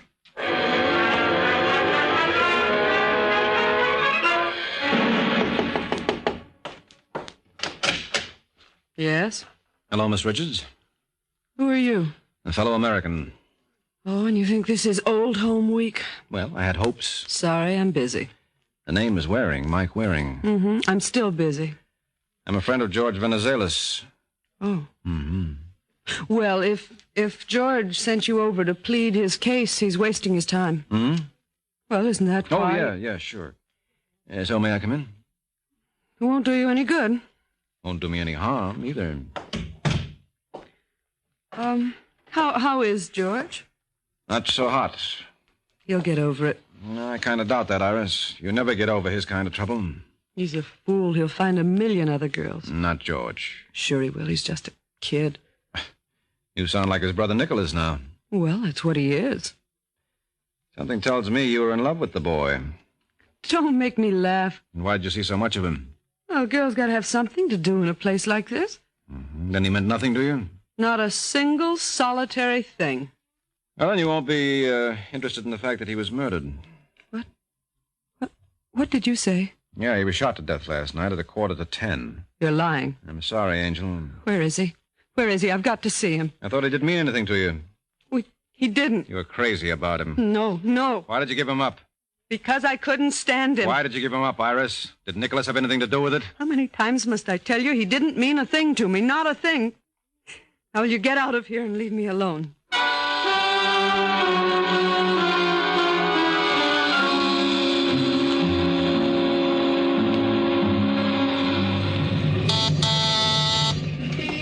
Just a moment.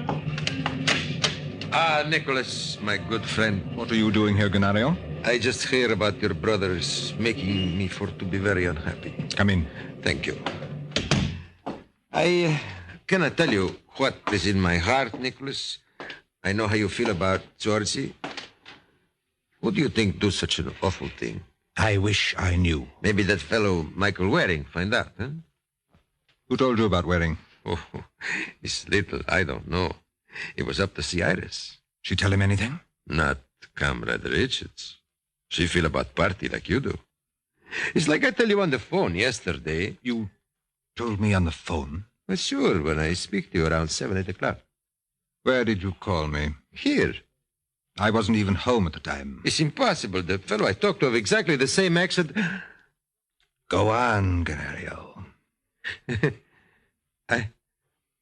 I must have made a mistake. You certainly did. You spoke to George. What did you tell him? Well, nothing, Nicholas. I just asked how you feel.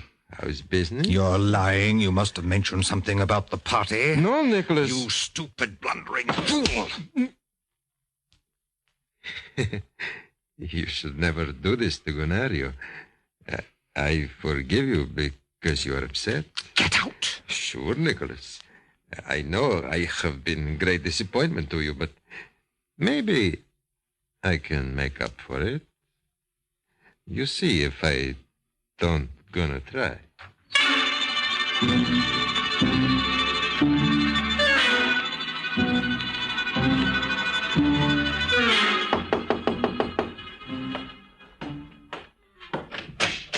Yeah?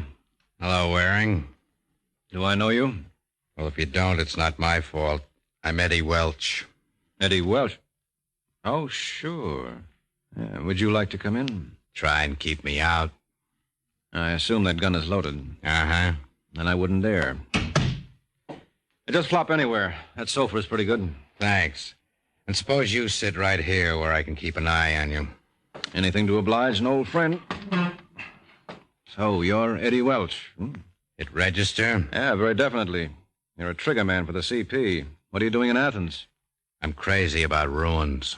I thought you made your own. Yeah, it's pretty good. No, not very. Did you take care of George Venizelos? What do you think? I think yes. What bothers me is who gave you your orders. Tell you what I'll do, Eddie. Make you a deal. You'll make me a deal? Well, occasionally you have to bargain with rats. Why, you no good. What's the matter? Nothing. You're sick. Get back. I just want to help you. I said get back. Or You what? Let go. Come on, drop it. Drop it. I'll break your arm. I mean it, Eddie. All right, now, who sent you around here? Get a doctor. Who sent you around, Eddie? Please get me a doc. I'm on fire. Sure, you've been poisoned. The dirty louse. Who did it, Eddie? Come on, you want to get even, don't you? Oh, no good, dirty. Eddie! Eddie! Hello, operator. There's a dead body in my room. I'd like it removed. Maybe room service can help me out.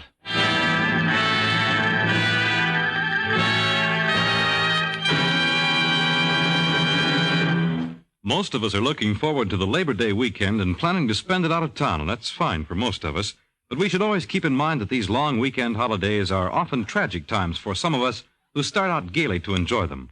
More than 1,300 American families will lose one or more of their loved ones in accidents on the highways. At all times, and particularly on long holiday weekends, drive as though your life depends on it. It does.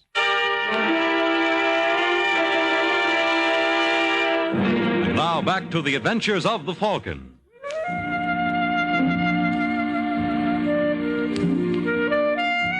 Well, I guess it only goes to prove you can't believe the ads. Here, the Hotel Olympia boasted of their deluxe service, yet when Eddie Welch keeled over in my room and I buzzed the operator for room service, it was 20 minutes before someone knocked on my door. And when I opened it, there stood Lieutenant Emmanuel Comandores. Naturally, I was disappointed. Ah, Mr. Waring, we meet again. Now, don't blame me, Lieutenant. The gentleman is a friend of yours? Him? Heaven forbid. That's Eddie Welch. What was he doing here? Well, I've got an unpleasant idea. He came over to give me a treatment. A treatment? Mm-hmm. The same kind he gave George Venizelos. You feel he was responsible for the murder? He practically admitted it to me. Why should he? Because he figured he had nothing to lose. He was going to put me away, too. And what happened? Well, he didn't watch his diet. He was poisoned. Ridiculous. Well, just turn him over and take a sniff. Need any help? No, I can manage. Thank you. Strychnine. That's what it is. I do not understand. Well, my guess is that the same party who ordered him to kill George Venizelos hated loose ends. So Eddie was sent around to take care of me. Then why was he poisoned? Because Eddie himself was a loose end. I guess his boss hoped that he would get to me before the strychnine took effect. Lucky for me, his timing was off. But why was George murdered? Well, I hate to use the phrase, Lieutenant, but it fits. It was all a communist plot. You know who was responsible? I've got a pretty good idea. But in fairness to all concerned, I feel his brother Nicholas should be the first to know. I hope he appreciates the honor.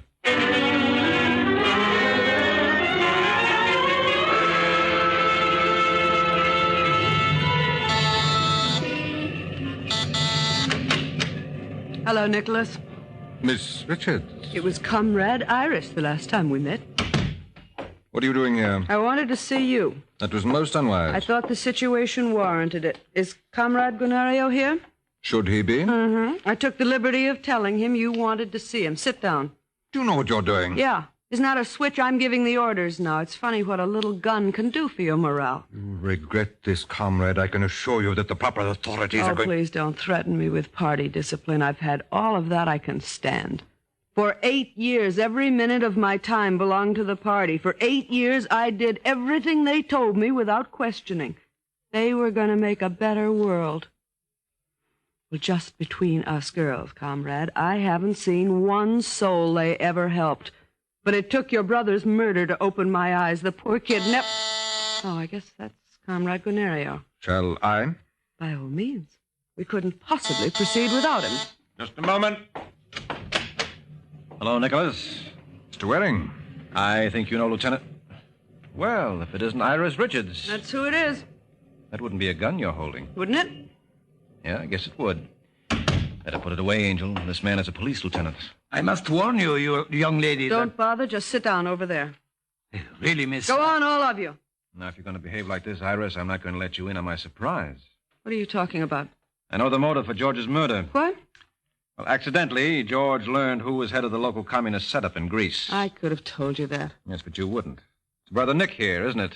Yes. Really, my dear, you're being most absurd. No one else could have made me give up George. But even granting all this... You still would like to know who killed his brother? Yes. He did. Really, old man... Just stay where you are, Nicholas. Go on, Waring.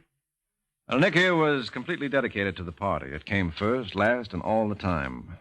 Naturally, when George threatened to end his use to the common form by exposing him... He had him killed. That's right. You certainly don't believe this, Lieutenant. I don't know about him, but I do. No, Iris. Venizelos. Venizelos. Well? He's dead. Anybody want to buy a second-hand Colt automatic? I'll let it go real cheap. I'll take it. Sold to the man on my right. All right, fellas, let's go. I think I took care of everything else.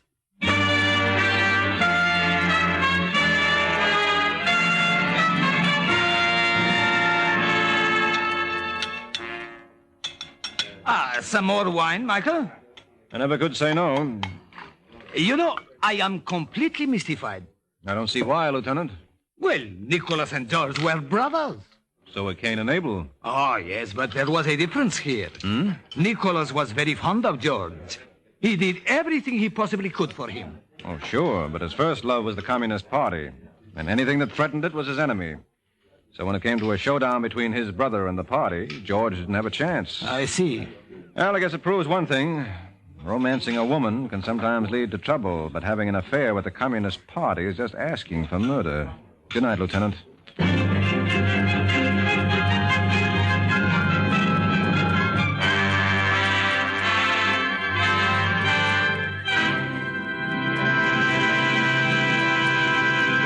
The Case of the Silent Butler. The Case of the Silent Butler. That's the title of next week's adventure of the Falcon, when Mike Waring learns that a perfect servant around the house can still be a deadhead outdoors. The Adventures of the Falcon are based on the famous character created by Drexel Drake, produced and transcribed by Bernard L. Schubert, written by Eugene Wang, and directed by Richard Lewis. Les Damon was starred as the Falcon, with Ann Burr as Iris. This program came from New York. Fred Collins speaking.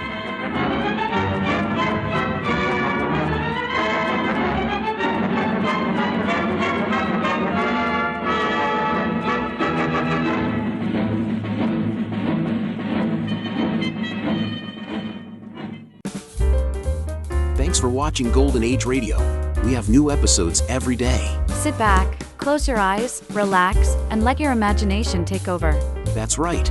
Radio is theater of the mind. So listen while you work, rest, drive, or sleep. just be inspired. Let us know your thoughts. We strive to provide the best programming for you. Visit g3pl.com for your WordPress needs. Subscribe for more videos. Ladies and gentlemen, the secret word tonight is knife. K-N-I-F-E. Would you like to put on my back? Really? You bet your life.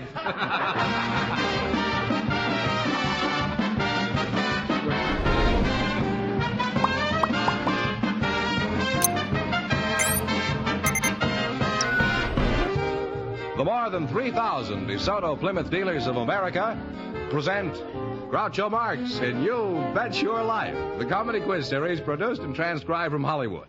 And here he is, the one, the only...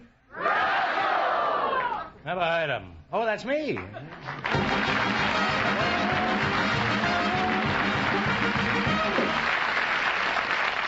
Well, here I am again with $1,000 for one of our couples. Groucho, we invited some people from the world of scouting to the program tonight. Really? Yes, and just before we went on the air, our studio audience selected Bill Ollinger.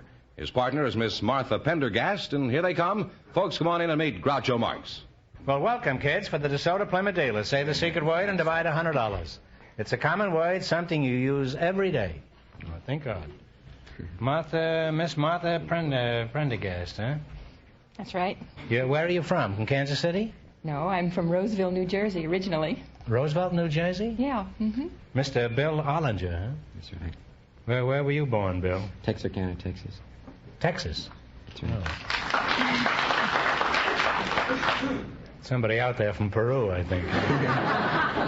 Martha, I won't ask you how old you are, should I? I don't mind telling you. Well, you say, how old are you, Martha? I'm 39. 39, huh? Mm-hmm. Are you related to Jack Benny at all? Well, Jack Benny was 39 last year. And this year would be 38, I suppose. And how old are you, Bill? 17. 17? Well, what's a few years difference to a sailor, huh? Is that right, matey? Well, I'm not a sailor. I'm a Sea Scout, branch of the Senior Scouts. Oh, Boy Scout, is that the case? That's right. Well, in that case, the romance is off, huh? Well, you say you're not a sailor? Bill, well, why are you wearing that uniform? Well, this is the official uniform of the Sea Explorers. Of the Sea Explorers? Yes. Well, then you're certainly not in the Navy. Sailors do all their exploring on land, don't they? Hardly. Is there much difference between the Sea Scouts and the regular Scouts? Well, we do everything the regular Scouts do, except we do it on the water.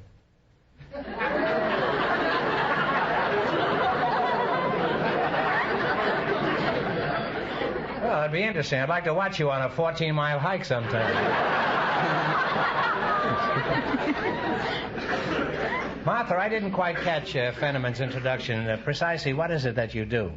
Well, I'm the executive director of the Girl Scouts of Los Angeles. You mean you're a Girl Scout? Yes. Well, what does your job consist of, briefly? Well, right now, with the board of directors of Los Angeles, I'm responsible for Girl Scouting in Los Angeles area. Is that so? Yeah. Well, how are you making out? Well, we're making out pretty well. We have 17,400 girls in this area. No wonder my scouting is at a total loss. You've got a monopoly. Do the Girl Scouts have a motto like, keep your powder dry? Well, we have a motto, be prepared. How about you, Bill? What is your motto in the deep sea? Sea Scout? Prepared. Be prepared, huh? Well, that's a lot of preparedness. What's the matter? Don't you trust each other? Sure, we're good friends. Well, I'm fairly familiar with land scouting, but how do you conduct your activities on water? We use a boat. Well, I didn't think they pumped each scout full of air to keep them afloat.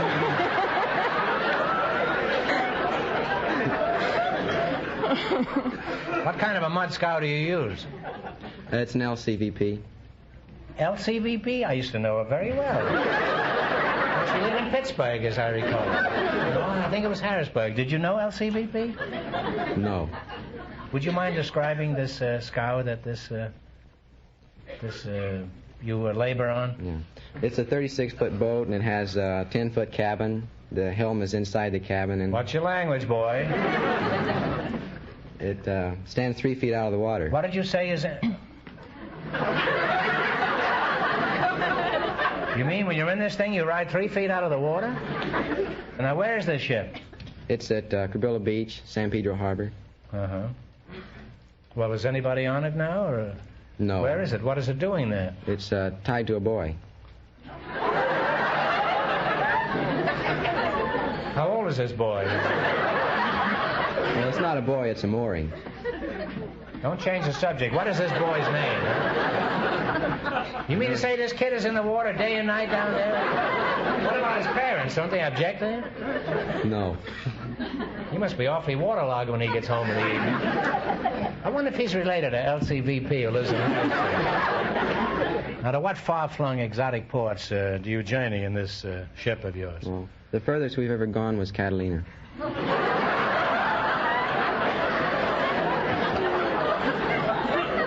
Ah, the mysterious East.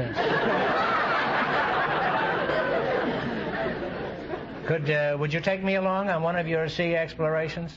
Well, our skipper doesn't allow us to take passengers. That skipper's got to go. What do I have to do to be a skipper? Well, you have to first of all, you have to know navigation. Then you have to have good character. You have to be physically strong, mentally awake, morally straight. You have to have a good reputation above all.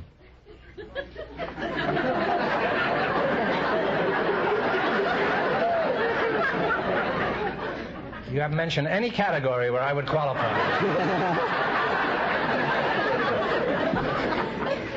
Well, you're both good scouts, and if I ever meet you in a revolving door, I'll be sure and do my good time for the day.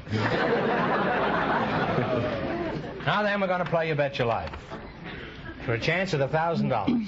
Right now, I want you to pay close attention to something of great importance. The new DeSoto Fire Dome 8 is now at your DeSoto Plymouth dealers. The most exciting, most talked about car in America. The new DeSoto Fire Dome 8. With the new 160 horsepower Fire Dome V8 engine. Here is the most revolutionary engine design in a generation. And it's years ahead of every other type of passenger car engine built today. The unique hemispherical or dome-shaped combustion chambers actually produce more power from every drop of gas. This means to you tremendous reserve power and acceleration at all speeds, and on regular gasoline. See it tomorrow. Drive this great new car, the DeSoto Fire Dome 8, with the new 160 horsepower Fire Dome V8 engine, now at your DeSoto Plymouth dealers. The new 160 horsepower DeSoto Fire Dome 8.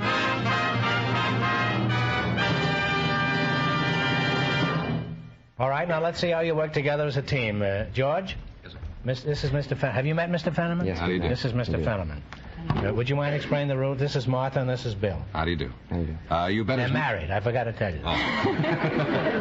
You bet as much of your $20 as you want on each of 4 questions, and the couple that earns the most money gets a chance at the DeSoto Plymouth $1,000 question at the end of the show. Here we go. Let's see how high I can build you $20. You select the terms used in plane geometry. All right, here's your first question. How much will you bet? 17. 17. 17? Let them hear us. 17. Okay. What is the shortest distance between 2 points? A line. A straight line is right. Well, you now have $37. Now, remember, you're going for $1,000 tonight. How much of the $37 will you bet on this one? 34. You can talk. 34. Okay, now, what do you call the length of or distance around a circle? Circumference. The circumference is right. You now have $71. Here's your third question. How much of the 71 are you going to go for? 65. How much? 65. 65? How many degrees in a right angle? 90 degrees. 90 degrees is right. You now have $136.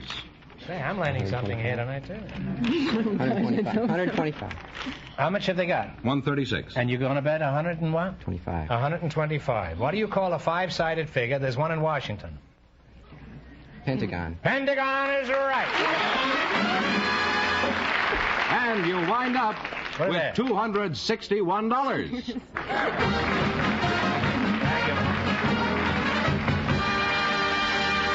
Thanks and good luck from the DeSoto Plymouth dealers. We invited some women lawyers to the program tonight, Groucho, and just before we went on the air, our studio audience selected Mrs. Elsie Manahan, and her partner is a husband from the audience. Right over there he is now. Groucho, This guy's is Mr. wild. We have to wild. This is Fred Clark, Groucho. It's Fred Clark. Well, put it there, Fred. Delighted to meet you, Groucho. Glad to meet you, Freddie, old boy.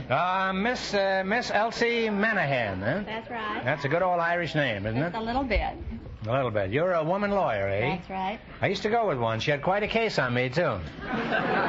We only went together 2 months. It was just a briefcase.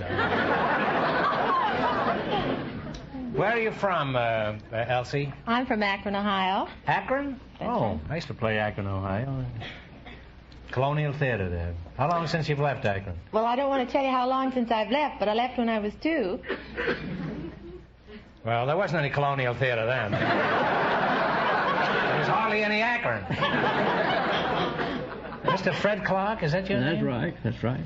He used to be a manager of the Pittsburgh baseball Yeah, club. I know him very well. You're not Fred. You're not that. No, I'm not the same fellow. Where are you from? Atlanta and Charlotte, North Carolina, and Oklahoma City, Tulsa, Chicago. I've lived all around.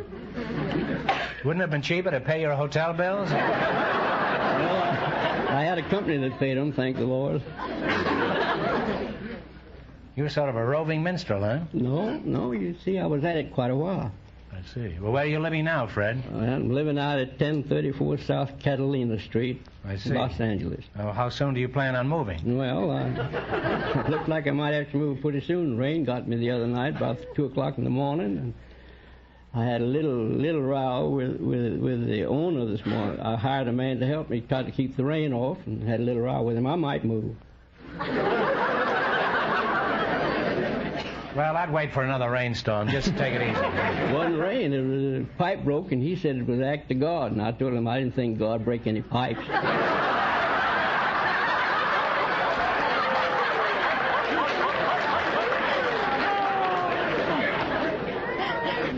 Are you married?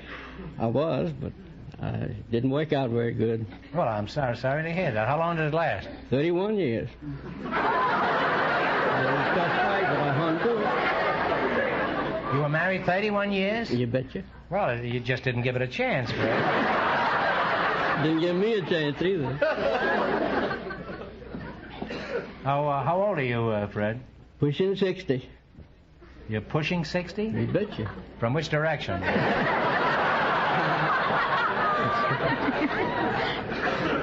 Now, Elsie, you're a lady lawyer, is that right? That's right. I'd like to ask you a question. What is your age? 33.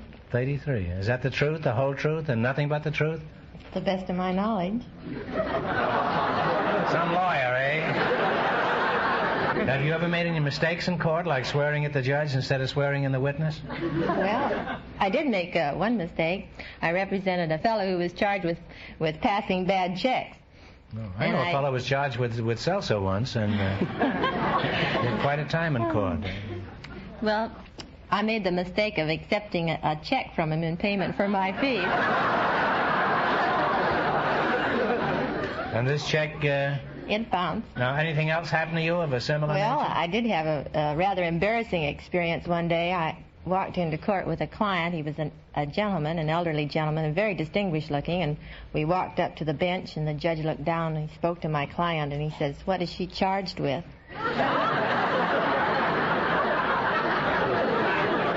That's something like the salsa joke, isn't it?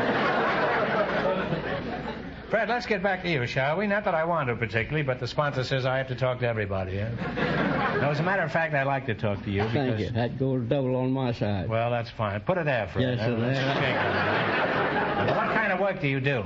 Well, I've retired, and I'm trying to grow old gracefully. Mm-hmm. Why don't you be like me and grow old disgracefully? When I get caught. It's not too bad, Fred. Well, I have to get you to help me, God. They're very, very lenient on us oldsters. Yeah, you're not as old as I am by a long shot. Well? You paid me a compliment, I'll pay you one. Yes, and it's I mean unfortunate that we're both lying. Well, a good lie is better than the truth sometimes. Yes, it certainly is. Say, you're quite a philosopher, Fred. Well, thank you. You're sort of a rolling Benjamin Franklin. So are you. What kind of work have you done in the I past? started out... I mean, before you were breaking pipes in somebody's house. Started out in the plumbing business and lasted 1 day.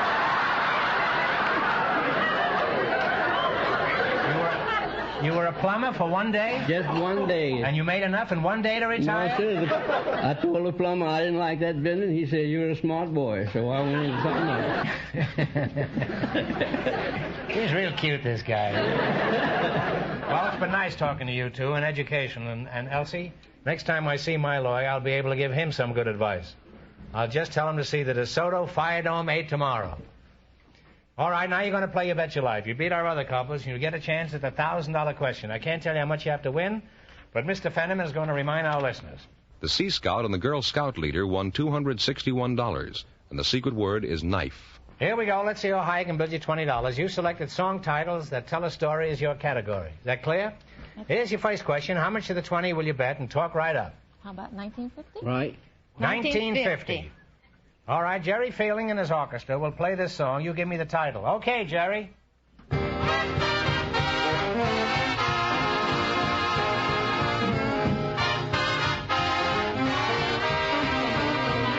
Yeah. Somebody stole my gal. That's right. Somebody stole my gal. And you're on your way. You have $39.50. How much you going to bet? 39. Out of how much? $39.50. Play, Mr. Fielding.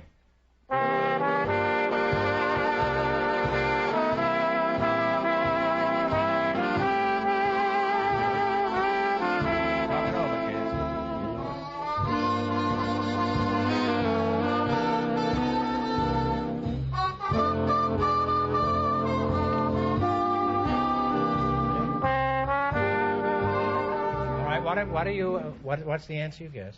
Did you mean it, or was it true? No, you're close, but it's Do I Worry. Oh. You were flirting with her. Well, that's we a were shame. worrying, all right. That's Not a shame. enough. That's not an easy question. All right, now, how much have they got? 50 cents? 50 Right. cents. How much of the 50 cents you going to roll? 25 cents? Yeah. 25. All right, here we go. Mr. Head.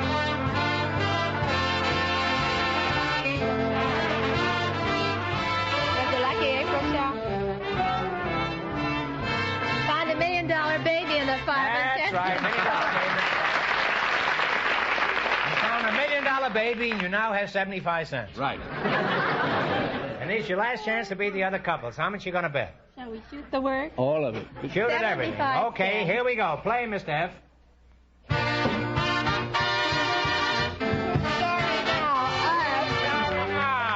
Well, you wind up with $1.50. We can't let him go away, can we? Nobody leaves here with $1.50. Nobody leaves here with less than $25. I'm going to give you one more question, answered correctly, and we give you $23.50, right? All right, and no help in the audience, because this is a tough question. You ready? Yeah. Who is buried in Grant's tomb? Right. General Grant is right. Put it there, Grant. Thanks and good luck from the DeSoto Plymouth Dealer.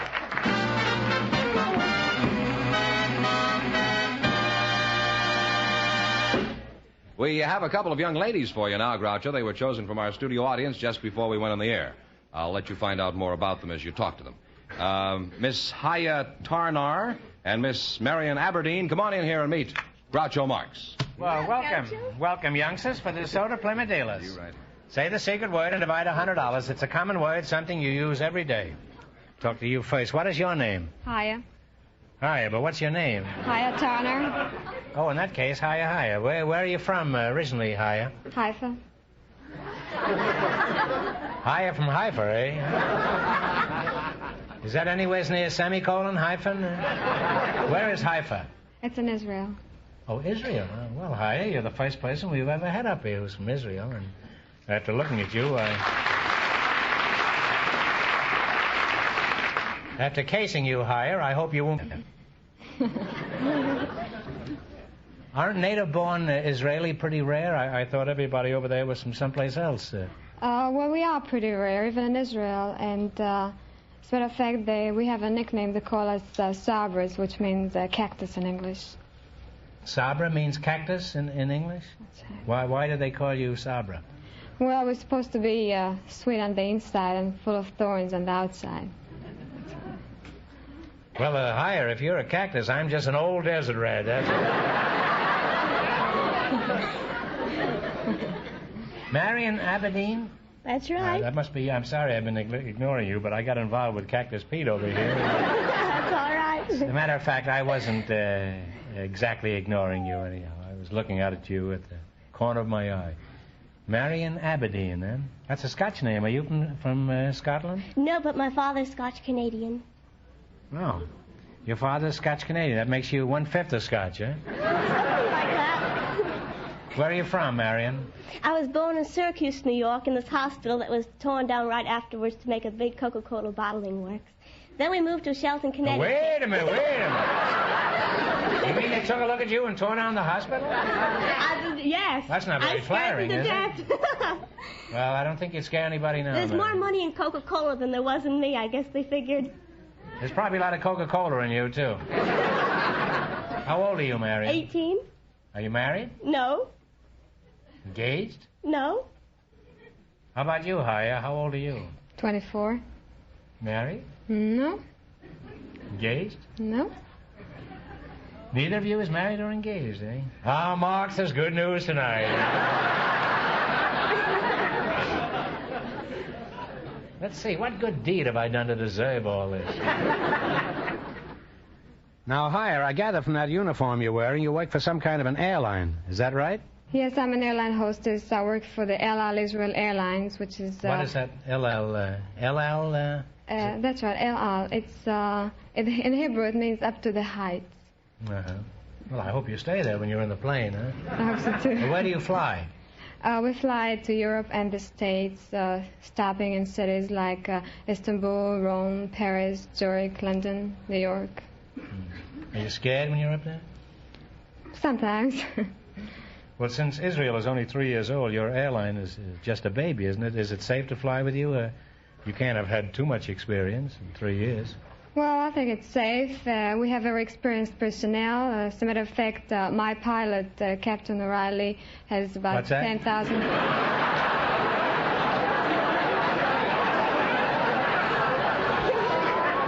Hiya, my ears are not what they used to be. Would you mind repeating that? So, Captain O'Reilly. Captain O'Reilly? He's a native of Israel? No. He must live on the outskirts. It doesn't matter. Most of our pilots are Americans. Oh, well, why is that? Because they have experience of 8 and 9 years, which our boys haven't got it yet. Hiya, tell us some more about Israel. What is the climate like over there? Just like California. You mean the sun shines every day, but you're building lots of flood projects? Well, it happened to us, but it happened here. It was very unusual, but we had the floods the same time you had them here. Is that so? Mm-hmm. Well, there's a kindred spirits. Now, how about industry? What sort of things do you export? Our biggest export is oranges. We grow oranges as big as grapefruits. You're proud of that, eh? Sure. Well, don't get too cocky. California's pretty good, too, you know. Out here, we raise grapefruit as big as oranges.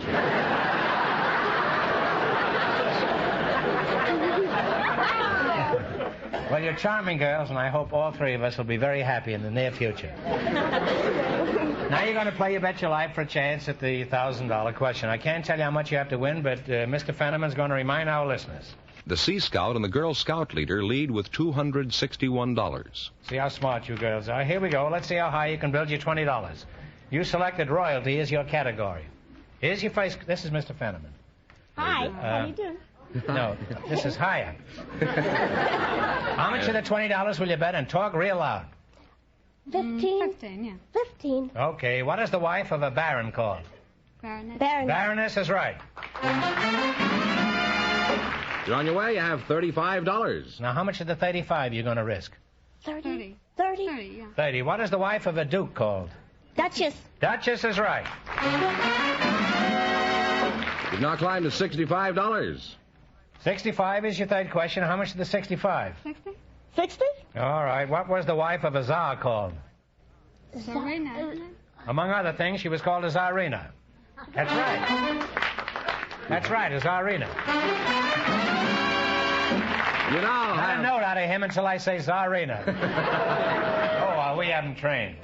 You now have $125. And here's your last chance to beat the other couples. How much of the $125 you're going to bet? All of it.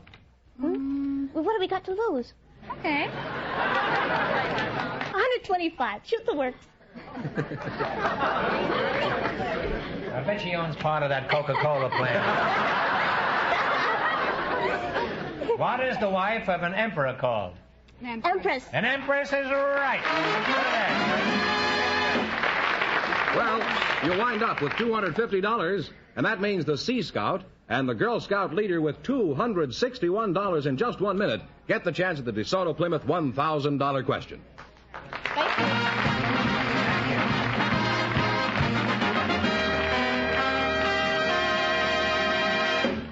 It's here, the exciting new DeSoto Fire Dome 8 with power steering, one of the most remarkable advancements in automobile history. Here is the new DeSoto feature that takes almost all the effort out of turning the wheels. Imagine, one finger. Yes, one finger is all it takes to turn the wheels, even when the car is at a standstill. In parking your car, you've never known anything to compare with DeSoto power steering. With no more effort than it takes you to dial a phone, you can turn the wheels and glide comfortably into the tightest parking space. And out on the highway, DeSoto power steering makes your control of the car easier, with less road shock. No matter how bad the road, DeSoto power steering helps you and steady course, and with practically no effort on your part. DeSoto power steering. Never has there been a more brilliant advance in making it easier, safer for everyone to handle a car. See the brilliant new DeSoto with power steering, the 160 horsepower Fire Dome V8 engine, and so many other great features. It's now at your DeSoto Plymouth dealers.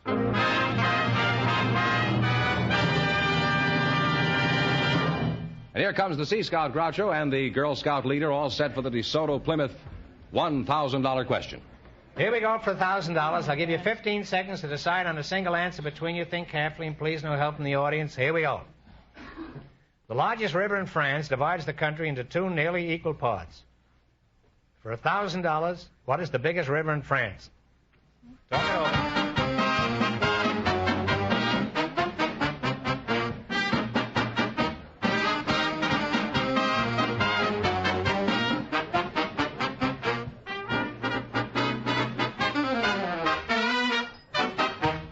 All right, what answer have you decided upon? The Rhine? I'm sorry, the correct answer is Loire, pronounced war, they tell me. So that means the big question next week will be worth $1,500. Well, you lost the big money, but how much did they win in the quiz? $261. Well, thanks and good luck from the more than 3,000 DeSoto Plymouth dealers from coast to coast. You bet your life.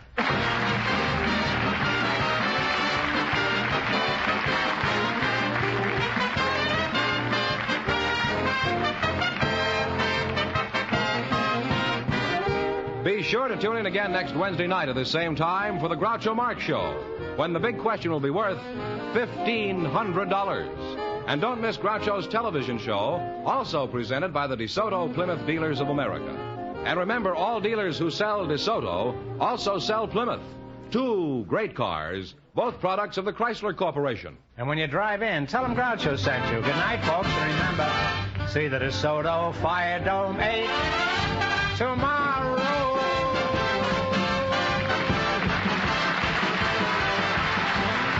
Folks, here's a reminder. Help the American Red Cross to be ready for its vital role in any emergency of peace or war.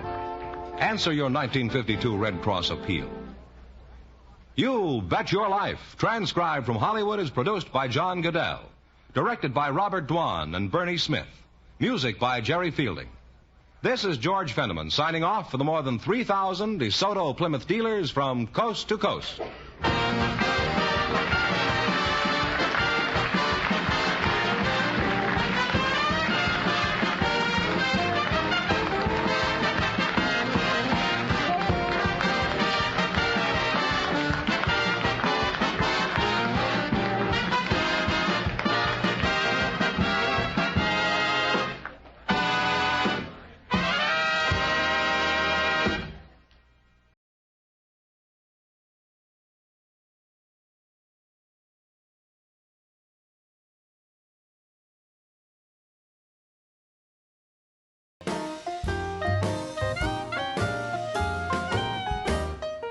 Thank you for watching Golden Age Radio. We post all new episodes every day. rumble.com/C/GAR. Kellogg's, the greatest name in cereals, presents Wild Bill Hickok!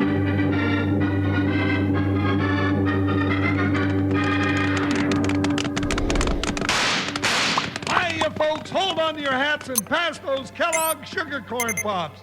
Because here comes Guy Madison as Wild Bill and his pal Jingles, which is me, Andy Devine. We got another rootin' tootin' Wild Bill Hickok adventure story for you from that great new cereal with the sweetening already on it, Kellogg's Sugar Corn Pops!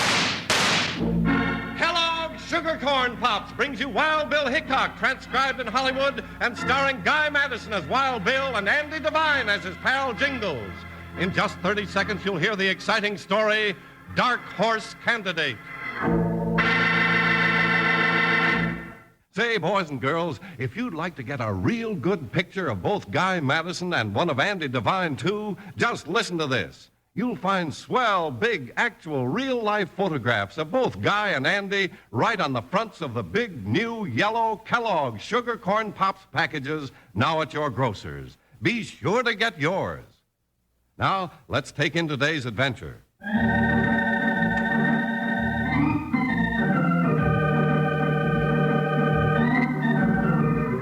In the rip-roaring wild western cattle town of Jackpot, Kansas, a lawless political gang rode roughshod over all opposition till only a pair of spinster sisters dared to stand against it. Then, out of Abilene, came United States Marshal Wild Bill Hickok and his deputy Jingles, riding into the middle of an election fight where bullets were thicker than ballots to cast their votes in hot lead for the Dark Horse Candidate.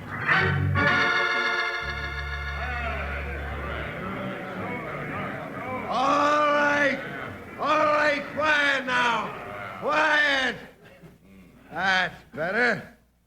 Well, boys, this ain't gonna be the best speech you ever heard, but it'll be one of the shortest. Here he is, men. The people's choice. Your mayor in favor of dentist, Toothless Guilford. Keep him, John Sterling. He's not our mayor, he's yours. Well, if it ain't the Wheatley sisters, better skedaddle back to your knitting, ladies. Women got no business messing in politics. Oh, you don't scare us, you young whippersnapper. No, indeed, not you or that bumbling old humbug you call the mayor. The mayor suits me, ladies, and I reckon he suits the town of Jackpot, too. Right, men? You notice there ain't nobody running against them. No, but there was somebody. Oh, yeah. You mean Ben Norris, reform candidate. Say, whatever happened to him? Suppose you tell us. Well, the last I heard of him, ma'am, he was running for mayor. I reckon he's still running. Well, you'll wish you'd started running too, John Sterling, when Wild Bill Hickok gets here. Hickok in my town? What are you talking about? Well, Mr. Smarty, when Ben Norris disappeared, we wrote a letter to Abilene. Didn't we, Bertie? Yes, indeed, Abby. Donovan, you take Eddie and Loco and hit the trail toward Abilene. Right.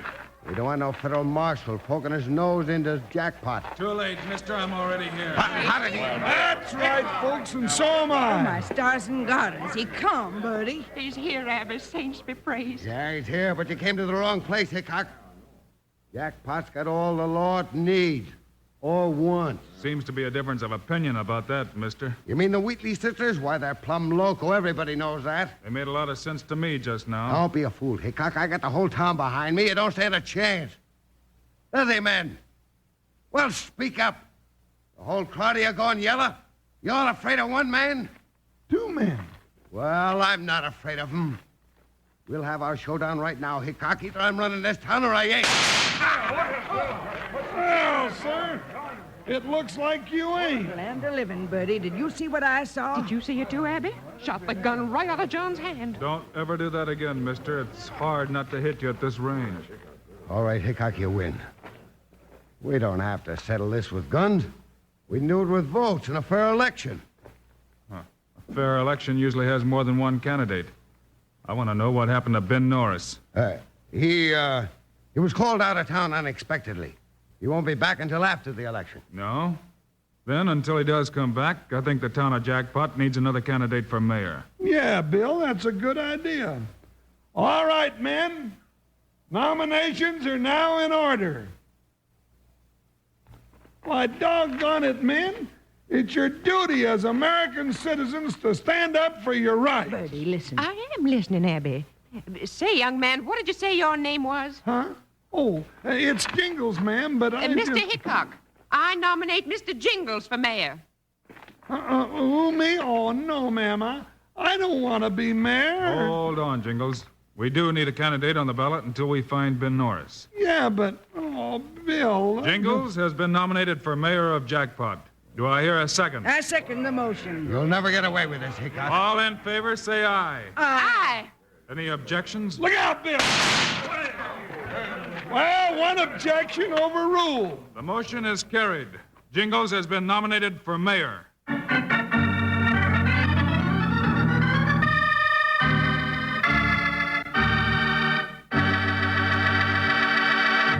Howdy, partners. Here's your old pal, Panhandle Jim again.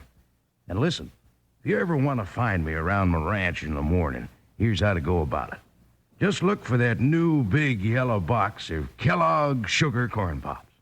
Then, right next to it, you see a big bowl. And behind that bowl, there you locate old Jim every morning. Yes, sirree, by jingo, there's nothing better come sunup than a bowl of Kellogg's Sugar Corn Pops with milk.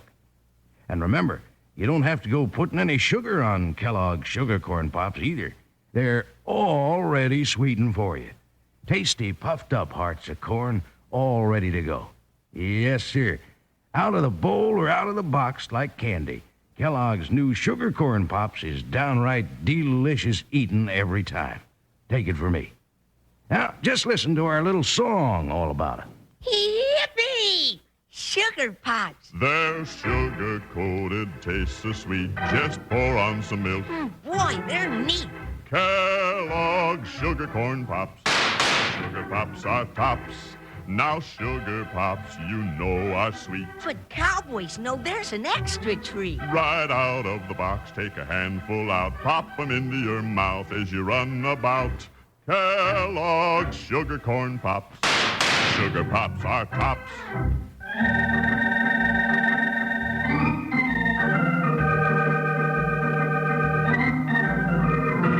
Wild Bill and Jingles arriving in Jackpot to investigate the disappearance of Ben Norris, the reform candidate for mayor, tangle with John Sterling, ruthless leader of the opposition party and political boss of the town. Since nobody dares to run against Sterling's choice, Toothless Guilford, Jingles is nominated as the dark horse candidate for mayor of Jackpot. There now, Jingles, you look like a real mayor, sure enough. Well, I feel like a doggone stuffed owl in this here plug hat and swaller-tailed coat, Miss Abby. Oh, fiddle-de-dee. You look mighty handsome, Jingles. Here, let me brush you off again. Oh, Miss Birdie, you already got me all brushed off and slickered up like a prize hog at the county fair. That's enough, Bertie. Now, Jingles, do you remember what you're going to say? Well, I guess so, but doggone it, I sure hate to go out there and put my big foot in my mouth without Bill being here to help me pull it out. Now, you stop fretting about Bill. He's out looking for Ben Norris right now. Well, I sure hope he finds him before everybody goes loco and elects me mayor. Oh, stuff and nonsense. You'd make a real good mayor, Jingles. Now, come along. And don't forget your speech. No, all right. Oh, wait a minute. What'd you forget, Jingles? My 6 guns, ma'am. With that crowd out there, I figure I'll need them a lot worse than a highfalutin speech.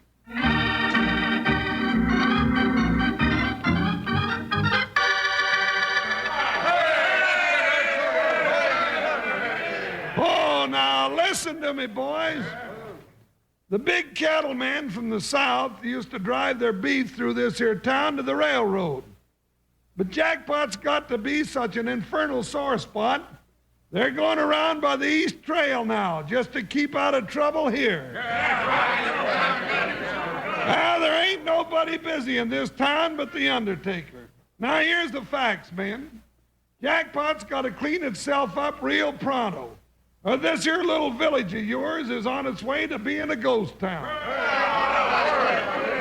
Now, I ain't said anything that Ben Norris ain't already said. Only he said it better. So when you cast your votes tomorrow, I ain't asking you to vote for me. I'm asking you to vote the reform ticket for Ben Norris and all the things he stood for. All right. Now I got something to say. Come on up here, Toothless. Coming, John, coming. Now, you've been sounding off mighty big and fancy about Ben Norris, mister, but you ain't figured on one thing. Oh, what's that? You ain't figured on Ben Norris. Now, Toothless here, he got a letter from Ben this morning. Huh? Stand up here and read it to the boys, Toothless. Yes, sir, John, yes, sir. It says, Dear friend, Toothless, congratulations on being such a good mayor.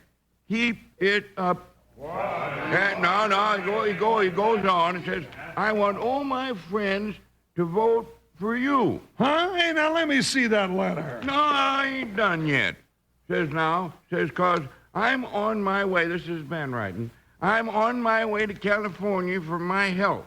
Your friend, Ben Norris. Yeah. How do you like that, Windy? Kind of upset your apple cart, don't it? Why, Ben Norris wouldn't write any such thing. Indeed he wouldn't. You're an old fraud, Toothless. Yeah? Well, look for yourselves, ladies. Now I ask you, is that Ben's handwriting or ain't it? Yeah. Just writing all right, Bertie. I'm afraid so, Abby. Nobody else in town can write that nice.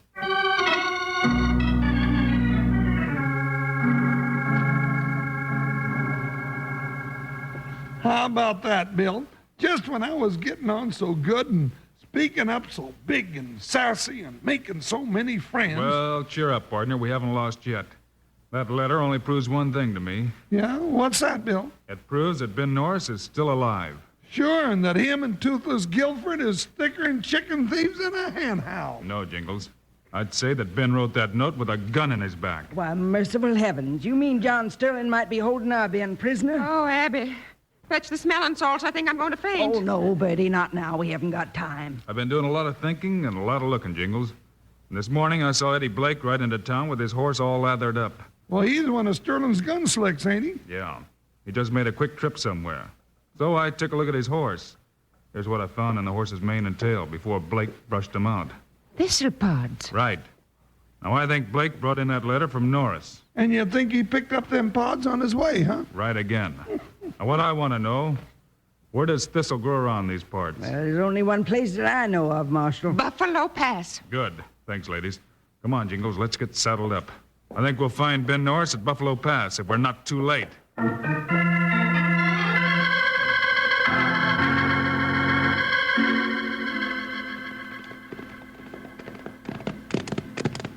That's Buffalo Pass, dead ahead, Jingles. Yeah, say, Bill, what tarnation is this feller Sterling up to anyway? I don't know, but it looks like him and his gang have just about run Jackpot to the ground. Well, he couldn't have busted that town any flatter if he was doing it on purpose.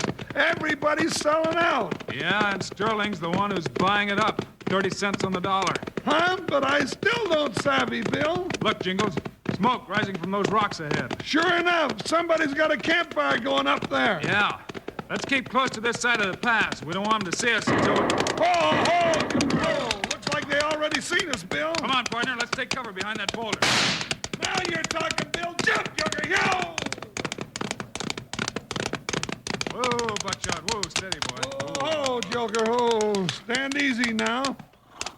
Uh-oh. There, I see him, Bill. One of Sterling's men. Yeah, Flip Donovan. Yeah, looks like he's alone up there. Yeah, that's funny. Hey, Donovan! Listen! I can hear you, mister. I'm Hickok, federal marshal. Stay back, Marshal. You'll be killed. I told you to shut up, Norris. Listen, Bill, Ben Norris is up there.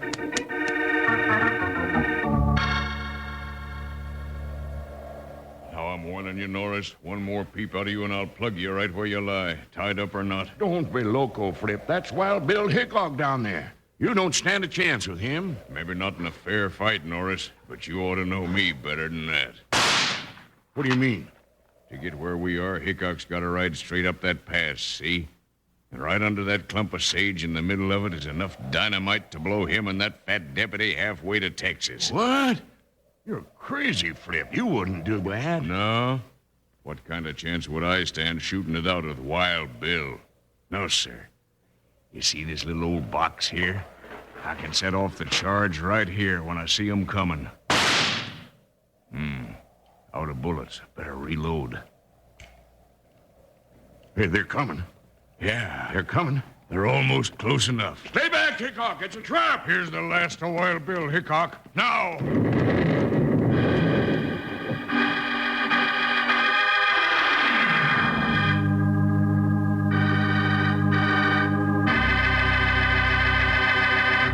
Wranglers, you know what the beauty of new Kellogg's Sugar Corn Pops is? It's a new two-way cereal that's twice the fun. Yes, sirree, by jingo, you can eat Sugar Corn Pops right out of the box like candy, like I'm eating them now. They're a real tasty snack with a sweetening already on them. And come morning, you can eat Kellogg's Sugar Corn Pops out of the bowl with milk. They're just delicious both ways. So get your mom to load up big on Sugar Corn Pops and keep them on the pantry shelf. Then you can have all you want, and you'll want plenty, believe me. Just tell your mom to look for the big, new, yellow Kellogg's Sugar Corn Pops boxes with pictures of Guy Madison and Andy Devine on the front down at the store. 'Cause that's a cereal you got a big hankering for. Yes, sir. Now, let's hear our little song again. Yippee! Sugar Pops. They're sugar-coated, taste so sweet. Just pour on some milk. Boy, they're neat. Kellogg's Sugar Corn Pops. Sugar Pops are tops. Now Sugar Pops, you know, are sweet. But cowboys know there's an extra treat. Right out of the box, take a handful out. Pop 'em into your mouth as you run about. Kellogg's Sugar Corn Pops. Sugar Pops are tops.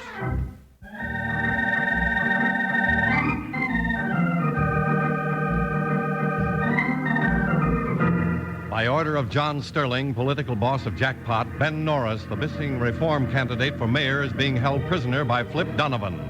Now, as Wild Bill and Jingles ride down Buffalo Pass to Norris's rescue, Donovan explodes a dynamite charge right in the path of their onrushing horses. That ought to stop them. Now wait till the smoke clears away and we'll see. Bill, there he is. Let's get him. Hot buckshot! Yeah, it didn't work, Donovan. They're still coming. You got scared and pushed that switch too soon. Hey, wait a minute. I give up, Hickok. Don't shoot. I give up. Whoa, Buckshot, whoa. All right, Donovan, stand right there and don't move. I didn't want to do it, Marshal. Sterling made me do it. I didn't want to. But you did do it, doggone you, and my ears are still ringing. Are you all right, Mr. Norris? Sure, Marshal. Soon as I get untied. Well, I'll have you loose in the jiffy. Honestly, it wasn't my idea, Marshal. Now, Mr. Norris, we'll get you back to town and get a good meal inside of you. Then you can tell us the whole story. I'll tell you. I'll tell everything. You'll get your chance to talk, Donovan, to a jury.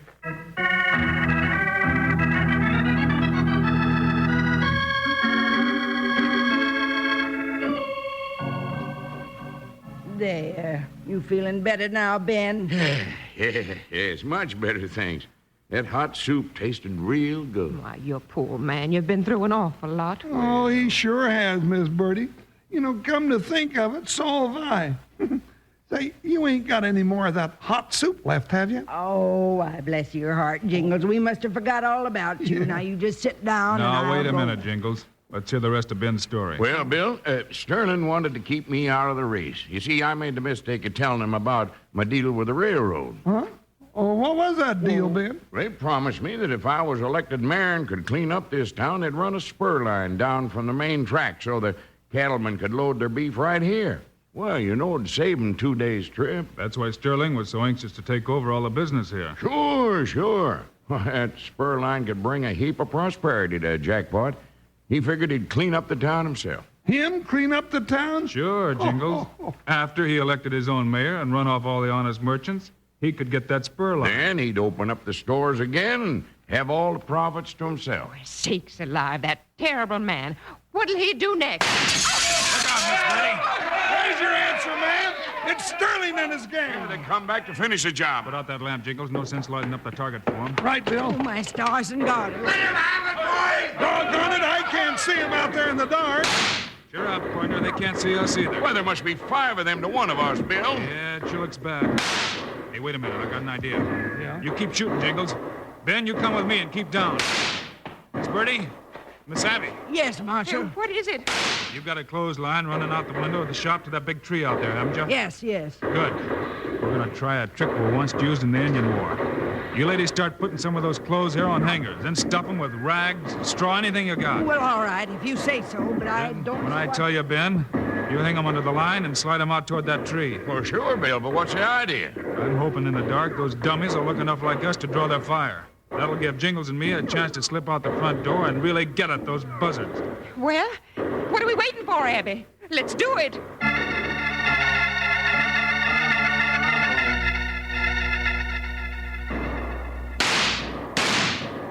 Keep shooting, man. They can't hold out in there forever.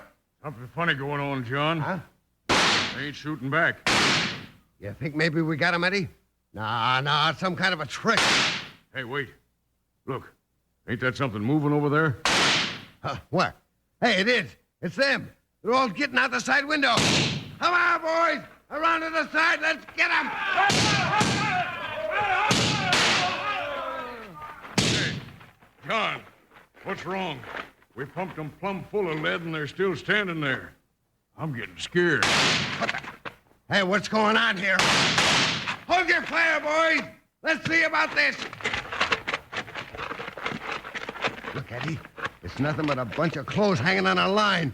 Hickok's tricked us again. No, where is that hombre? Right behind you, Sterling. Drop your guns, all of you. It's Wild Bill, John. Yeah, and Jingles. Now drop 'em, boys. You heard what Bill said. I got us, Eddie. All right. Throw down your guns, men. Looks like it worked. It sure did, Ben. This is the whole gang. Yep, all but old Toothless. And he don't count anyhow. He lit out, mister. Said this campaign was getting too hot. Said he was getting out of crooked politics and into some honest line of work. And you know what, Ben? Now that you're back, I'm going to do the very same thing. Well, sakes alive, Ben, that leaves you with a clear field, doesn't it, Bertie? It sure does, Abby. And we're going to win. Looks like you already have, ladies. And now, gents, you can start moving straight to the jailhouse. Well, so long, ladies. Goodbye, Jingles, and thanks. I still think you'd have made a real nice mayor, Jingles. Well, ma'am, you know, I like kissing babies, and even the speech-making ain't so bad, but doggone it, that plug hat you had me wearing makes me too good a target.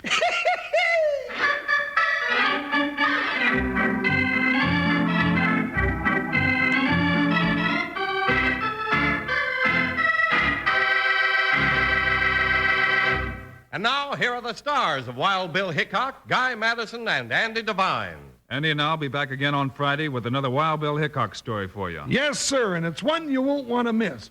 All about the fight Wild Bill and Jingles go through in a search for a hidden valley in the story Gunsmoke Pass. See you then. Meanwhile, Andy and I also hope you'll remember to get Kellogg Sugar Corn Pops. Right. It's the great new cereal with the sweetening already on it. You bet it is. We think Kellogg Sugar Corn Pops are great. So long. See you Friday.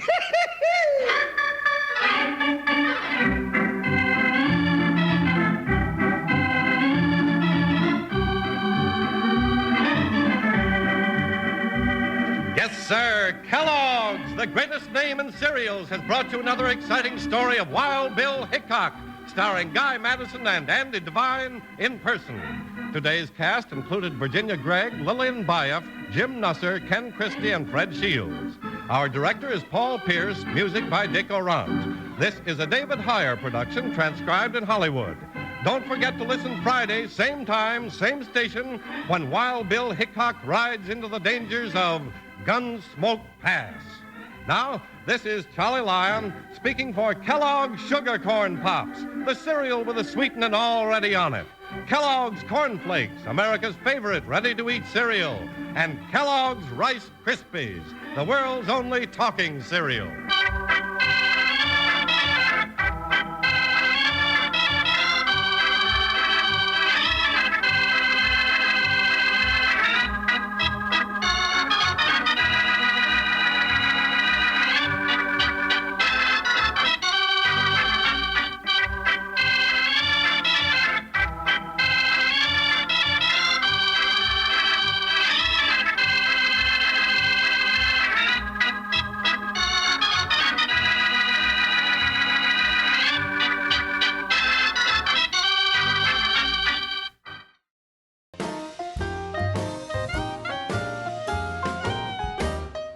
Thank you for watching Golden Age Radio. We post all new episodes every day. rumble.com/C/GAR.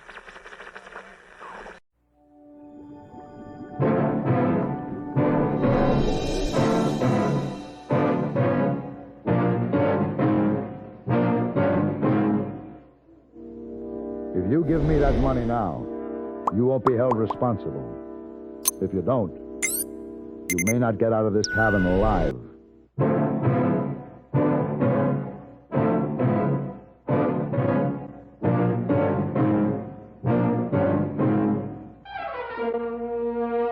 Have Gun, Will Travel.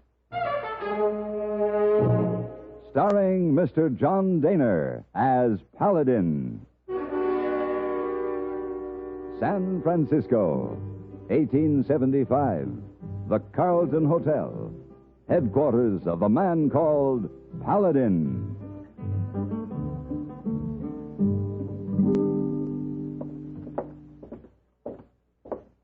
You sure you packed everything, hey boy?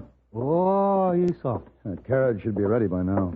Driver promised, hey boy, he would hurry. He take you to railroad station in plenty fast time, Mr. Paladin. You'll have to. If I miss that train, I'll never make it to Carson City before Mr. and Mrs. Tarpley leave. Leave? Oh, why would they leave before you arrive? They're going to Europe in 3 days. Oh, Oh, they take a ship from San Francisco to go to Europe? That's right. There's no need to catch a train.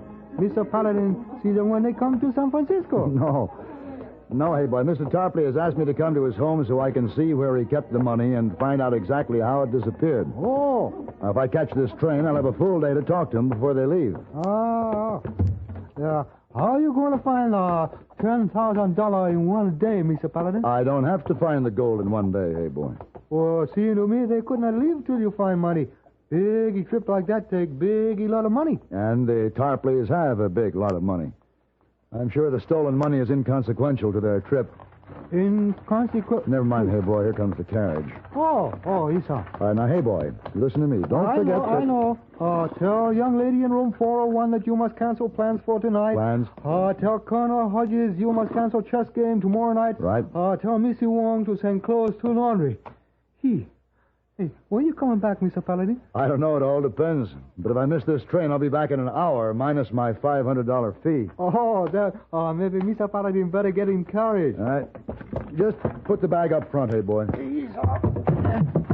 Hey, Mr. Driver, please to hurry before honorable passenger miss his most important train.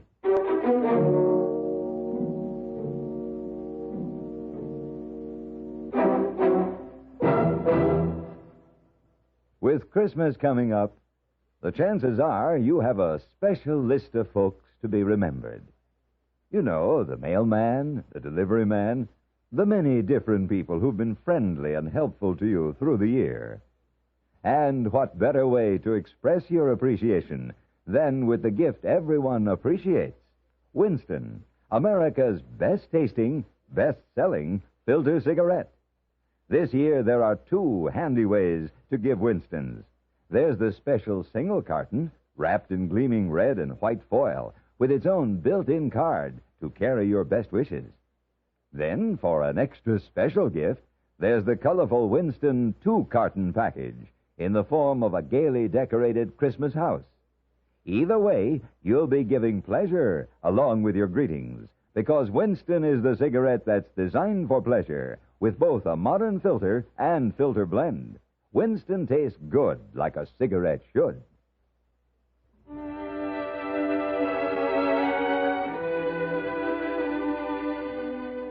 Roy Tarpley was one of those few fortunate men who had struck it rich in Nevada's Comstock lode and was smart enough to reinvest his money in the silver mines of Virginia City. His shrewdness had paid off. Extravagant in their new wealth, the Tarpleys have built a mansion in the lonely Washoe Mountains near Carson City. The three-story palace had been designed by a famous Italian architect, and the furnishings had been purchased in Paris and shipped around the Horn to San Francisco. They were busy preparing for their trip when I arrived. We might as well go to the library, Mr. Paladin. My wife's having the furniture covered in the parlor. That must be quite a job, Mr. Tarpley, closing up a house this large. Yeah, it's all last-minute stuff, too. We didn't plan on closing it. My wife's sister's supposed to come up from San Francisco, but she changed her mind at the last minute. She was going to stay here with Elaine while we was gone. Elaine? Yeah, it's our daughter. Oh. Wasn't she going with you? She don't care nothing about taking a trip to Europe. She ain't like her mother. We tried to persuade her, but she don't want any part of it. When a girl gets to be 19, she can be pretty stubborn. So I've heard. Well, where will she stay while you're gone? In San Francisco with my wife's sister. Well, shall we go in? Oh, Elaine, I didn't know you were in here. I came down to get some books I want to take with me. Uh-huh. Oh, this here's Mr. Paladin. Elaine? Hello. I can come back later. No, finish what you started. You won't bother us. Very well. Say, would you care for a whiskey, Paladin? Well, if you're having one, I'll join you. All right. You know, this is the room where it happened. I kept the money in the top drawer of that desk over there. $10,000 in gold is an awful lot of money to keep in your desk, Mr. Tarpley. Why? Man's made as much money as I have in the last 10 years. Wants to see a little of it now and then, Paladin. You know, my lawyer down in San Francisco takes care of all the banking, payrolls, bookkeeping.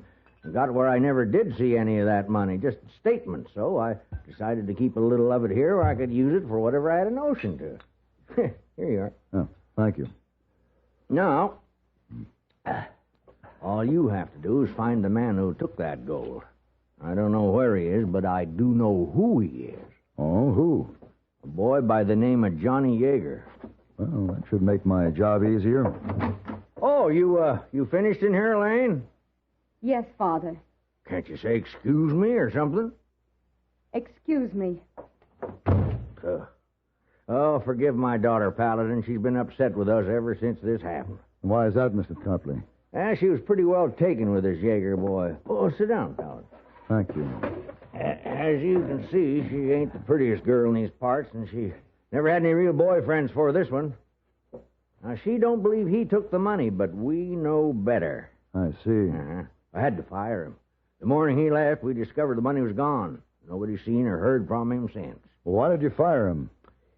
Well, things were getting too cozy with him and Elaine. Got so you couldn't go down to the stable without finding them there love-burdening it. Now, I'm not the old-fashioned kind, Paladin. I can overlook a lot of that, but my daughter's old enough to know what she's doing. But her mother thinks different. The wife don't want her being courted by anybody that don't come from a good family, with money and all. That's the way she is. And this Johnny Yeager didn't have those qualifications? That's right. Came from nowhere. I hired him to help out with the chores. Did good work, though, but my wife said he had to go, and she proved to be right. He was no good. Could you make a guess as to where he might have gone? No one around here has seen him since he left. Well, I guess I can start out in the morning. Good. We're expecting you to stay the night and accept our hospitality, such as it is, and all this turmoil. Say, would you care for another whiskey? Yeah, sure. I'll join you.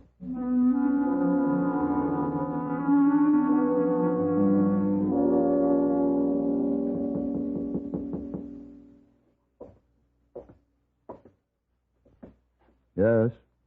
Open the door. Elaine. May I speak to you? Yes. Come in. I didn't want to intrude at this late hour, but I had to talk to you. I've been trying to talk to you all evening.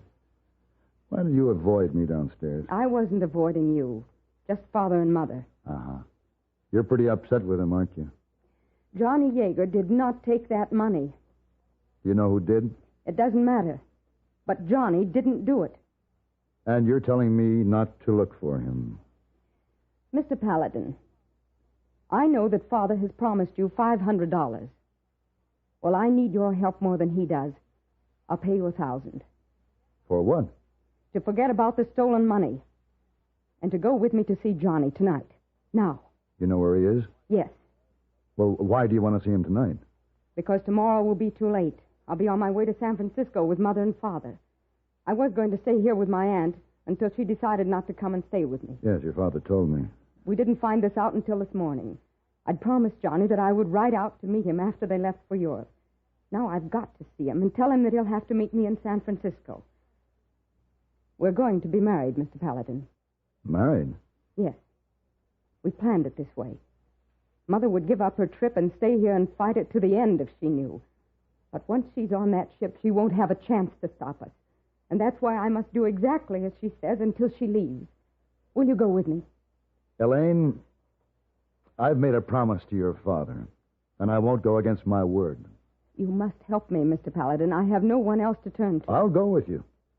Sure, but not on your terms. I don't want your $1,000. But I will have to ask Johnny about the gold. Very well. I have no other choice. As long as you'll go with me. I can't go alone. Where is Johnny? In an old cabin down by Lake Tahoe. It belongs to my father. I told him to hide there after everyone thought he'd took the money. It's just a 2-hour ride. We can make it there and back before sunup. All right. I'll meet you in the stable in a few minutes.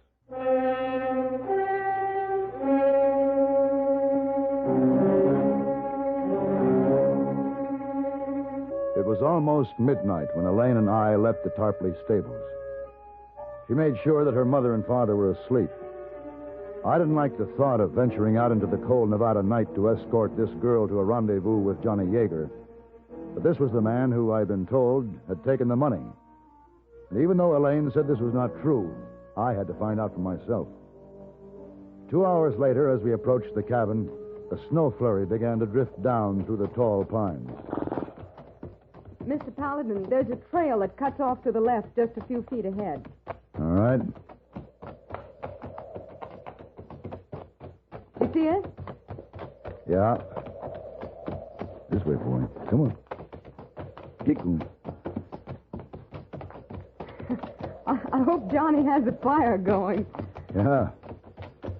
Now, if the snow keeps up, we may not be able to get back tonight. Oh, but we'll have to. All my plans will be ruined if Mother finds out. Yeah, I've been thinking, Elaine. You didn't have to make this trip tonight. I could have come out here tomorrow to tell Johnny to meet you in San Francisco. Oh, he doesn't know you. He wouldn't understand. Oh. Anyway, I couldn't leave without telling him myself. Is that the cabin there? Yes. Ooh, boy.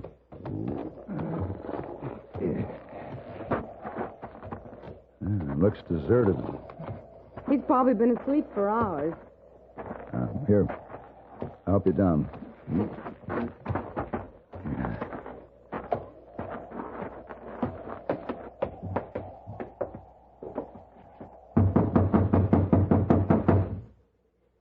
See if it's open. No, it's locked. You just have to keep knocking till he wakes up. Listen. Yeah, I hear him.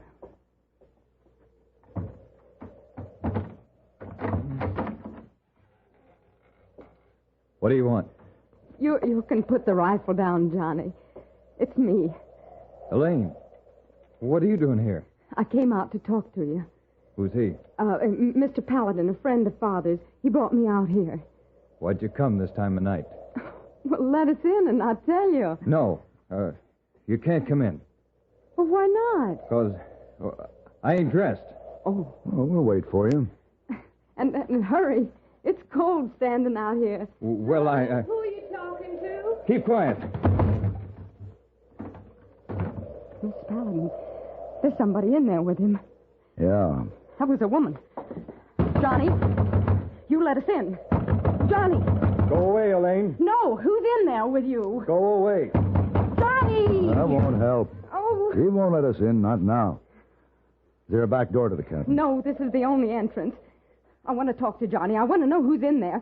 Can't you break the door in? Well, if I had to, but don't forget he has a rifle. Oh, I can't believe he'd do this. There must be an explanation. Elaine, if he wanted to explain, he wouldn't have shut the door in our faces. Oh. Mr. Paladin? He's got the money in there. Oh. So your father was right. No. Johnny didn't take it. I did. You? Yes. I stole the $10,000 from my father. Why? Johnny and I needed that money. I gave it to him to keep for us. We were going to buy a ranch up north after we were married, where they couldn't find us, where we could be together without my mother interfering. Elaine, your father has hired me to find that money. I'll have to take it from Johnny, one way or another.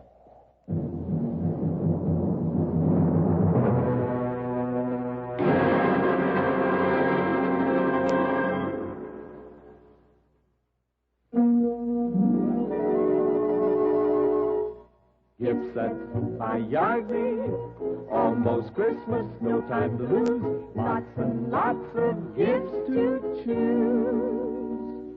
Is it too late? Hardly. Give him, Give her a gift set by Yardley.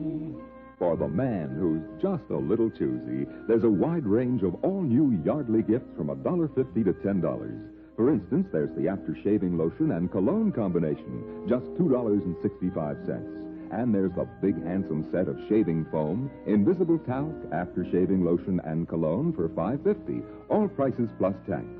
Yardley at all fine stores.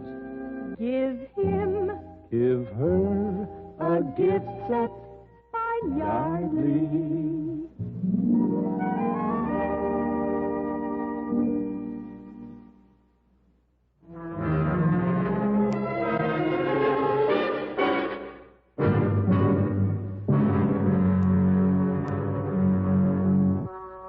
Elaine and I again tried to reason with Johnny Yeager, but he wouldn't answer.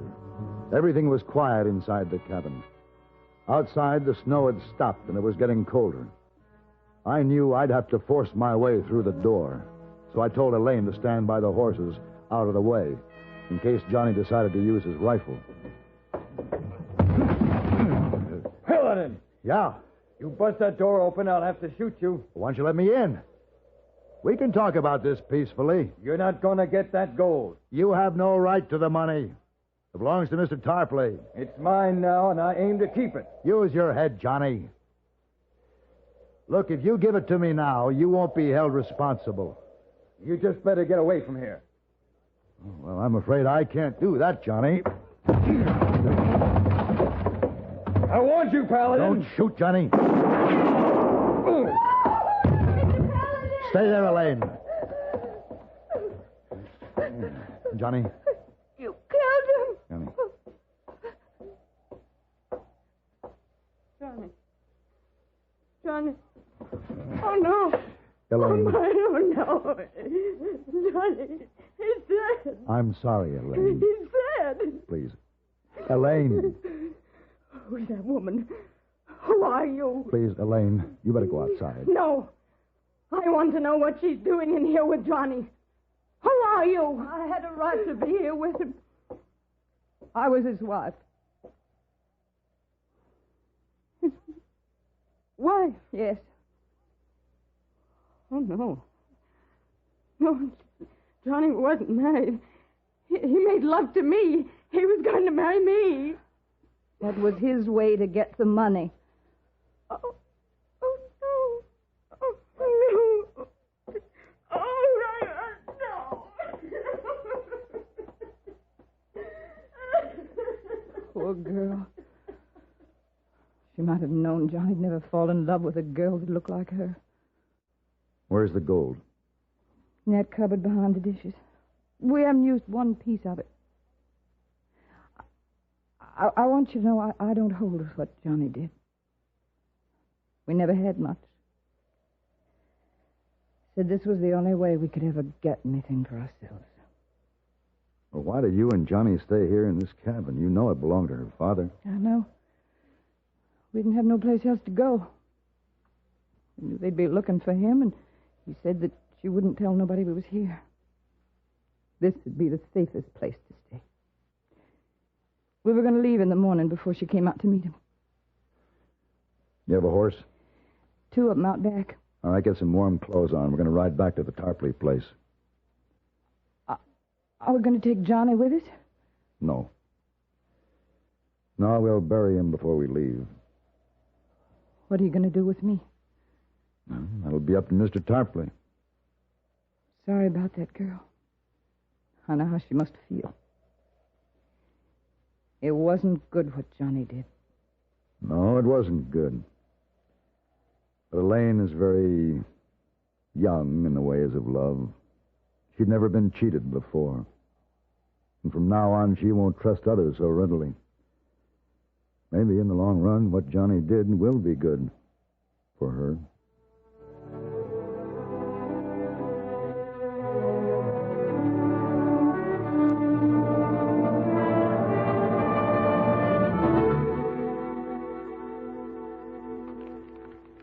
No coffee, Mr. Paladin? Oh, yes, please, Miss Wong. You're so busy reading newspaper, you forget Miss Wong's still here. Oh, well, I was reading the article under this picture. You see those people?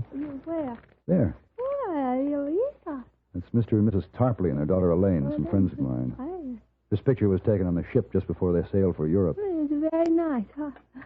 Those the people you see in Nevada last time you make trip? Yeah, they're the ones. Oh, Miss Wong remember their name. Hey, boy, tell me about them. Here's your coffee. Thank you. We sure miss you around here when you're gone, Mr. Paladin. Oh, well, that's very nice of you to say so, Miss Wong. Oh, yes. Hey, boy, worry all the time you're gone. Hey, boy? Hey, boy. Worry? Worry. What about me? About you. Why?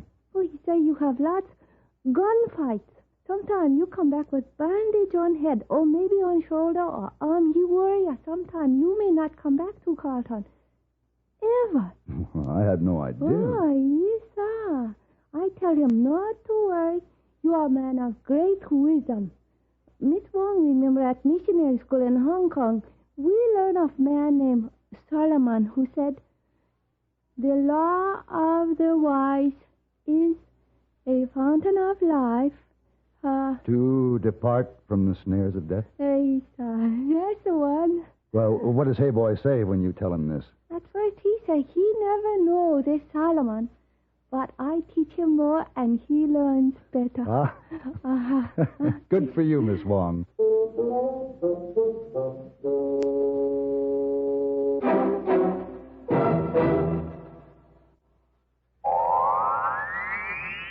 Oh, brother, this miserable cold and my sinuses. Haven't you heard about Dristan? Dristan decongestant tablets not only help drain all 8 sinus cavities, critical areas of cold's infection, but circulating through the blood, Dristan reaches all congested areas.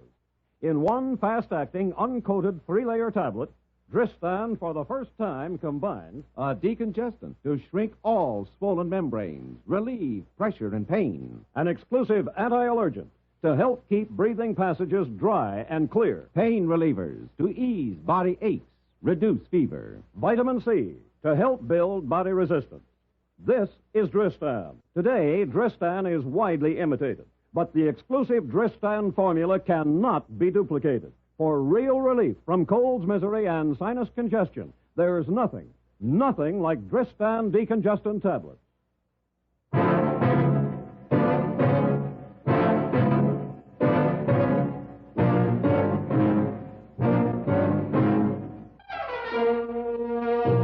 Have Gun Will Travel. Created by Herb Meadow and Sam Rolfe, is produced and directed in Hollywood by Frank Paris and stars John Daner as Paladin, with Ben Wright as Hey Boy and Virginia Gregg as Miss Wong. Tonight's story was specially written for Have Gun Will Travel by Mr. Paris. Featured in the cast were Lynn Allen, Joseph Kearns, Walter Stocker, and Virginia Christine.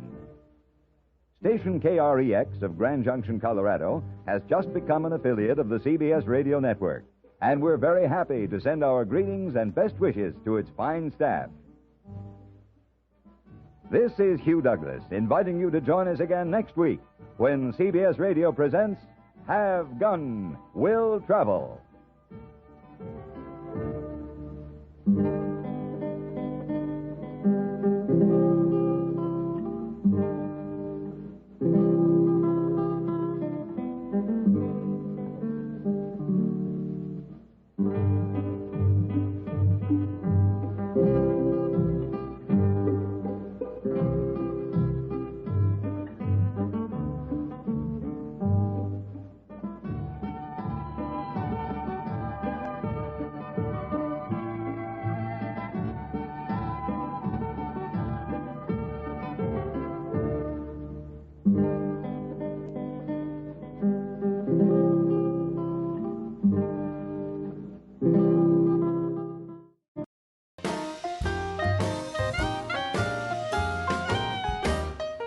Thank you for watching Golden Age Radio. We post all new episodes every day. rumble.com/C/GAR.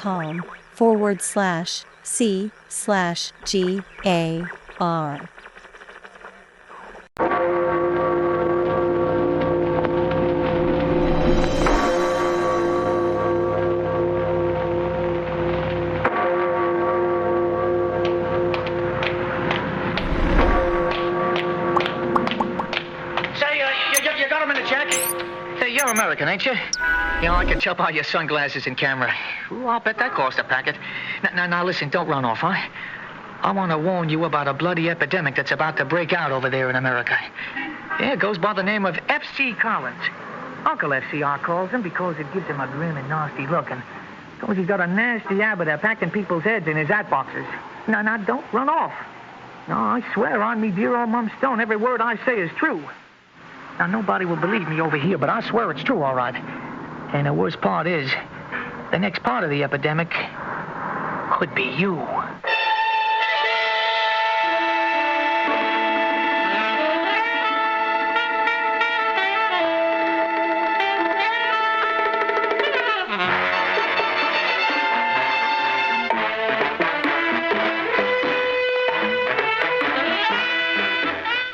Theater 5 presents The Trouble with Alfie.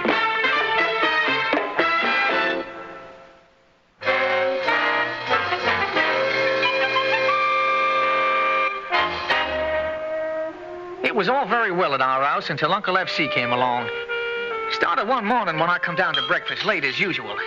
FC was there swilling down his share of kippers and tea, and of course Mum fixing breakfast. Every evening at 5:30 to chit away my sorrows. Come along, Alfie. I goes down to the waxwork show and I sits in the chamber of horrors. Well, what took you so long? Well, I was watching a green horse flying back and forth outside me window. A green horse flying? That's right. And I suppose there was a man riding him. Well, how did you know, Uncle FC? The boy's completely daft. Oh, Alfie, eat your breakfast. You never saw no such thing. Oh, I did so. You saw a green house fly like as not. No, this was an horse, not an house. Cheeky bounder. Yeah, why couldn't it be? Now, if there's green and there's horses and green horse flies, why couldn't there be a green flying horse? And I suppose the man riding him was wearing a pink hat. Well, you put the hat on him, FC. You cheeky lad. Learn to keep a civil tongue in your head. He's completely daft, Bess. Oh, never mind. Eat your breakfast, love. You'll be late for school. No, I ain't going to school today, Mum. Oh? And why not? Because today's the day they're blowing up Buckingham Palace. Blimey. Well, it's the truth. Now tell me, my dear Lord Horsefly expert, just what makes you think they're planning to do in old Buckingham today? I didn't say they would. I only said they could if they'd a mind to. The guards don't do nothing but stand there looking neither to the right or left with their bearskins pulled down over their eyes all day. Yeah, a chap could slip up next to him just as quick as you please and put a whole shoebox full of atomic bombs next to him and blow the Queen to kingdom come before anybody knew what they was about. Now he's blowing up Buckingham Palace. Oh, I didn't say that. I only said they could if they'd a mind to. You mark my words, Bessie.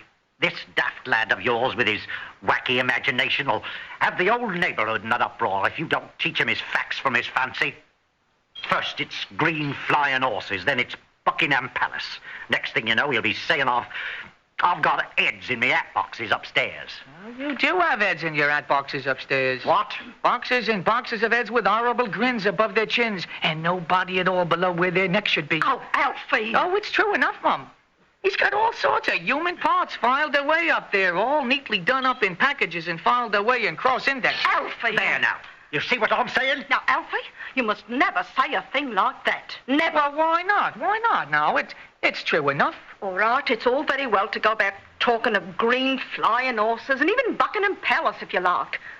But you must never say your poor Uncle Fred has human parts hid away upstairs. It'll upset the neighbors. But he does, Mum. Alfie, your Uncle Fred has nothing up there but trinkets and lovely curios from his travels and... Some trinkets. Alfie? Yes, Mum. We'll have no more of it. If it was me, I'd lay him up alongside the head from time to time. Oh, come now. Nobody pays any attention to the poor boy. Everybody knows what an extra-rich imagination he has. Imagination, me eye. Now, you're not to touch him, Fred.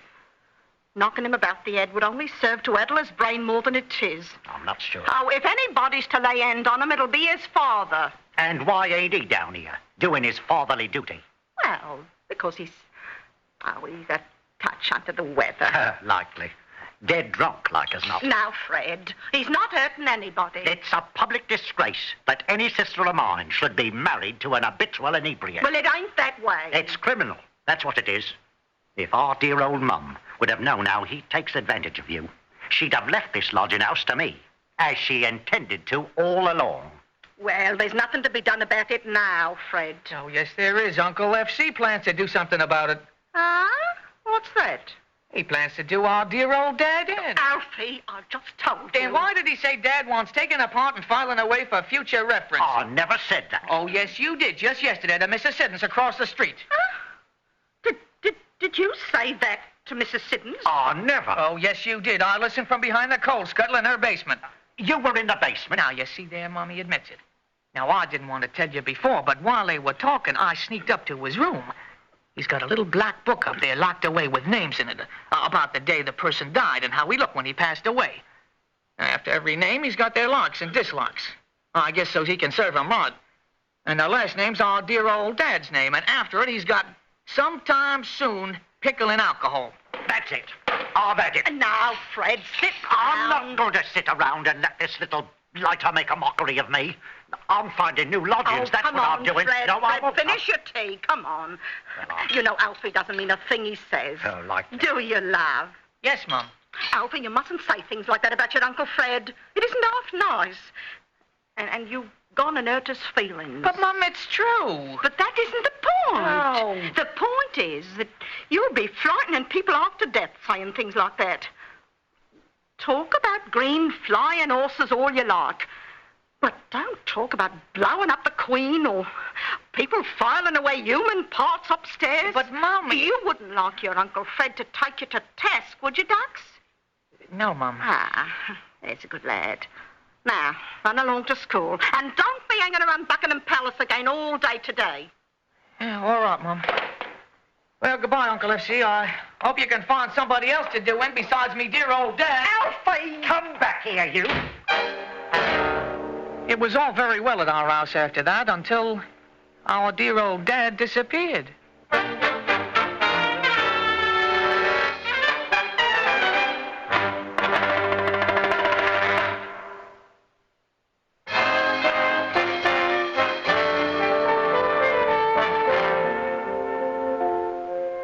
Dad was gone almost a fortnight before anybody missed him. And a good deal longer than that before anything was done about it. Ah, Constable, I'm so glad you're here. All right. Now, what seems to be amiss? Well, it's my husband. He's disappeared. Oh, I know that, but where to do you suspect? Probably in a local ditch. Dead drunk, like as not. Fred, I keep trying to tell you. He's never been gone this long. Generally, he finds his way home as soon as his money runs out. It's been more than a month now. More than a month. That's right. What's the missing person's name? Oh, Dodds. Thomas Dodds. And where was he last seen? Headed for the Prince Philip pub. No, he wasn't either. He was last seen in me Uncle F.C.'s room in a barrel of rubbing alcohol. Alfie! It's true, Mum. Hello, what's this? Oh, it's my son Alfie, Constable, and don't pay any mind to him. He's got a terrible overactive imagination. It ain't either my imagination. F.C.'s got an old collection of heads in his hat boxes upstairs with various expressions on their faces. Yes, me dear old Dad's wearing a smile. Oh, the boy's completely daft. Is he now, huh? Tell me, lad, how do you know all this? Now, because I nipped up and had a look for myself. Alfie! Well, offhand, I'd say this room wants looking into. I think I can explain it, officer. I do have a shrunken head up there. I picked it up in my travels to the West Indies. I showed it to the boy one day, thinking to impress him, and completely forgetting what an overactive imagination he has. Yes, well, in that case, it won't hurt if we have a look, eh? By all means, officer. Right this way. trouble with Alfie is he says the first thing that comes into his head. It would seem that way. Oh, he's got some wonderful things to look at up there. He's got a whole collection of rings that would knock your eye out. Oh, I don't know. Oh? I don't know. I've seen my share of jewelry in my day. I've guarded the crown jewels, you know. Oh, is that so? Yeah, well, I'll bet you've never seen any rings with the fingers still in them. Alfie! Well, it's true. I swear it's true. And if it's a lady's finger, he keeps the nail polished to quite regular, he does. Keeps the nail polished? That's right, that's right. Oh, me boy, I think you're pulling my leg. Well, I'm not. I swear I'm not. Next thing you'll be saying is sweet old Mrs. Siddons across the street is a witch. Well, she is. You know she is, F.C. What? Well, only yesterday she sold Uncle F.C. 2 pounds of dried native ears for 3 bob. And a hex on a Queen of England. Oh, that does it. Hold up. Wait. Ain't you going to have a look in F.C.'s room? I should say not. But he's got horrors in there to curl your hair. The only hair curling to be done around here is with your tongue. Yeah, but I've got enough trouble on my beat just filling out the missing persons reports without going on a witch hunt.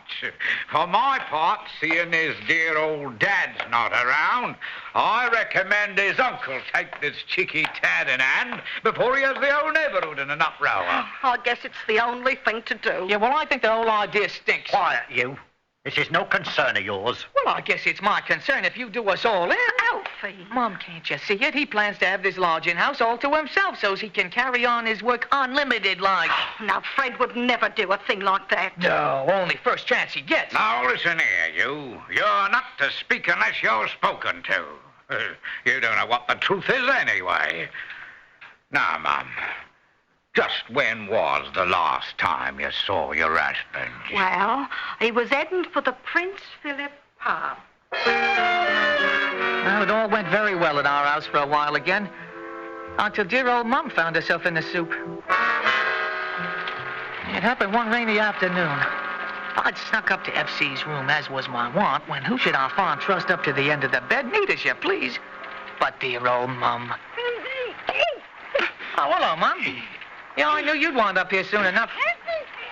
I'm sorry, rope's a little tight? Oh, the tape over your mouth. Well, I guess I could loosen that a bit for you then. Oh, Alfie, I'm so glad you're here. Your Uncle Fred's planning to do me in. Yeah, I know. You do? Well, I've been telling you that for weeks, but you wouldn't listen. I wouldn't. Oh, that's right, I wouldn't. Well, now, be a good lad and nip over to the neighbours and tell them what a pickle I'm in. No, I can't do that. Why not? Well, they'd never believe me. You've seen to that. Oh, that's right. Well, stick your head out of the window and give an holler for the Bobby. The Bobby won't believe me either. Oh, that's right. Yes. We've got to do something. Your uncle will be right back. He said he was just stepping out to the apothecary shop for half a minute. Probably after aspirins. He said he had a bit of an headache. Oh, quick, untie me, love. I'll shake a few people up. Now, I'm afraid I can't do that, Mum. Why not? Well, Uncle F.C. will only do me in for setting you loose. You mean you're not going to help your dear old Mum? Well, I'd love to, Ducks, but that'd only mean 2 of us instead of 1. Oh, but he'll only get you in the end, you know that. No. He doesn't dare. We've talked about that. I'm his alibi. See, he's going to tell the Bobbies you got a card from Scotland from dear old Dad, and you run off to look for him. He's only watching me for your safe return. But you're not going to leave your poor old Mum alone like this. Yeah, I'm afraid I have to, Mum. You've attended to that. You told everybody not to believe me, and now nobody does. Alfred. Love. This is your Mum. Yeah, I know, Ducks, and I love you for it, but stiff upper lip and all that, huh? I've got to think of number 1. Now, just a moment. Now, here's dear old Dad in his hat box here to give you a bit of company. Alfie! Here, now. What's all the ruckus about? Oh, hello, F.C. I've only took the tape off Mom's mouth so we could have a bit of a chat. Well, put it back on. She'll have every Bobby in London here before long. I'm sorry, Mum. Alfie! Here we are. Say, F.C., you wouldn't happen to have 3 and 6 on you, would you? I thought I'd hop over to the cinema and catch a flick this afternoon. 3 and 6? That's a bit steep for just the pictures, ain't it? Well, I thought I'd pick up a pack of fags on me way. All right, very well. Off with you now. Good lad. I've got work to do. And don't be telling tales out of school. Oh, don't worry about me. Cheerio, Mum.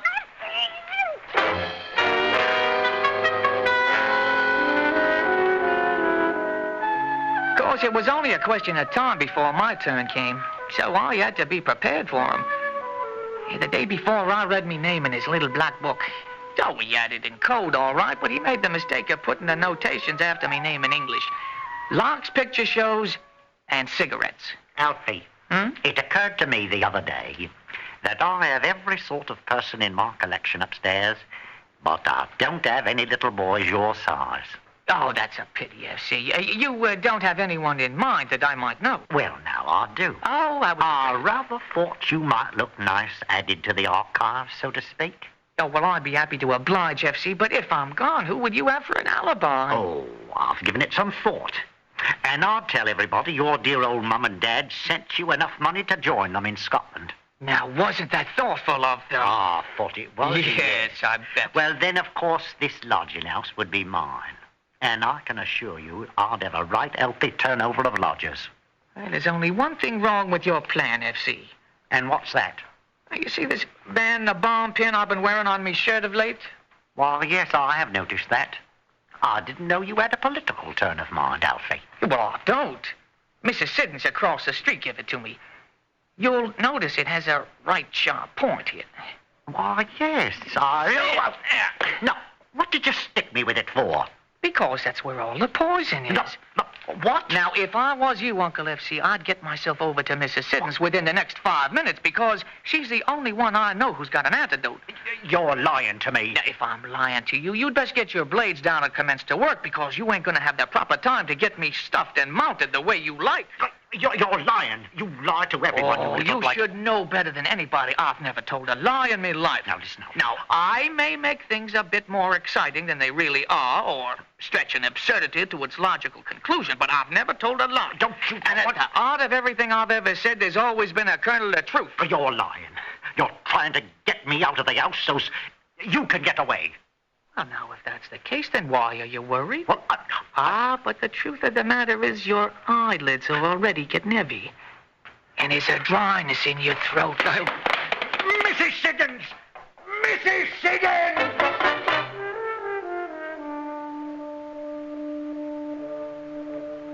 Oh, needless to say, I nipped out of there as soon as he was gone. It was the only lie I ever told in me life, and I wasn't taking no chances. I called Mrs. Siddons from a public phone and told her what was up. I also mentioned that her name was next on Uncle F.C.'s list. So, needless to say, she tipped off the police. Being a full-time witch, she could do it better than me because she kept a respectful front. Say, maybe you read about it in the penny press at the time. Oh, they had a grand time of it for a while, piecing all the bodies together and solving crimes past. Yes, it kept a serious thought out of anybody's head for weeks. But they never did catch F.C., though, and that's why I can't go back. Well, I heard from a one-eyed man that sells papers under the bridge that Uncle F.C. booked passage for America. And I wish I knew for sure if he did. And they'll never find him over there if he did. Because they don't care so much over there what you do, so long as you don't upset anybody by what you say while you're doing it. But what's the sense of my wasting my breath? I can see by the expression on your face you don't believe a word I said. Nobody does.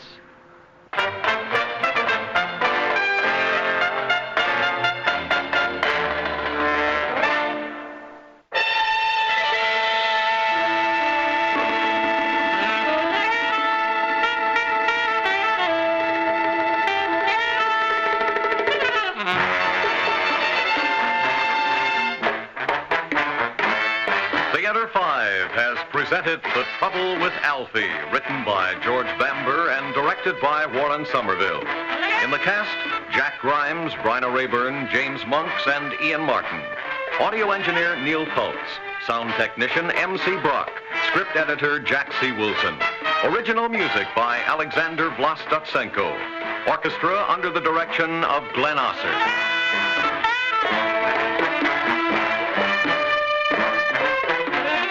Executive producer for Theater 5, Edward A. Byron. We invite your comments. Write to Theater 5, New York 23, New York.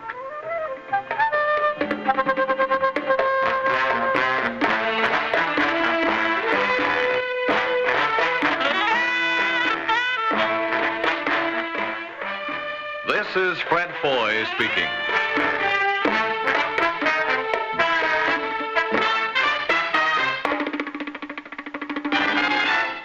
This has been an ABC.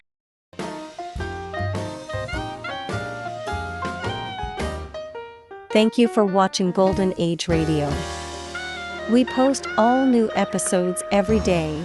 rumble.com/C/GAR.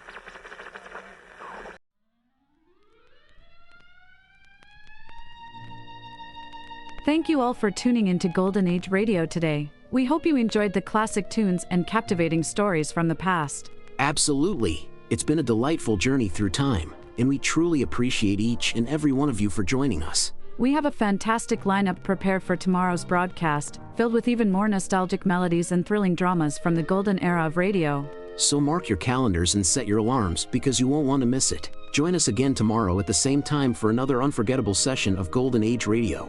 Invite your friends and family to come along too. Let's make it a delightful gathering filled with timeless entertainment and warm memories. Once again, thank you for being part of our wonderful audience today. We look forward to having you with us again tomorrow as we dive into the enchanting world of the past. Until then, take care and have a fantastic day ahead. See you tomorrow. See you tomorrow. Attention all business owners and aspiring database wizards. If you want to take your data management to the next level, G3PL.com is your ultimate destination for expert Microsoft Access support and training. That's right. G3PL.com believes that every successful database journey starts with a dedicated individual guiding you to success. That's why we're proud to introduce G3PL.com, a Microsoft Access expert. Whether you're just starting or looking to enhance your access skills, G3PL.com's personalized training will set you on the path to mastery. G3PL will be with you every step of the way, providing hands-on guidance and real-world examples. But don't just take our word for it. Hear what a satisfied client has to say. Thanks to G3PL.com, I've become a Microsoft Access Pro. The personalized training was exactly what I needed. I learned to create and optimize databases, run powerful queries, and automate tasks with VBA. Now, I'm confidently handling complex projects with ease. It doesn't stop there. G3PL.com is your go-to for top-notch support and solutions. Exactly. If you're struggling with your existing database, G3PL will troubleshoot, optimize, and fine-tune it to perfection. G3PL.com designed a custom database that transformed our business operations. We needed a streamlined system to manage our services and customer data. Their expertise delivered a tailor-made solution that exceeded our expectations. I can't thank them enough. G3PL.com understands that every project is unique, and we're here to offer individualized attention to your specific needs. So, why wait? Take the leap into the world of Microsoft Access Excellence with G3PL.com. Contact G3PL today and embark on your database journey with an Access expert. Send an email to db@g3pl.net or call 615-420-2040 and ask for Mark to learn more and get started.